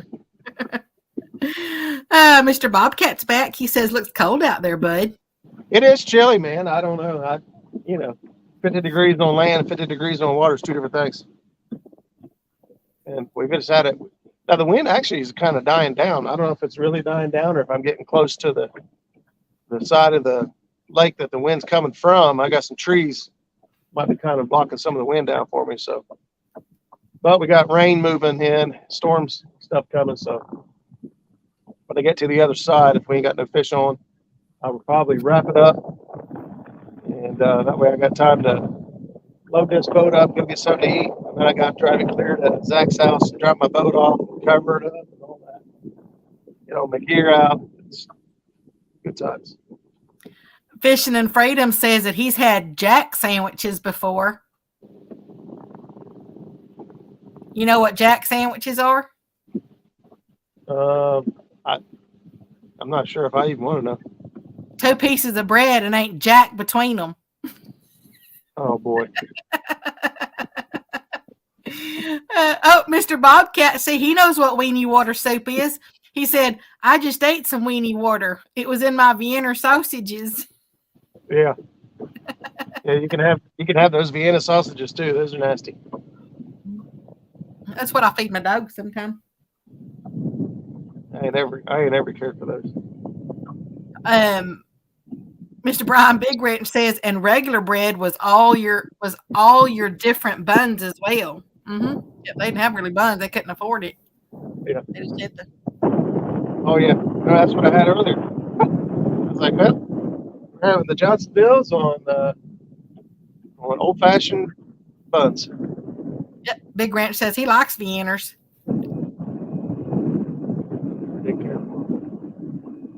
I like those little ones that are what are they called? Little Smokies. I like little Smokies. Yeah. You know, those are good. I like sausage though, so I don't care what kind of sausage it is. I like sausage.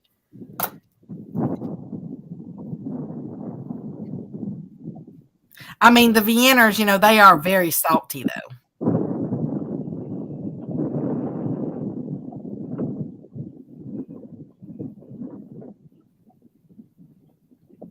Yeah. Live in Minnesota, the cocktail weenies. Yeah, those are pretty good.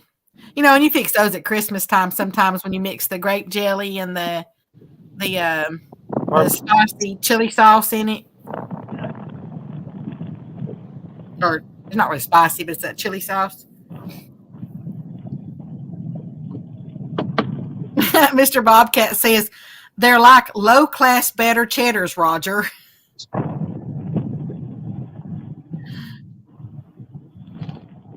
ain't hating on them. I just don't like them. What is that? Mr. Big Wrench wants, he kind of is asking you how you're doing. He says you don't look like you're feeling too good. Who, me? Yeah. No, I'm all right.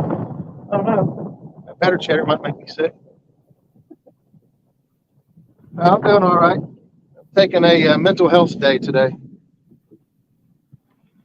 He was fixing him. He fired up the grill earlier, and he had some better cheddars on there. But when he took a bite into it, it had a really funny taste to it. So he decided not to eat them. So it might be messing with him a little bit. That's what he's talking about. Yeah, I feel all right. My brain, I'm sitting there thinking about what I'm going to do, how much time I got, and go to mom's. I'm going to go do this, and my brain just took over. Start thinking about stuff. Fishin and Freedom says he loves Vienners. His daddy calls them possum peckers. LOL. Possum peckers.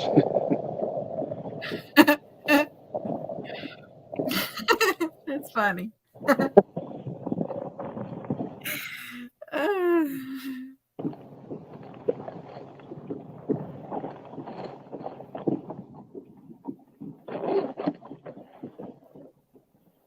You can deep fry those things too. You can bread them and deep fry them. Have like little Vienna nuggets.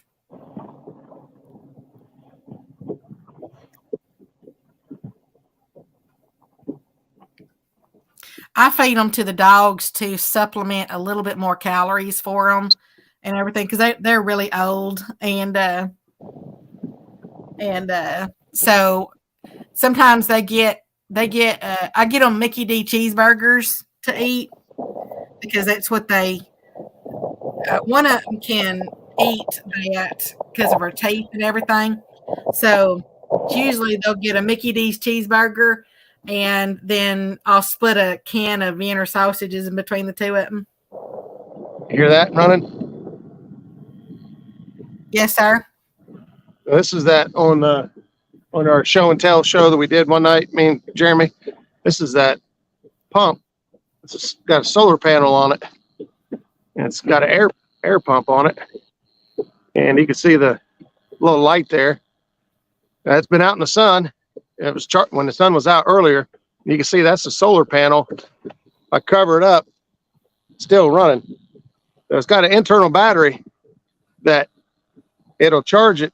It'll charge the battery when the sun's out. So when the sun goes away, it still works. When the sun's out, it just runs off the solar. You know what that looks like? It's like $20, $24 on Amazon. This thing's awesome. What does it look like? That looks like those things you put on your chest, when you put them on there to shock your heart, and you say clear. Yeah. Defibrillator. Yeah, that thing, a defibrillator. And of course, Mr. Bobcat, who doesn't giggle at possum pecker? Yeah. Okay, here you are. That's funny right there. Come on, man. See, I'm still marking fish. Like I said, they're not. I pretty much can't look at the screen and not see that there's a fish nearby. Or a fish didn't, we didn't run over it on 2D. Actually, Mr. Daniel, they don't really fart out there. Their Vienners or the cheeseburgers. I also have this certain food that I buy them too, and which I hate when I move because the store's only here in Texas, and it's what they eat. But yeah, their farts really ain't that. They ain't really bad. I know my little one, my little miniature dachshund, when she farts, she doesn't know that that's what's coming out of her butt. So she runs away from it and looks around like, what was that? Funniest thing. Mr. Bobcat said that was cool that you held up. Yeah. Fishin and Freedom said that's awesome that he needs one of those. Yeah, if you keep much live bait, and they're nice. You don't ever have to worry about buying batteries. You can also has a USB port on it. So let's say you know you're going out at night or it's not going to be sunny or whatever, you could charge it and then reuse it. So it's a pretty cool little pump. There's Mr. Warpig in the house. Hey, what's up, Bill? He says, "Where you at, Raj?" I'm right here at Rocky. Now before I started using that solar powered pump, I was using this solar powered pump. I got the solar panel and cord that goes over to it. I don't know if there's enough solar to. Yep. There's enough sun. You turn it on. Well, I tell you, they think of everything, don't they? Oh, here it is. Fishing and Freedom says, "They in the mud, Roger, or feeding position?" Question mark. In the mud. They're in the mud. That's my kind of fish. Likes the mud. Down and dirty. They're not feeding. Face down, ass up. That's feeding. Warpig says, "Good luck. It was a no bite Sunday." Yeah, I have no bites today either. I came out. I spent the first half of the day chasing crappie, and that didn't go very well. So then I went through and got some shad, which they weren't big shad. They were just decent shad over here in South Beach. And I've been trying to get a bite on cats. I ain't had a bite yet. I ain't spent a whole lot of time doing it. I basically drove from Fisherman's Wharf directly across into the wind to the other side. I'm almost to the other side. If we make it to the other side without a bite or without a fish, actually at this point, even if I caught a fish, I'm probably still heading over to Mom's to get some food. By the time I get over there, eat, drop this thing off, and whatever, get home and do my show. Yeah, because it actually really does sound good. People don't think that, unless you've done them, that running these weekly shows, is a big deal. But you really you kind of have to plan your whole week around making sure you're home on time to do the show. We try not to cancel very many. Luckily, with me and Jeremy both on the show now, every now and then I've missed a show that he could do, or vice versa. But it takes a lot of commitment to make sure you're home you think about if you watch a show every single week or not, and if you really make it, even if it's your favorite show, and it gets to be, you got to put some prep and dedication to it. That's right, and y'all always have an awesome show. I learned so much. That's what I enjoy doing. I could do a bunch of different ways. We could sit on there and cut up and have a good time, and we do. Mm-hmm. But we really enjoy sharing the sport and trying to get people to either more confidence and try new things or catch more bigger fish. That's how we all learned. We all learned watching and listening and asking questions, and we're still learning, watching, listening, and asking questions. So yep. We're just kind of paying it forward, is really. I'm like a sponge, man. I like to soak all that up. Warpig says, "Off the bottom, but wasn't hungry at all." And then he said, "Hope it changes by tournament." Bill, I don't know if you looked at the weather for Saturday. I'd be surprised if they have the tournament. 25 to 35 mile an hour winds out here Saturday. You got to over 40. I don't want to be out here playing in that. Mr. Bob says, is it as bad as Edmonton for at least 2 hours a night?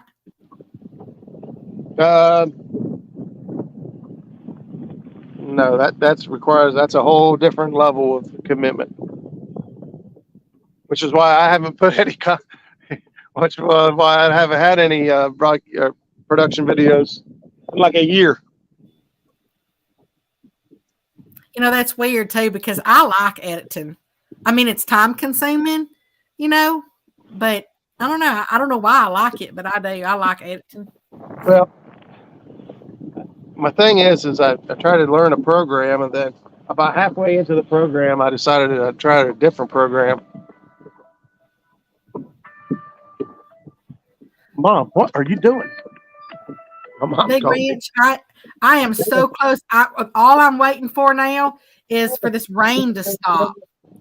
So because my driveway had washed out again, it's been like the third time I've had to fix it now, and so because I got to be able to get those trucks in there, and so as soon as I can get this rain to hold off, then I am gone. I'm getting it. All right, love you. All right. Love you back. Warpig says Ohio might change. Who knows? Above 20 miles per hour, I'm out. Yeah, that's pretty much exactly what I said. They're calling for right now. They're calling 25 to 35. Yeah, and you're right. It could change between now and then. As of right now, I ain't planning on playing in it at all. That's like Texas weather, man. It can change from 1 hour to the next. There'll be more events, better weather, and better bite. This right here ain't got me excited at all. And you have Facebook. AJ's Mercantile is in here and says, "Hey, Roger." What's up? That's either Joe or Angie. Yeah, they don't say. So we like them anyway. Mr. Super Smurf Eric says, "I'm more of a visual person. I need to know how to run 4 planer boards at the same time, Roger." Well, gotta get you on the boat and do it. That's all there is to it. It's easy. And that's Mr. Joe. He just said, "How you doing, Mr. Joe?" And Mr. Jeff. You didn't miss much out here, buddy. Mr. Jeff Beal is back. He said, "You're still at it. Nice."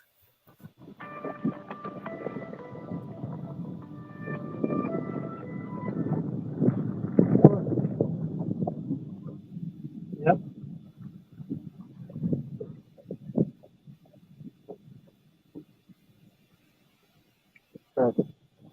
I got the yeah, I got it.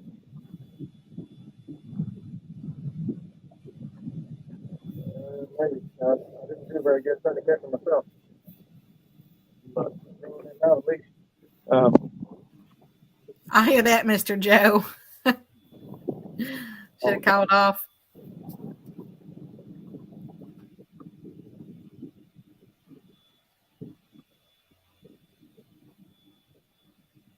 He had some sun out there earlier, but man, it just looks miserable out there right now. But it looks like there's some rain that's going to be coming across, but it's going to be, let's see, what's it, 4:49 there?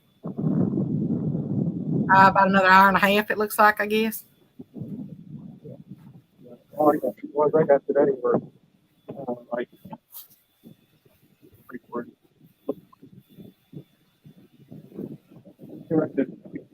I've even lost my sun here. It's gone behind the clouds, it looks like.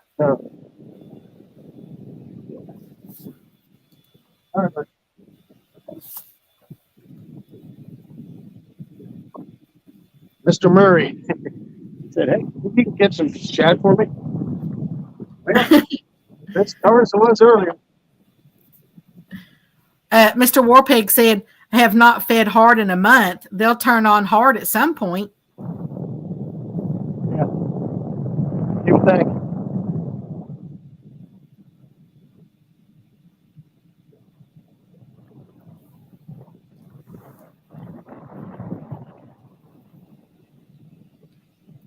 I do want to thank everybody out there for hanging out today. I said, I know how valuable everybody's time is and everything, and love each and every one of y'all for sticking it out and hanging out and popping in and just watching, and had a lot of fun today. Yeah, you guys hadn't stopped by and hung out with me. It's been a long day. Been a long day out here by myself.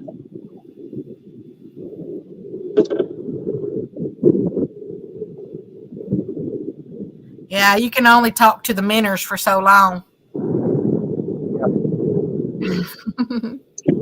There's Mr. Zach. Hey, Mr. Zach. He goes, "Okay, I'm watching and listening." This is the size of the shad I'm getting out of there. Oh, they ain't too big. That's like a little Texas size shad. I think that's what he's wanting, about that size right there. We'll go over and see if we can't get him a couple. You guys saw earlier, it wasn't very easy.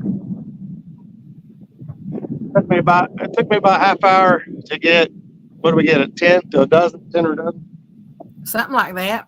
You got a gooder one at one point. Yeah. Yeah. I know he needed some, I would have put them in the bait tank. I just put them on the ice. Mr. Zach said that's perfect. Yeah. Aw, that was very sweet, Mr. Brian. Well, sweet for me. Big Rich says, we love you too, Becca. Roger is all right. Yeah, I do what I can.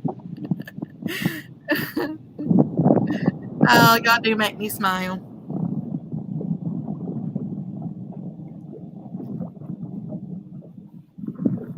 Listen here, had a live little blue on it.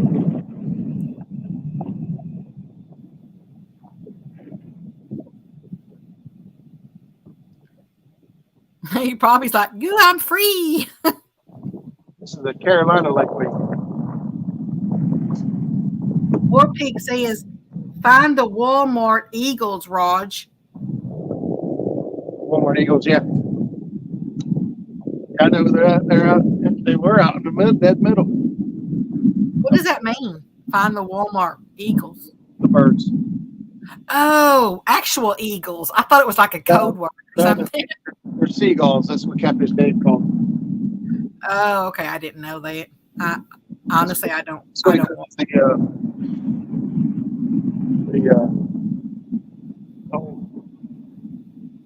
trash bags and stuff flying up in the air. Walmart Eagles. Okay. You see them fly up in the air in the parking lots and stuff, and people trash. Yeah, I find some of those occasionally out in my pasture where they, somebody's thrown one out or something.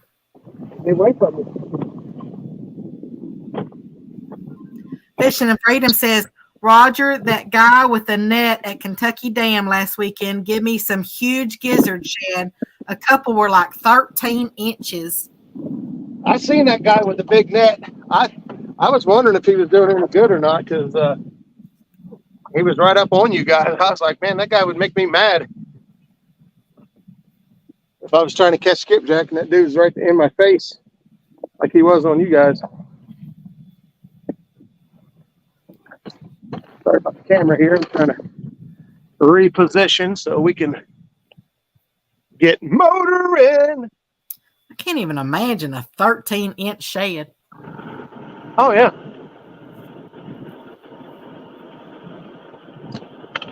We get some big ones here. 13 inches, we do get some that big. It's not common. But we do get them. We do get them that big sometimes.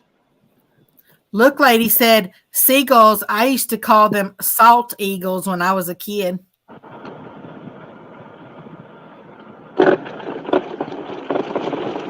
Mr. Richard said he was getting skipjack 3 and 4 at a time in that net every time he dipped it.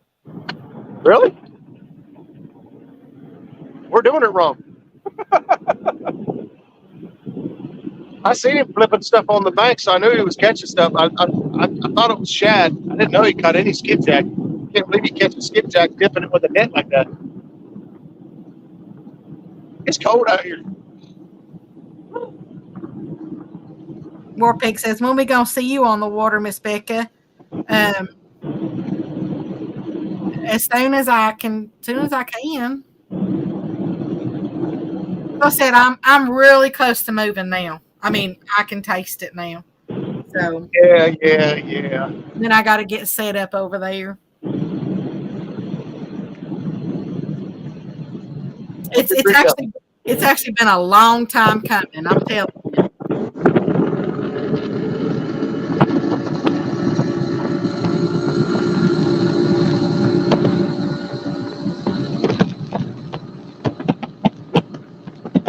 It's like I get 2 steps forward and have to take a step back, stuff. And even when I get over there, there's actually still stuff that I have to take care of here, but I'll be doing it from over there.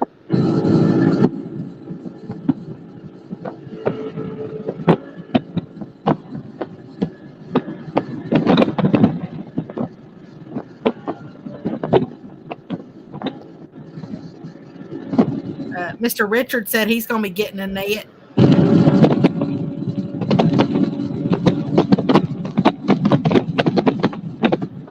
Of course, he can't hear us when he's motoring.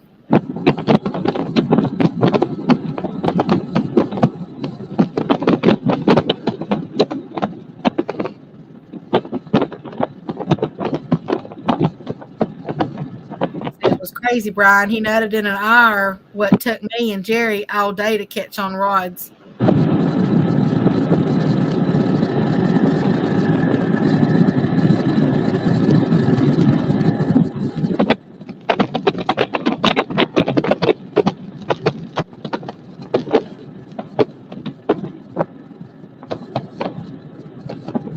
And War Pig, it'll probably just be the bank right now for me anyway, because the boat right here, I'm gonna give the boat to my brother.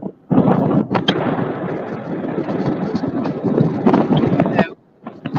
either I'm gonna get me another boat, or I don't know what I'm gonna do yet.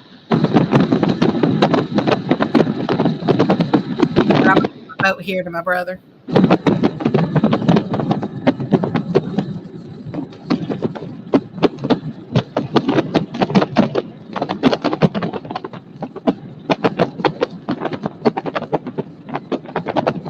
I went looking at some boats not too terribly long ago and took some pictures of some ones that I was looking at.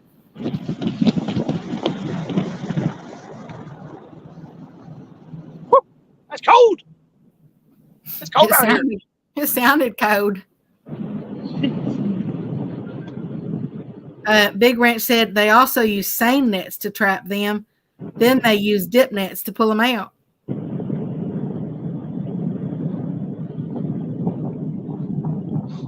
Yeah, all the bait's 20 feet deep. That's the other reason it's making it so hard to catch. Mr. Danny Stone is back in here now. He said driving home listening. Danny Stone. That's probably kind of a hard name to have, right? Get it?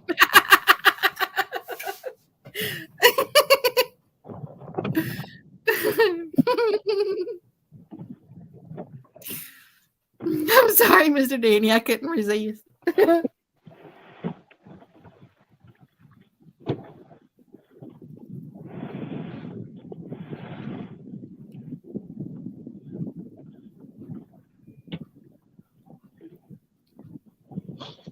Well, here's what the screen looks like. I'm not drinking anything. Actually, I'm drinking water right now. Y'all, if y'all don't know me about this, is actually the way I am. So, That's all bait. my goodness gracious. Yeah. Mr. Zach says, Roger, don't waste a lot of time on the shed. Well, we'll see. I don't have a lot of time, so that's good. Y'all are in sync. Yeah, I was just getting ready to head to my mom. She made dinner, and I was gonna run over and eat before I had to leave. So we'll set that there. Drop the trolling motor.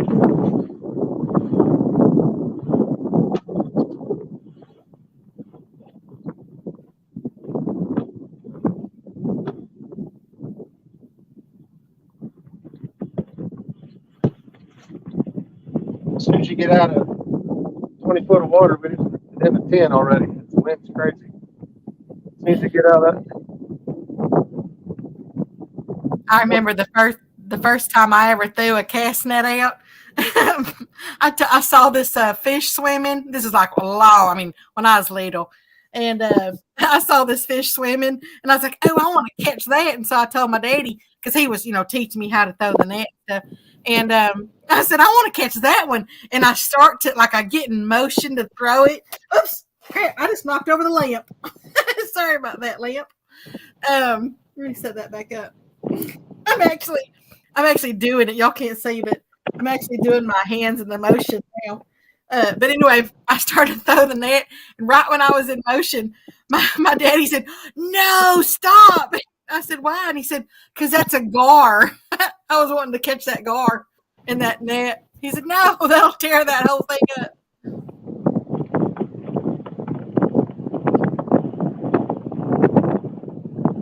I think that was the first time I'd ever actually seen. We get alligator gar here, and that's the first time I'd ever seen one of those. But it sure did look cool at the time. I can't believe I just took my hand and knocked over the lamp.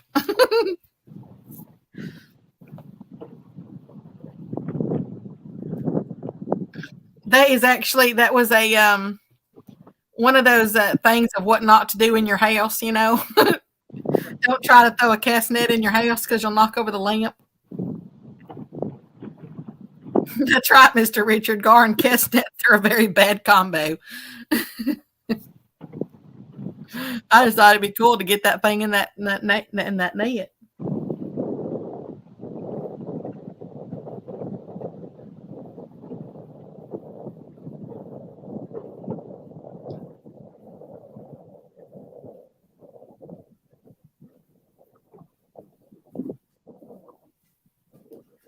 There's Shad Daddy in the house.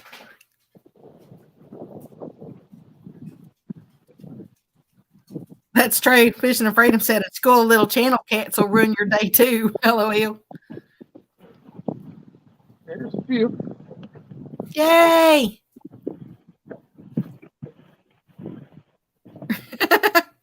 I know, Mr. Kevin, right? That's Mr. Palmetto's in the house. He said, Becca, what have we told you about having too much fun? Oh my goodness. Y'all don't even know how much fun I actually have. Until I knock the lamp over.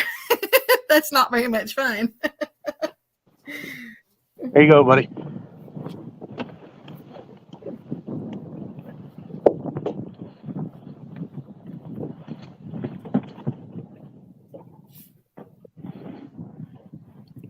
Yeah, we got one decent sized one. Oh, that's a good one.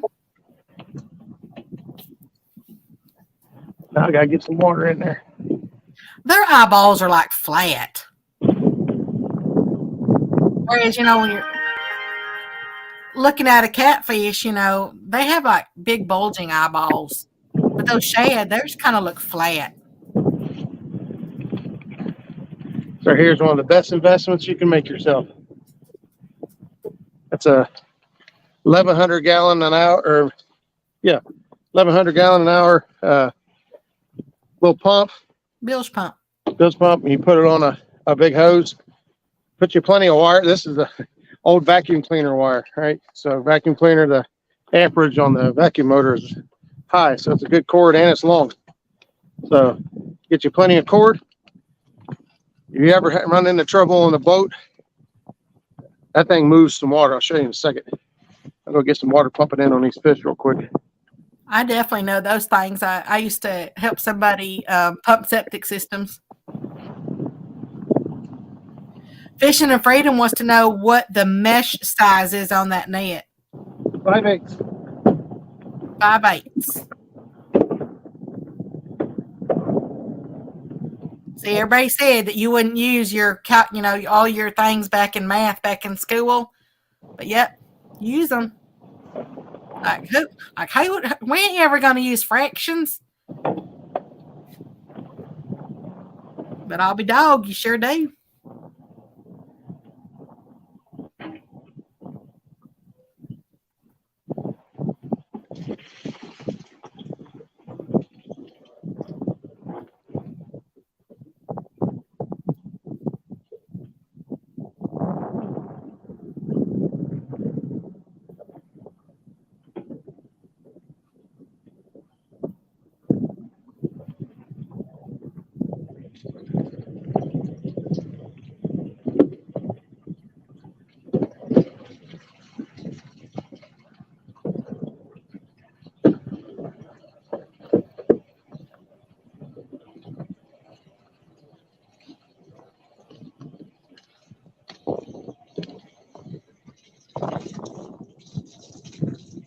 Well, actually, it's pumping very good right now. Maybe Maybe I should have tested it before I decided to brag about it. Hey, it's working though. Yeah. Isn't that the ultimate goal though? Yeah. Pump the water in, but I thought it should have been going a lot faster. Well, maybe it's just cold. Yeah, okay. It sounded good. All right, that's good. I'm trying to catch you with 3 more. Big Ranch says the math teacher also said we wouldn't be able to carry a calculator with us. You know, and that is true, but just think, you know, if something happened and we went through some kind of something or another and, you know, there were no more batteries out there and that kind of stuff, and you didn't have no cell service and you couldn't power it on and all that, you know, and, you know, you'd have to know how to do all that stuff.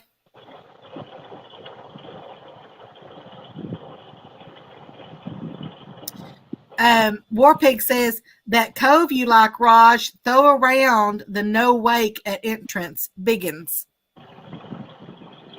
Code you like? Throw around the no wake at the entrance.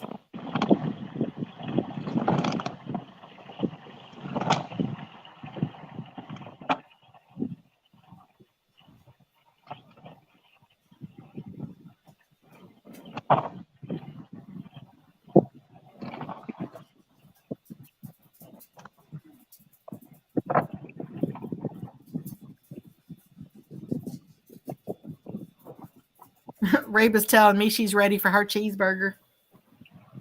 I hear her start to whine.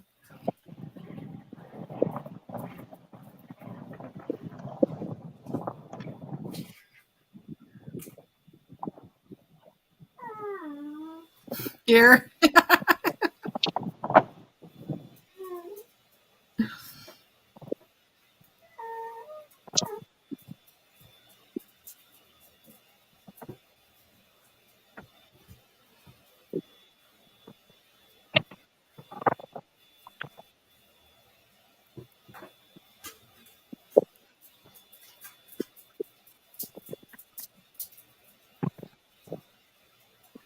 Is that a boat on the opposite side over there, or is that something else on the water edge? Behind you, directly behind you. See that white thing over there? Yeah, it's a building. Oh, that's a building over there? Yeah. Golly, it looks like it's sitting right on top of the water. It is. It's a boat garage. You pull your boats right out. Oh, okay. Okay. Big enough to put about 6 boats in.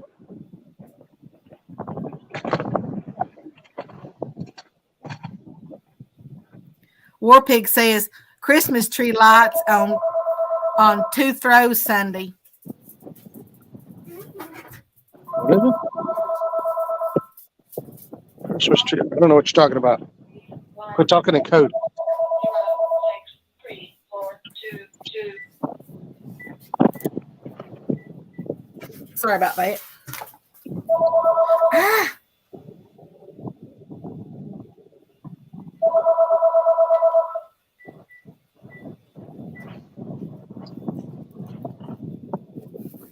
A boathouse.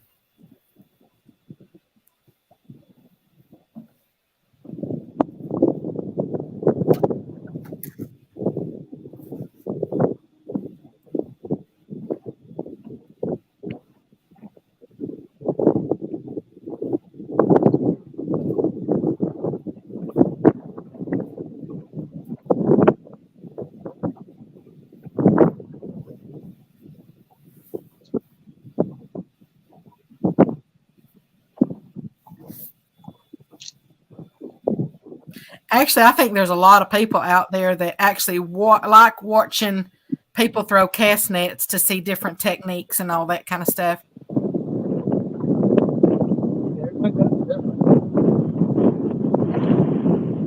It's hard to do into the wind, I can tell you that. Mm-hmm. Well, I think, there's, I mean, I know a lot of people, know how to throw them, but I think there's a lot of people out there that don't, that just, they keep at it, because the more you throw them, the better you get, and it don't always work every single time.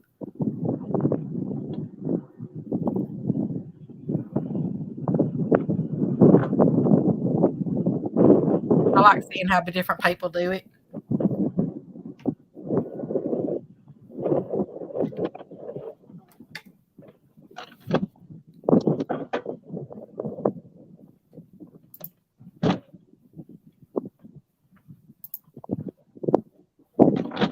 We still have 36 wonderful people hanging out here. We sure appreciate y'all coming in here and taking your time out and watching and hanging out.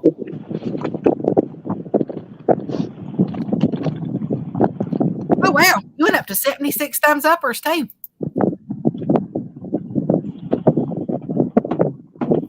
Y'all are amazing.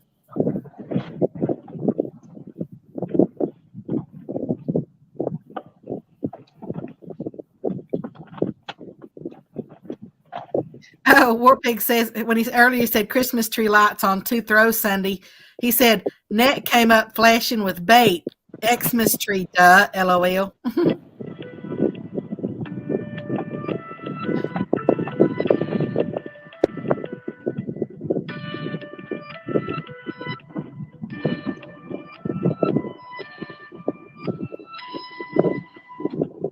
Somebody's calling me. Yeah, somebody was calling me. Have you extended your car insurance warranty?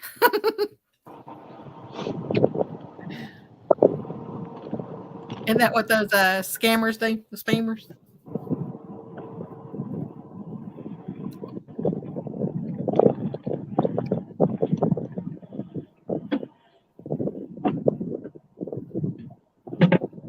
Man, look at that over on the left-hand side. Is that rain that we see out there?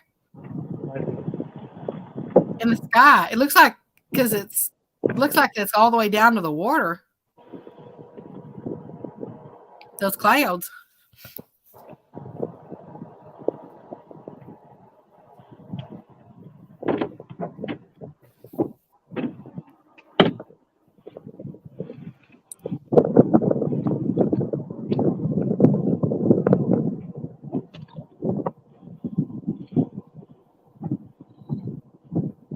Look at the radar again.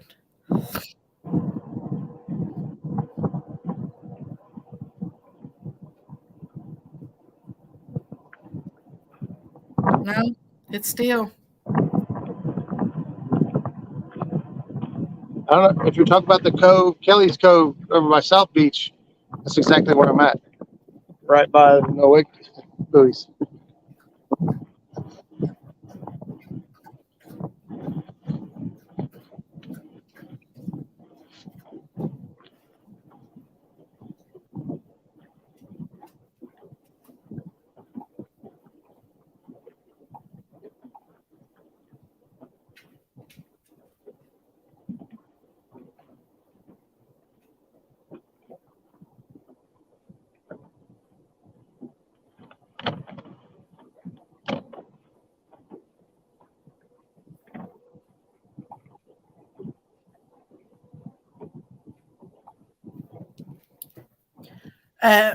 Uper RD, no, not except for just bait right now. They're just not wanting to bite today. He has saw some, they just ain't wanting to bite.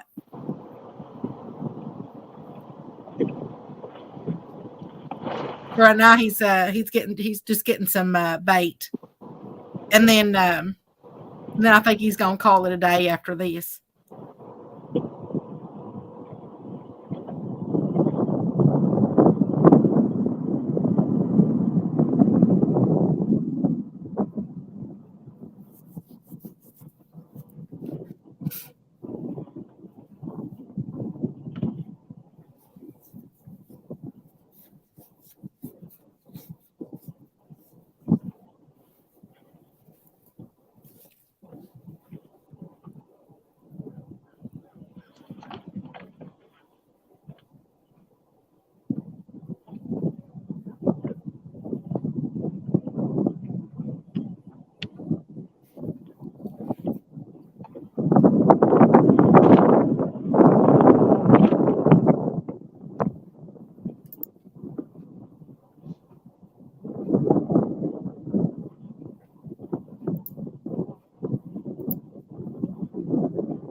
going to go over there real quick too, and I'm going to put the link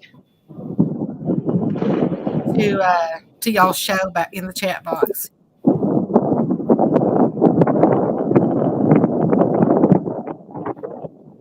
Okay, Mr. War Pig, he said, I'm out. Talk to y'all later. You have a blessed night.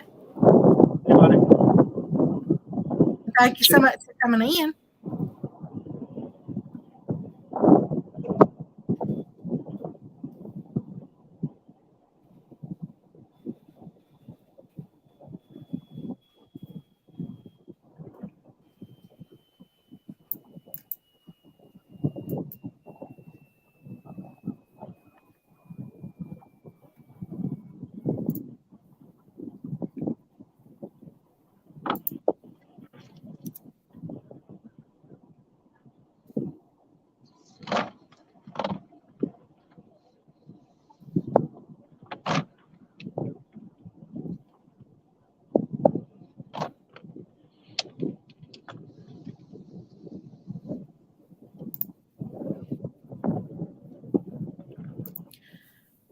I just put the link, y'all, in chat. That's to set your reminders for the show tonight with Chat with Muskrat and Creole. That way y'all can go ahead and get in there and set your little button thingies. Yeah, that's what I saw too, Mr. Eric. There's one little batch that looks like it could be going across him, and I told him if it did, it wasn't going to hit him until like 6:15 or something like around in that area. I told him it was going to be a little bit choppy. Maybe it could happen. It could not happen. Mr. Eric said that most of the rain looks like it's going to go south of you. And then Mr. Zach just said, "Go home, Roger."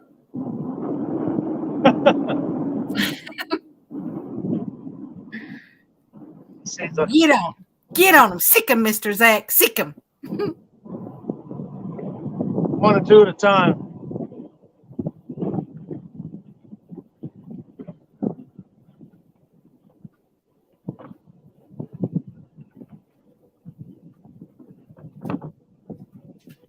You know, Mr. Roger, when you need help, he's like right there.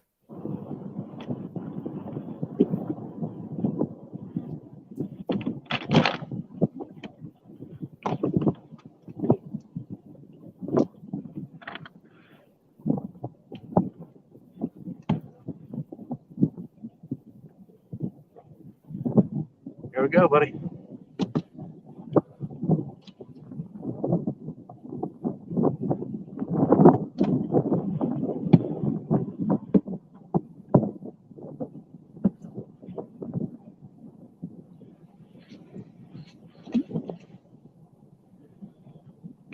Yeehaw!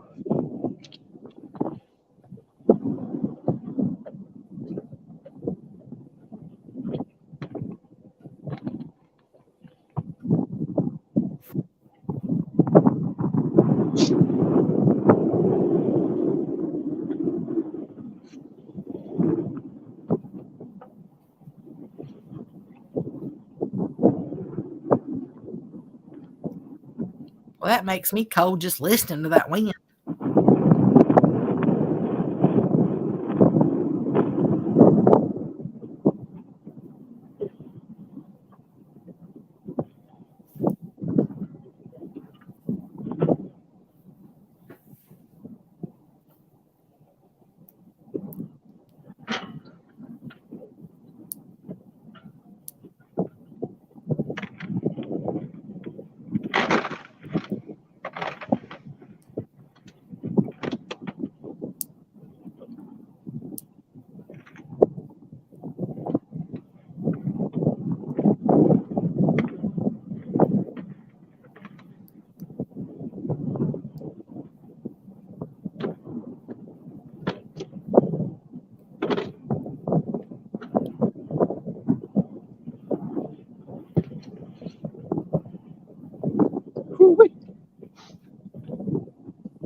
Throwing that casting in to wear you out. That's good for your arm muscles. Oh, yeah. My forearms are already in pretty good shape.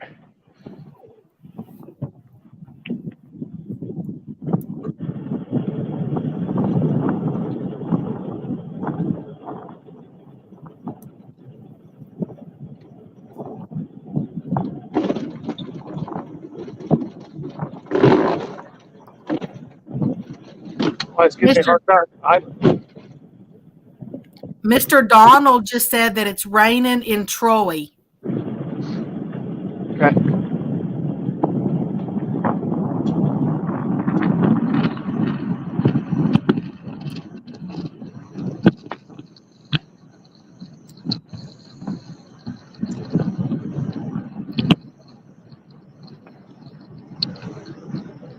And Mr. Zach said, thank you, Roger. Anytime, brother. Going a whole lot. It's starting to rain right now, actually. Yeah, it's what I said. It's choppy. It's like hit or miss. Well, I tell you, that's good teamwork. You and Zach make a good team. Normally out here, you can throw a couple times and you can just load up and on. You can go out here. They're scattered out real bad. I'm guessing because of all the rain and all the muddy in the water.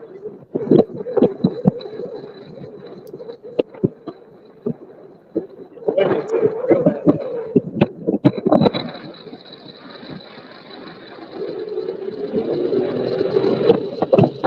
Mr. Christopher, no, unfortunately, they just didn't want to bite today.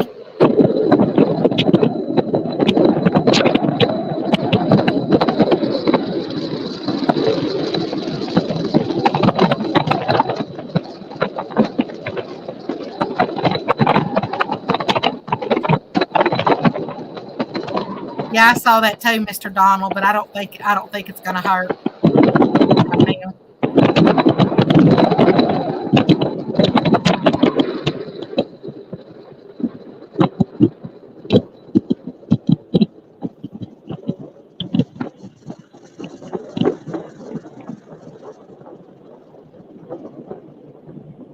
Mr. Donald was just letting you know that your lid's open to your bait tank.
That's a pretty view right there. That's a pretty boat. That's a party view right there. Yeah. It's getting a little bit of rain.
Mr. Zach, I hope that you're having a blessed day.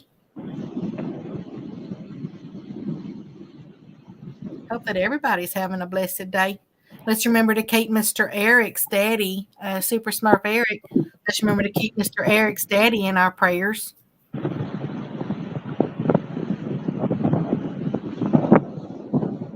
They're dredging here, so they have a line that goes all the way across. It's made these markers here is where you're supposed to cross it because they got an anchor down to the bottom. You try to cross on the outside, likely you hit the line. Why do they do that? They're dredging. They're digging it out. Okay. I didn't hear what you said. Yeah. On this left bank, you'll see a little boat.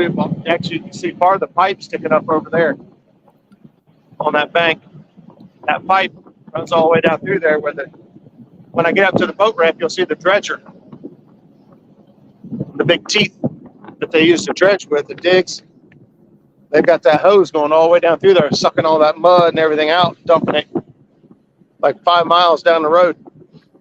But where that pipe goes across, they have it anchored down so you don't hit it. You have to cross right there where those markers were. Yeah, they just did that not too long. There's a lake here that's up, it's kind of like on the west side of Fort Worth, and Lake Worth, that they just dredged it out not too long ago as well, because they were telling everybody really don't eat anything that comes out of there because they were doing all those sediments and stuff at the bottom.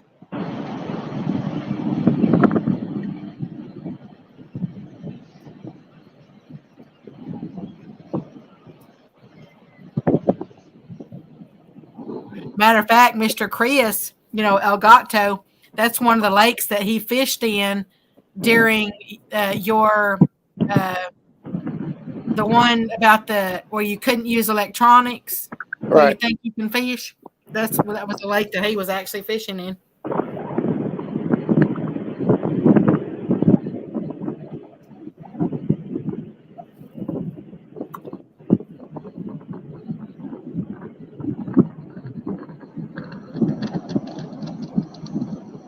This will be fun to load up. It's windy.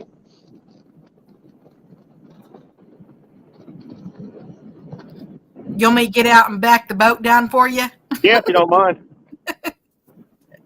I'm getting right on it.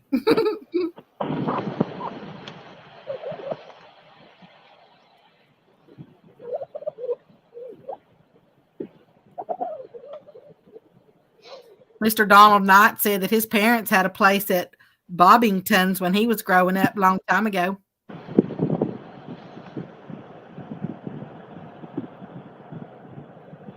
Right there's the dredger. Big old machine sitting up there.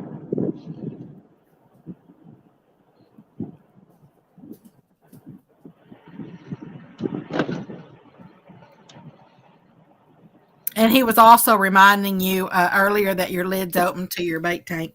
Yeah, thank you. I'll get it all strapped down before we take off. Wind ain't too bad right here. Dag blasted geese.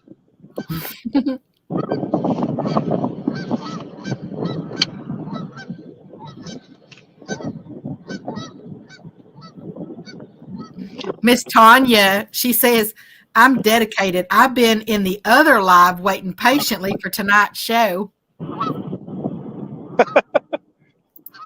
That's pretty dedicated. Ain't nobody there. Actually, it says one waiting, and that's because I'm in it. Because I pulled it up so I could get the link to it.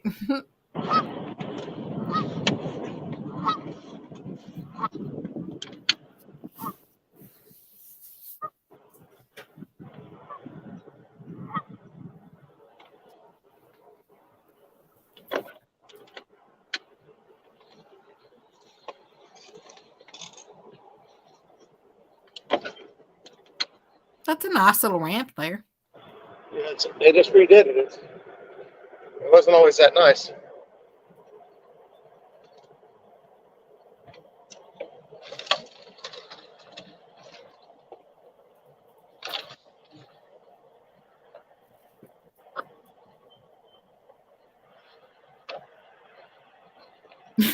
So, Miss Tanya, she says, I was wondering who the other person was, LOL. See, Miss Becca, both waiting. Yeah, I had it pulled up because I've dropped the link a couple times. Mr. Oni says, I remember that ramp.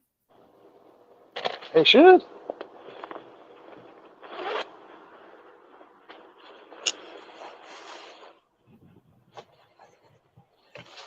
We'll watch the boat for you while you go get the truck. Okay, awesome. Never enough hands. I think y'all, is he going to leave me behind the wheel? Y'all want to go for a ride? Is that a bad idea? No. Actually, it's a very good idea.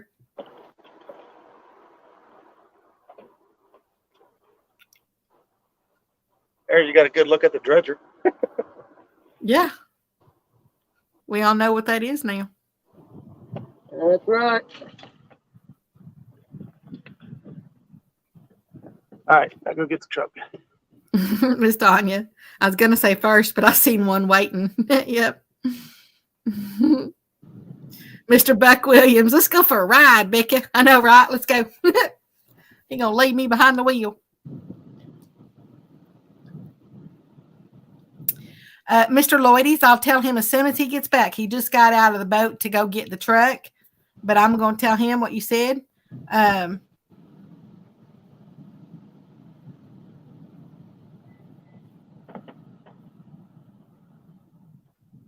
I'm not really sure why, Mr. Lloydies.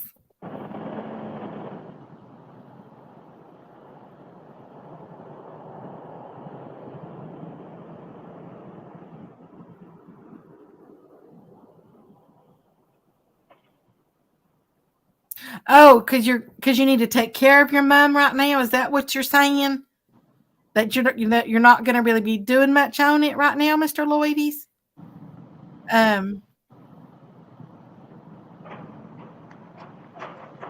I'll definitely say a prayer for whatever's going on with your mama, Mr. Lloydies.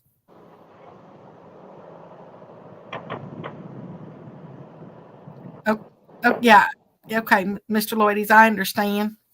So, yeah, if anybody out there, if he's requesting it, if anybody has Mr. Lloydies right now, if he would like for everyone to unsubscribe to him and remove him as moderators on your channels, He just has some personal stuff going on right now with his mom. So, and yes, just like Miss Tanya says, you will definitely be missed, Mr. Lloydies.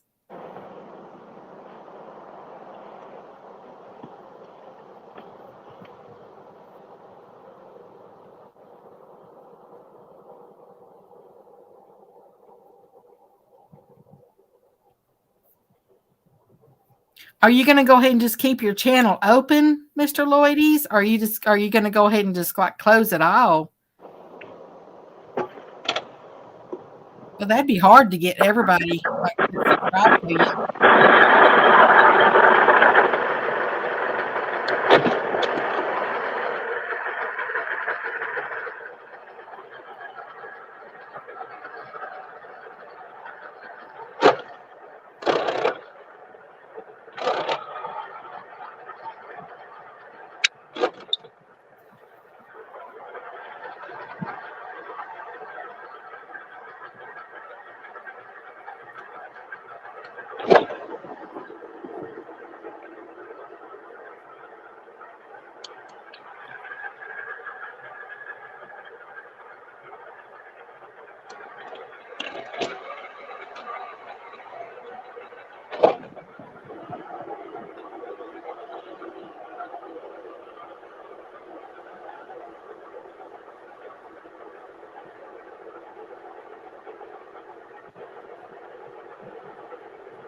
Yeah, as I said, take all the time you need, Mr. Lloydies.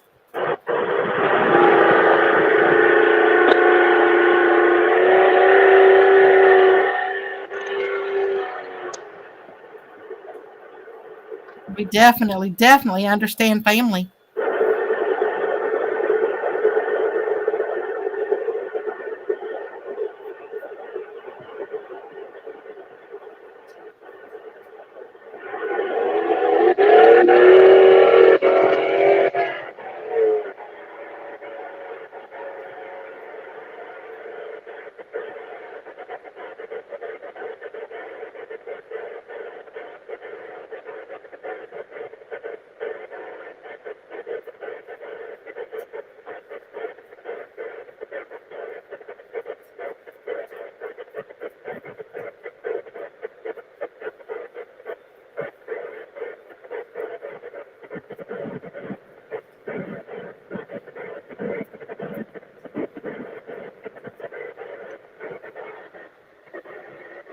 That's what I said, Miss Tanya. That's what I was telling a while ago. I said, yeah, that was a nice boat ramp. He said that they just redid it. He said it wasn't as nice, but they just redid it.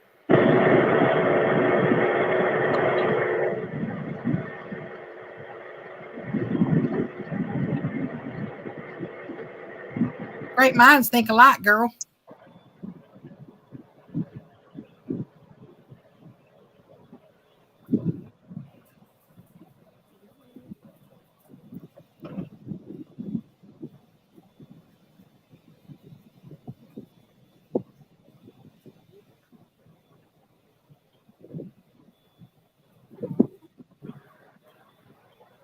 Here we go. Y'all hold on.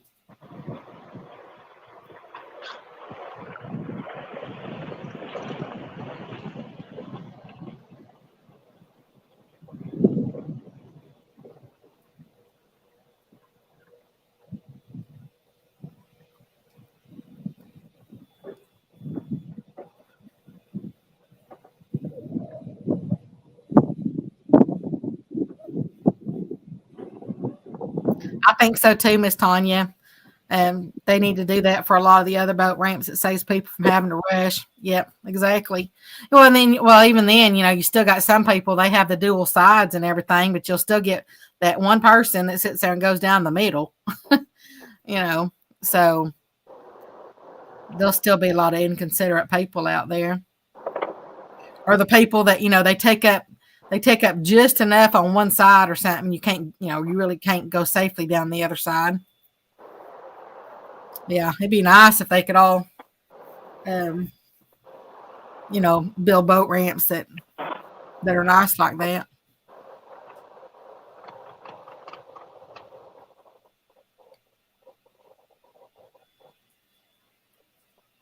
You still there?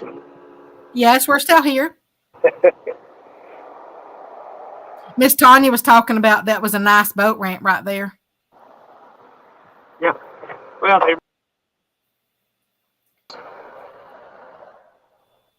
Uh-oh.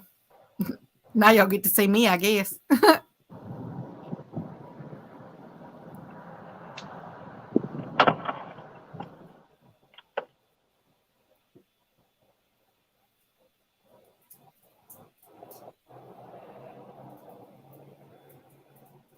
Okay, Mr. Lloydies, we totally understand.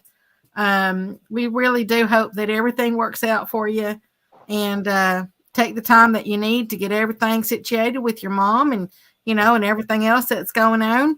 As I said, we're here. People go in and out all the time, and feel free to come back anytime. You're always welcome, and we'll look for you on the other side.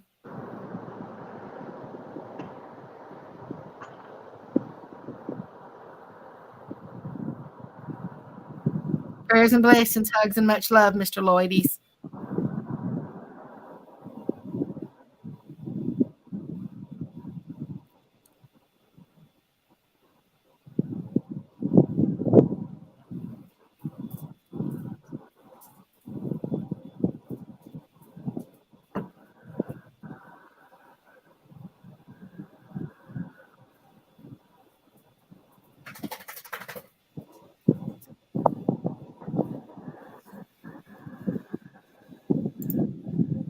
We actually still have 26 wonderful people in here.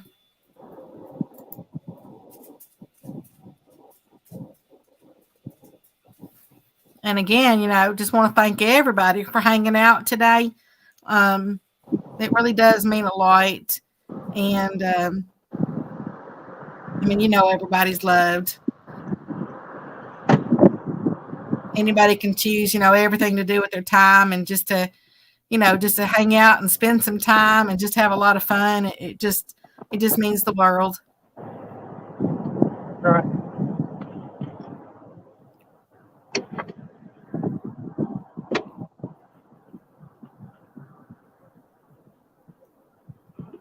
Hi there, Miss PR.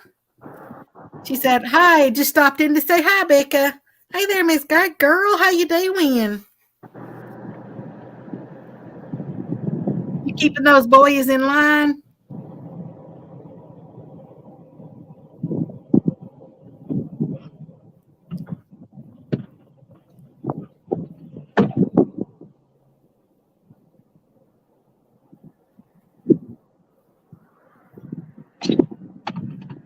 I like that jacket. What you call me? I said, I like that hoodie right there. I need one just like that. Catfishclothing.com. Yeah, I like that.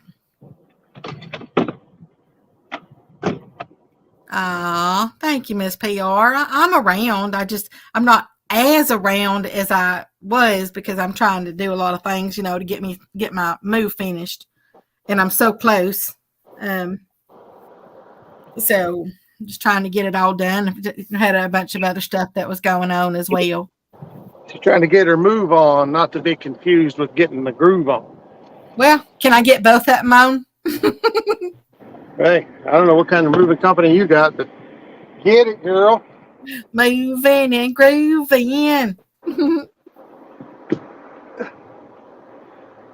Stuff put away. Man, it's almost 6 o'clock already. That's what I said. I knew it was going to come quick. Oh, thank you, Miss Tanya. Miss Tanya said the two wonderful people on screen will be hosting the Ladies' Choice Tournament on April 30th from 1 p.m. to 7 p.m. That's right. That's right. That's exactly what I'm going to do, Miss Tanya. I'm going to shake my boo thing. Yeah. Shake my boo thing. I don't know, but if I back up, you might have to go beep, beep, beep. Or whatever.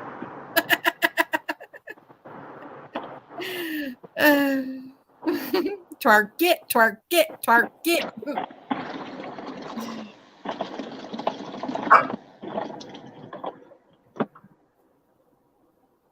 Did you hear Tater bark when I said that?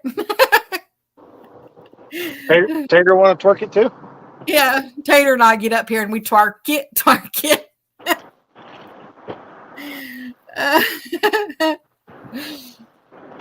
Tater's my dance partner right now.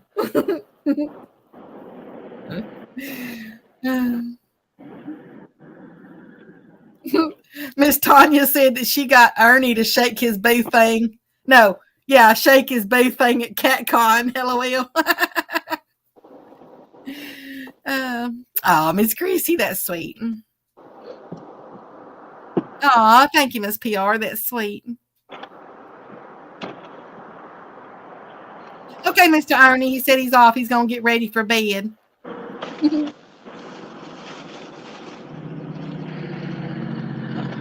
You know what? I love, as long as you're having a good time, it don't matter. You get up there and you shake your boo thing, and do you and everything. And as long as you're having fun, it really don't matter. To me, that's all. It's really what it's all about. It's just getting up there and having some fun. If anybody ever judges you, you know what? You don't need them in your life. Right. About to get real cold. The pump on the tank, the hose popped off. I got to stick my arm in there up to my armpit. Put the hose back on. That sounds like when I had to help deliver that calf once, except my arm was going somewhere else, and it was actually rather warm. Yeah, I was gonna say yours is warm. This is going to be real cold. Hey, look, I got orange, and then I got more orange. And when I take that off, it's still orange. That maybe might have looked like you were in a tanning bed for way too long. Or no, it was a spray tan. That's what it is. Not a tanning bed. Spray tan. Doesn't that what you turns you orange? Yeah. Oh, I'd love to meet you too, Miss PR. I'd actually like to meet a lot of people. Miss PR says, Roger, you have some bright colors on today. Orange is his actual favorite color.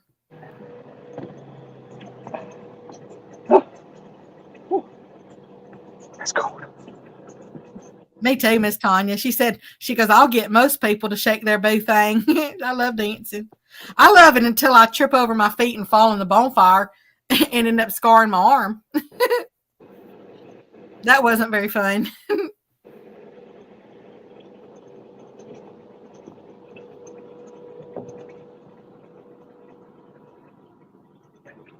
Miss PR says, I guarantee you wouldn't lose a Roger in a crowd of those colors. That's right.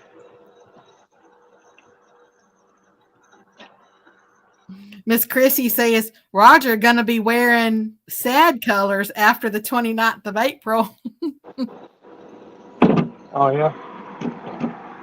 We're going to switch from wearing all orange to all blue, huh?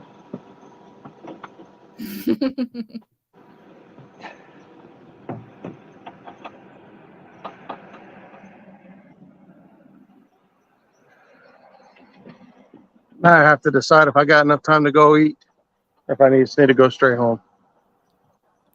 Dag blasted.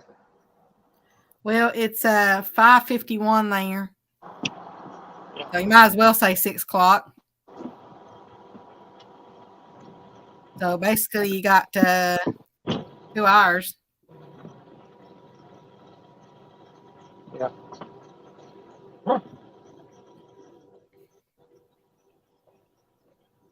Well, you could try it and then see if you have time to eat there. And if you don't quite have time, at least you get to see your mama and your family and then get a to-go box. Miss Chrissy says, if mom cooked, you should stop and eat. Yeah, no.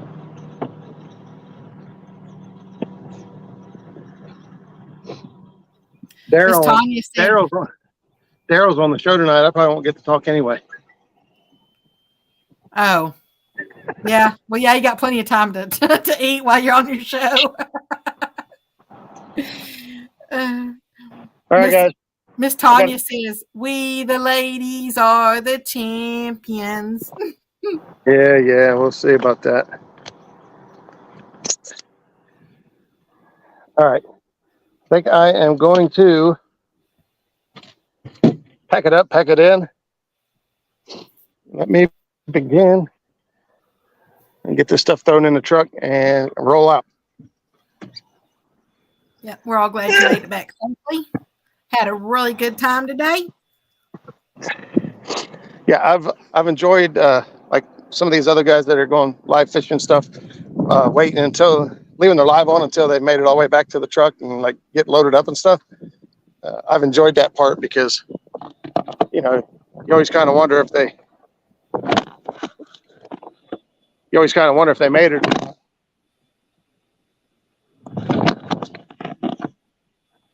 This thing ain't wanting to work for me. Yeah, and especially like if you're, I mean, of course, like if you're a man too, but especially if you're a woman and you're doing it by yourself, it's actually a really good safety thing, especially being, back at the boat ramp when you never know, especially if it gets dark out there, you never know who's lurking out there either. That's like with me, me being out there by myself. It's actually really good to have, either have somebody on the phone with you or have, something out there. Or just make sure you take your pistol. Turn that.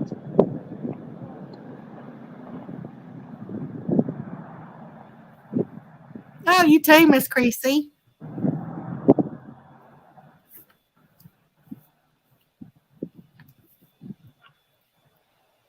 And Chrissy ain't gonna have much time to get ready for it.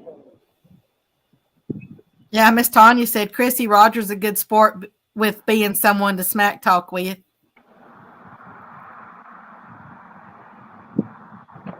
Mr. Donald, Mr. Donald said, "See you tonight." Yes, sir. I was saying that Miss Tanya said she was talking to Miss Chrissy and said Roger's a good sport with being someone to smack talk with. Yeah, I don't talk much smack.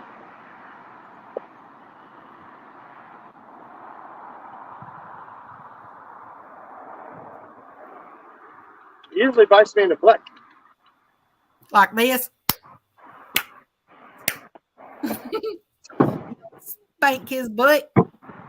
Who's spanking my butt? Me. Smack.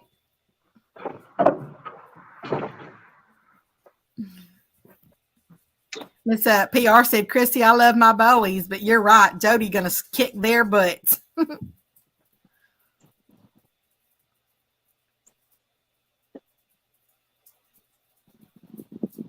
Yeah, I think Miss Christy, we were talking earlier with Mr. Ernie when he said about his neck, and I told him that y'all need to swap like massages. Give him one and he needs to give you one. Can't beat a good massage. Hey, wait a minute. Why am I the only one up there?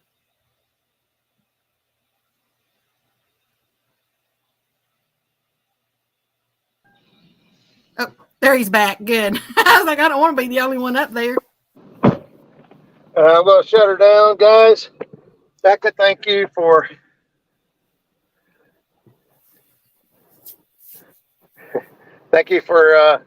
running chat for today and keeping everybody informed and entertained. I appreciate it. You're most welcome. Hey there, Miss Keith Fishing. You made my day a lot more enjoyable. So, but thank you guys, everybody that's tuned in. Some of you have been here almost all day, so thank you. And we'll see you here in 2 hours. Toodles, y'all. All right, see you guys.